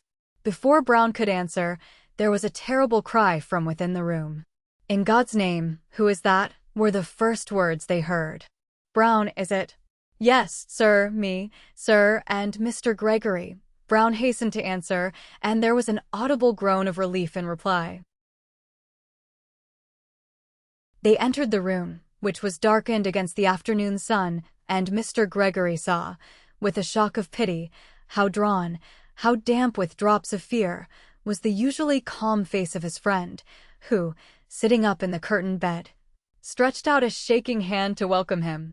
"Better for seeing you, my dear Gregory," was the reply to the rector's first question, and it was palpably true. After 5 minutes of conversation Mr. Somerton was more his own man, Brown afterwards reported, than he had been for days. He was able to eat a more than respectable dinner, and talked confidently of being fit to stand a journey to Coblentz within 24 hours. "But there's one thing," he said, with a return of agitation which Mr. Gregory did not like to see, "which I must beg you to do for me, my dear Gregory. Don't," he went on, laying his hand on Gregory's to forestall any interruption, "don't ask me what it is, or why I want it done. I'm not up to explaining it yet. It would throw me back, undo all the good you have done me by coming. The only word I will say about it is that you run no risk whatever by doing it, and that Brown can and will show you tomorrow what it is. It's merely to put back, to keep, something. No, I can't speak of it yet. Do you mind calling Brown?" "Well, Somerton," said Mr. Gregory, as he crossed the room to the door, "I won't ask for any explanations till you see fit to give them. And if this bit of business is as easy as you represent it to be, I will very gladly undertake it for you the first thing in the morning." "Ah, I was sure you would, my dear Gregory. I was certain I could rely on you. I shall owe you more thanks than I can tell. Now, here is Brown." "Brown, one word with you." "Shall I go?" interjected Mr. Gregory. "Not at all. Dear me, no. Brown, the first thing tomorrow morning. You don't mind early hours, I know, Gregory. You must take the rector to __. You know, a nod from Brown, who looked grave and anxious, and he and you will put that back. You needn't be in the least alarmed. It's _perfectly _safe in the daytime. You know what I mean. It lies on the step, you know, where we put it." Brown swallowed dryly once or twice, and, failing to speak, bowed. "And yes, that's all. Only this one other word, my dear Gregory. If you can manage to keep from questioning Brown about this matter, I shall be still more bound to you. Tomorrow evening, at latest, if all goes well, I shall be able, I believe, to tell you the whole story from start to finish. And now I'll wish you good night. Brown will be with me, he sleeps here, and if I were you, I should lock my door. Yes, be particular to do that. They like it, the people here, and it's better. Good night, good night." They parted upon this, and if Mr. Gregory woke once or twice in the small hours and fancied he heard a fumbling about the lower part of his locked door, it was, perhaps, no more than what a quiet man, suddenly plunged into a strange bed and the heart of a mystery, might reasonably expect. Certainly he thought, to the end of his days, that he had heard such a sound twice or 3 times between midnight and dawn. He was up with the sun, and out in company with Brown soon after. Perplexing as was the service he had been asked to perform for Mr. Somerton, it was not a difficult or an alarming one, and within half an hour from his leaving the inn it was over. What it was I shall not as yet divulge. Later in the morning Mr. Somerton, now almost himself again, was able to make a start from Steinfeld, and that same evening, whether at Koblenz or at some intermediate stage on the journey I am not certain, he settled down to the promised explanation. Brown was present, but how much of the matter was ever really made plain to his comprehension he would never say, and I am unable to conjecture. 3. This was Mr. Somerton's story. You know roughly, both of you, that this expedition of mine was undertaken with the object of tracing something in connection with some old painted glass in Lord D.'s private chapel. Well, the starting point of the whole matter lies in this passage from an old printed book, to which I will ask your attention. And at this point Mr. Somerton went carefully over some ground with which we are already familiar. On my second visit to the chapel, he went on, my purpose was to take every note I could of figures, lettering, diamond scratchings on the glass, and even apparently accidental markings. The first point which I tackled was that of the inscribed scrolls. I could not doubt that the first of these, that of Job, there is a place for the gold where it is hidden with its intentional alteration, must refer to the treasure. So I applied myself with some confidence to the next, that of St. John. They have on their vestures a writing which no man knoweth. The natural question will have occurred to you, was there an inscription on the robes of the figures? I could see none. Each of the 3 had a broad black border to his mantle, which made a conspicuous and rather ugly feature in the window. I was nonplussed, I will own, and, but for a curious bit of luck, I think I should have left the search where the canons of Steinfeld had left it before me. But it so happened that there was a good deal of dust on the surface of the glass, and Lord D., happening to come in, noticed my blackened hands, and kindly insisted on sending for a Turk's head broom to clean down the window. There must, I suppose, have been a rough piece in the broom. Anyhow, as it passed over the border of one of the mantles, I noticed that it left a long scratch, and that some yellow stain instantly showed up. I asked the man to stop his work for a moment, and ran up the ladder to examine the place. The yellow stain was there, sure enough, and what had come away was a thick black pigment, which had evidently been laid on with the brush after the glass had been burnt, and could therefore be easily scraped off without doing any harm. I scraped, accordingly, and you will hardly believe, no, I do you an injustice, you will have guessed already, that I found under this black pigment 2 or 3 clearly formed capital letters in yellow stain on a clear ground. Of course, I could hardly contain my delight. I told Lord D. that I had detected an inscription which I thought might be very interesting, and begged to be allowed to uncover the whole of it. He made no difficulty about it whatever, told me to do exactly as I pleased, and then, having an engagement, was obliged rather to my relief, I must say, to leave me. I set to work at once, and found the task a fairly easy one. The pigment, disintegrated, of course, by time, came off almost at a touch, and I don't think that it took me a couple of hours, all told, to clean the whole of the black borders in all 3 lights. Each of the figures had, as the inscription said, a writing on their vestures which nobody knew. This discovery, of course, made it absolutely certain to my mind that I was on the right track. And now, what was the inscription? While I was cleaning the glass, I almost took pains not to read the lettering, saving up the treat until I had got the whole thing clear. And when that was done, my dear Gregory, I assure you I could almost have cried from sheer disappointment. What I read was only the most hopeless jumble of letters that was ever shaken up in a hat. Here it is, _job_. DREVACIP DMOMSM VIVLSLCVIBSBTVT _St. John _ Rdiamrla zip Spodsier set Tazgiafner Zechariah DREVICIP DMOMSM VIVLSLCVIBSBTVT blank as I felt and must have looked for the first few minutes. My disappointment didn't last long. I realized almost at once that I was dealing with a cipher or cryptogram, and I reflected that it was likely to be of a pretty simple kind, considering its early date. So I copied the letters with the most anxious care. Another little point, I may tell you, turned up in the process which confirmed my belief in the cipher. After copying the letters on Job's robe, I counted them to make sure that I had them right. There were 38, and just as I finished going through them, my eye fell on a scratching made with a sharp point on the edge of the border. It was simply the number 38 in Roman numerals. To cut the matter short, there was a similar note, as I may call it, in each of the other lights, and that made it plain to me that the glass painter had had very strict orders from Abbot Thomas about the inscription, and had taken pains to get it correct. Well, after that discovery, you may imagine how minutely I went over the whole surface of the glass in search of further light. Of course, I did not neglect the inscription on the scroll of Zechariah, "Upon one stone are 7 eyes," but I very quickly concluded that this must refer to some mark on a stone which could only be found _in situ _, where the treasure was concealed. To be short, I made all possible notes and sketches and tracings, and then came back to Parsberry to work out the cipher at leisure. Oh, the agonies I went through! I thought myself very clever at first, for I made sure that the key would be found in some of the old books on secret writing. The _Steganographia of Joachim Trithemius, who was an earlier contemporary of Abbot Thomas, seemed particularly promising. So I got that and Selenius's _Cryptographia_ and Bacon's _De Augmentis Scientiarum_ and some more. But I could hit upon nothing. Then I tried the principle of the most frequent letter, taking first Latin and then German as a basis. That didn't help either. Whether it ought to have done so, I am not clear.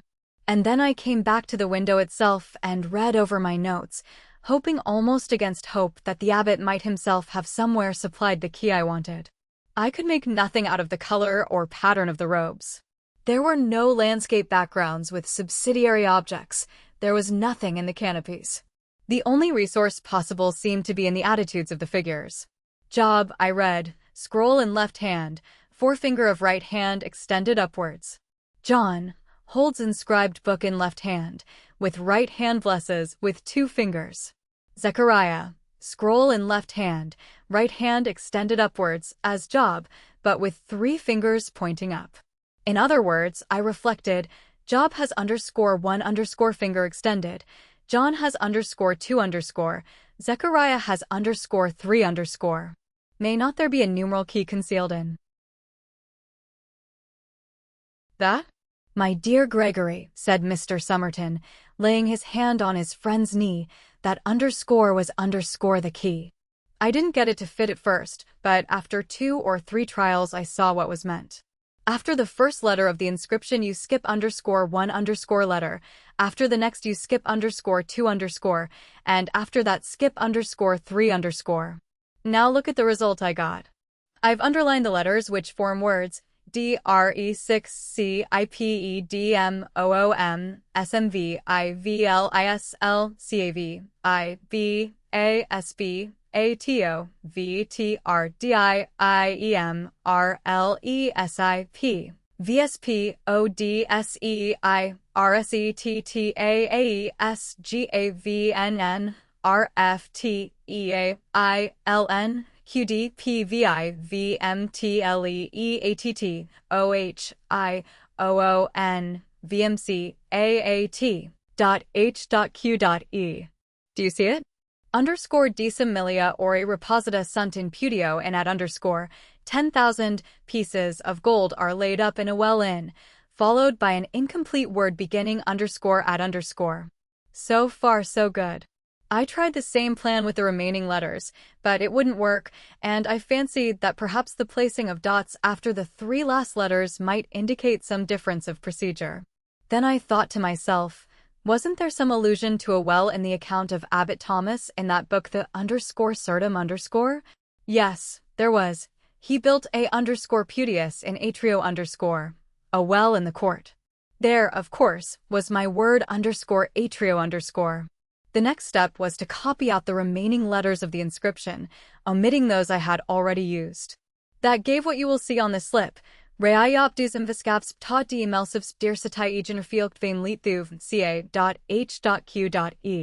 Now, I knew what the three first letters I wanted were, namely, underscore Rio underscore, to complete the word underscore atrio underscore, and, as you will see, these are all to be found in the first 5 letters. I was a little confused at first by the occurrence of 2 underscore I's underscore, but very soon I saw that every alternate letter must be taken in the remainder of the inscription. You can work it out for yourself. The result, continuing where the first round left off, is this. Underscore Rio Domus Abbatialis de Steinfeld me, Thomas, Capojui Custodum Superie. Ger aka la touche underscore. So the whole secret was out. 10,000 pieces of gold are laid up in the well in the court of the abbot's house of Steinfeld by me, Thomas, who have set a guardian over them. Underscore ger aka la touche underscore dot. The last words, I ought to say, are a device which Abbot Thomas had adopted. I found it with his arms in another piece of glass at Lord D.S., and he drafted it bodily into his cipher, though it doesn't quite fit in point of grammar. Well, what would any human being have been tempted to do, my dear Gregory, in my place? Could he have helped setting off, as I did, to Steinfeld and tracing the secret literally to the fountainhead? I don't believe he could. Anyhow, I couldn't, and, as I needn't tell you, I found myself at Steinfeld as soon as the resources of civilization could put me there, and installed myself in the inn you saw. I must tell you that I was not altogether free from forebodings, on one hand of disappointment, on the other of danger. There was always the possibility that Abbot Thomas's well might have been wholly obliterated, or else that someone, ignorant of cryptograms, and guided only by luck, might have stumbled on the treasure before me. And then there was a very perceptible shaking of the voice here. I was not entirely easy, I need not mind confessing, as to the meaning of the words about the guardian of the treasure. But, if you don't mind, I'll say no more about that until it becomes necessary. At the first possible opportunity, Brown and I began exploring the place.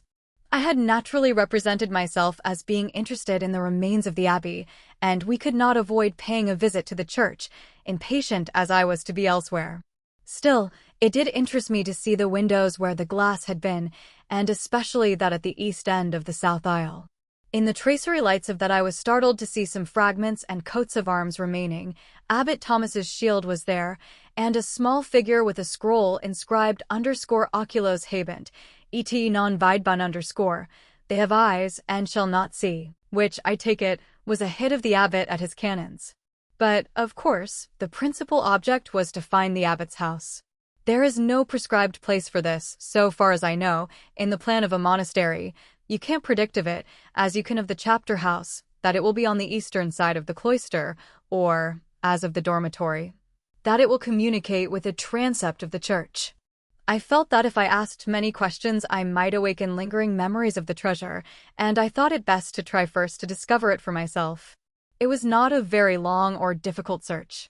That 3-sided court southeast of the church, with deserted piles of building round it and grass-grown pavement, which you saw this morning, was the place. And glad enough I was to see that it was put to no use, and was neither very far from our inn nor overlooked by any inhabited building. There were only orchards and paddocks on the slopes east of the church. I can tell you that fine stone glowed wonderfully in the rather watery yellow sunset that we had on the Tuesday afternoon. Next, what about the well? There was not much doubt about that, as you can testify. It is really a very remarkable thing. That curb is, I think, of Italian marble, and the carving I thought must be Italian also. There were reliefs, you will perhaps remember, of Eleazar and Rebecca, and of Jacob opening the well for Rachel, and similar subjects. But, by way of disarming suspicion, I suppose, the abbot had carefully abstained from any of his cynical and elusive inscriptions. I examined the whole structure with the keenest interest. Of course, a square wellhead with an opening in one side, an arch over it, with a wheel for the rope to pass over, evidently in very good condition still, for it had been used within 60 years. Or perhaps even later, though not quite recently. Then there was the question of depth and access to the interior. I suppose the depth was about 60 to 70 feet, and as to the other point, it really seemed as if the abbot had wished to lead searchers up to the very door of his treasure house, for, as you tested for yourself, there were big blocks of stone bonded into the masonry, and leading down in a regular staircase round and round the inside of the well. It seemed almost too good to be true. I wondered if there was a trap, if the stones were so contrived as to tip over when a weight was placed on them, but I tried a good many with my own weight and with my stick, and all seemed, and actually were, perfectly firm. Of course, I resolved that Brown and I would make an experiment that very night. I was well prepared.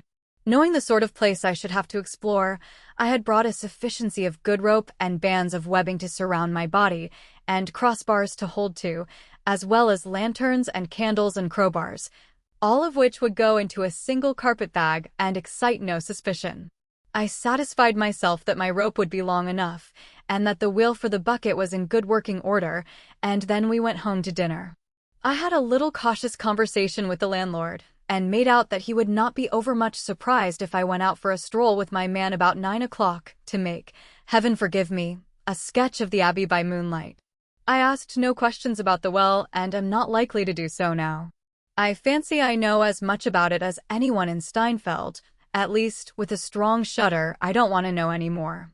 Now we come to the crisis, and though I hate to think of it, I feel sure, Gregory, that it will be better for me in all ways to recall it. Just as it happened.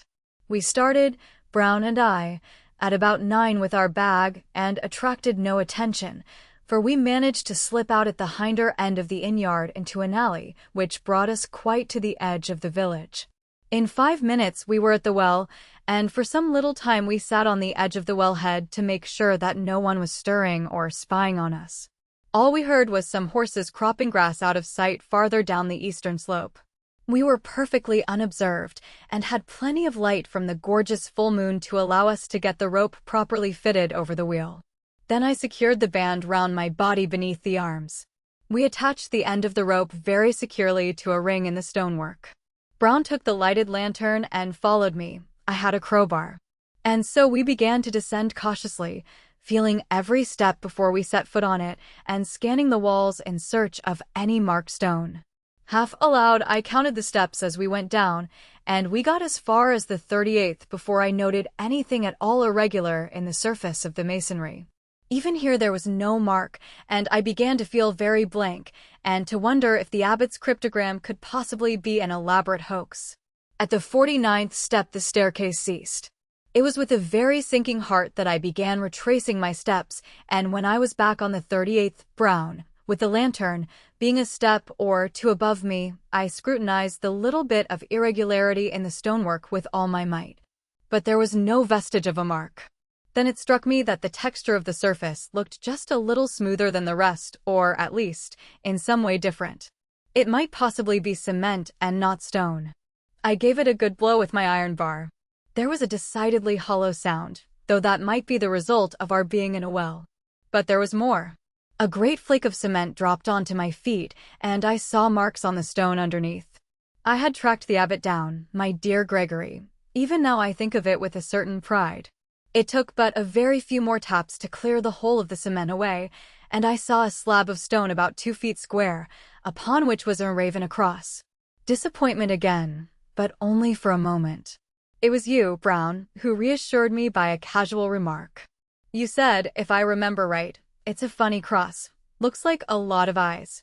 I snatched the lantern out of your hand and saw with inexpressible pleasure that the cross underscore was underscore composed of 7 eyes, 4 in a vertical line, 3 horizontal. The last of the scrolls in the window was explained in the way I had anticipated. Here was my stone with the 7 eyes. So far the abbot's data had been exact, and as I thought. Of this, the anxiety about the guardian returned upon me with increased force. Still, I wasn't going to retreat now. Without giving myself time to think, I knocked away the cement all around the marked stone, and then gave it a prise on the right side with my crowbar. It moved at once, and I saw that it was but a thin light slab, such as I could easily lift out myself, and that it stopped the entrance to a cavity. I did lift it out unbroken, and set it on the step, for it might be very important to us to be able to replace it. Then I waited for several minutes on the step just above. I don't know why, but I think to see if any dreadful thing would rush out. Nothing happened. Next, I lit a candle, and very cautiously I placed it inside the cavity, with some idea of seeing whether there were foul air and of getting a glimpse of what was inside. There was some foulness of air which nearly extinguished the flame, but in no long time it burned quite steadily. The hole went some little way back, and also on the right and left of the entrance, and I could see some rounded light-colored objects within which might be bags. There was no use in waiting. I faced the cavity and looked in. There was nothing immediately in the front of the hole. I put my arm in and felt to the right, very gingerly. "Just give me a glass of cognac, Brown." "I'll go on in a moment, Gregory." Well, I felt to the right, and my fingers touched something curved, that felt, yes, more or less like leather. Dampish it was, and evidently part of a heavy, full thing. There was nothing, I must say, to alarm one. I grew bolder, and putting both hands in as well as I could, I pulled it to me, and it came. It was heavy, but moved more easily than I had expected. As I pulled it towards the entrance, my left elbow knocked over and extinguished the candle. I got the thing fairly in front of the mouth and began drawing it out. Just then Brown gave a sharp ejaculation and ran quickly up the steps with the lantern. He will tell you why in a moment. Startled as I was, I looked round after him and saw him stand for a minute at the top and then walk away a few yards. Then I heard him call softly, "All right, sir," and went on pulling out the great bag in complete darkness. It hung for an instant on the edge of the hole, then slipped forward onto my chest, and put its arms round my neck. My dear Gregory, I am telling you the exact truth. I believe I am now acquainted with the extremity of terror and repulsion which a man can endure without losing his mind. I can only just manage to tell you now the bare outline of the experience. I was conscious of a most horrible smell of mold, and of a cold kind of face pressed against my own, and moving slowly over it, and of several, I don't know how many legs or arms or tentacles or something clinging to my body. I screamed out, Brown says, like a beast, and fell away backward from the step on which I stood, and the creature slipped downwards, I suppose, onto that same step. Providentially the band round me held firm. Brown did not lose his head, and was strong enough to pull me up to the top and get me over the edge quite promptly. How he managed it exactly I don't know, and I think he would find it hard to tell you. I believe he contrived to hide our implements in the deserted building nearby, and with very great difficulty, he got me back to the inn. I was in no state to make explanations, and Brown knows no German, but next morning I told the people some tale of having had a bad fall in the Abbey ruins, which, I suppose, they believed. And now, before I go further, I should just like you to hear what Brown's experiences during those few minutes were. Tell the rector, Brown, what you told me. Well, sir, said Brown, speaking low and nervously, it was just this way. Master was busy down in front of the hole, and I was holding the lantern and looking on, when I heard something drop in the water from the top, as I thought. So I looked up, and I see someone's EAD looking over at us.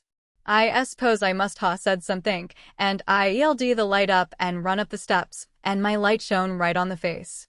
That was a bad un, sir, if ever I see one. A holdish man, and the face very much fell in and lar fin as I thought. And I got up the steps as quick pretty nigh as I'm telling you, and when I was out on the ground there weren't a sign of any person. There ain't been the time for anyone to get away, let alone a hold chap, and I made sure he weren't crouching down by the well, nor nothink. Next thing I hear master cry out something horrible, and all I see was him hanging out by the rope, and, as master says, oh, for I got him up I couldn't tell you. You hear that, Gregory? Said Mr. Somerton. Now, does any explanation of that incident strike you? The whole thing is so ghastly and abnormal that I must own it puts me quite off my balance, but the thought did occur to me that possibly the person who set the trap might have come to see the success of his plan. Just so, Gregory, just so. I can think of nothing else so, likely I should say, if such a word had a place anywhere in my story. I think it must have been the abbot. Well, I haven't much more to tell you. I spent a miserable night, Brown sitting up with me. Next day I was no better, unable to get up, no doctor to be had, and if one had been available, I doubt if he could have done much for me. I made Brown write off to you and spent a second terrible night. And Gregory, of this I am sure, and I think it affected me more than the first shock, for it lasted longer. There was someone or something on the watch outside my door the whole night. I almost fancy there were two. It wasn't only the faint noises I heard from time to time all through the dark hours, but there was the smell, the hideous smell of mold. Every rag I had had on me on that first evening I had stripped off and made Brown take it away. I believe he stuffed the things into the stove in his room, and yet the smell was there, as intense as it had been in the well, and, what is more, it came from outside the door. But with the first glimmer of dawn it faded out, and the sound ceased, too, and that convinced me that the thing or things were creatures of darkness and could not stand the daylight, and so I was sure that if anyone could put back the stone, it or they would be powerless until someone else took it away again. I had to wait until you came to get that done. Of course, I couldn't send Brown to do it by himself, and still less could I tell anyone who belonged to the place. Well, there is my story, and if you don't believe it, I can't help it. But I think you do. Indeed, said Mr. Gregory, I can find no alternative. I must believe it. I saw the well and the stone myself and had a glimpse, I thought, of the bags or something else in the hole. And, to be plain with you, Somerton, I believe my door was watched last night, too. I dare say it was, Gregory, but thank goodness, that is over. Have you, by the way, anything to tell about your visit to that dreadful place? Very little, was the answer. Brown and I managed easily enough to get the slab into its place, and he fixed it very firmly with the irons and wedges you had desired him to get, and we contrived to smear the surface with mud so that it looks just like the rest of the wall. One thing I did notice in the carving on the wellhead, which I think must have escaped you. It was a horrid, grotesque shape, perhaps more like a toad than anything else, and there was a label by it inscribed with the two words, Depositum Custodied. 9. Keep that which is committed to thee.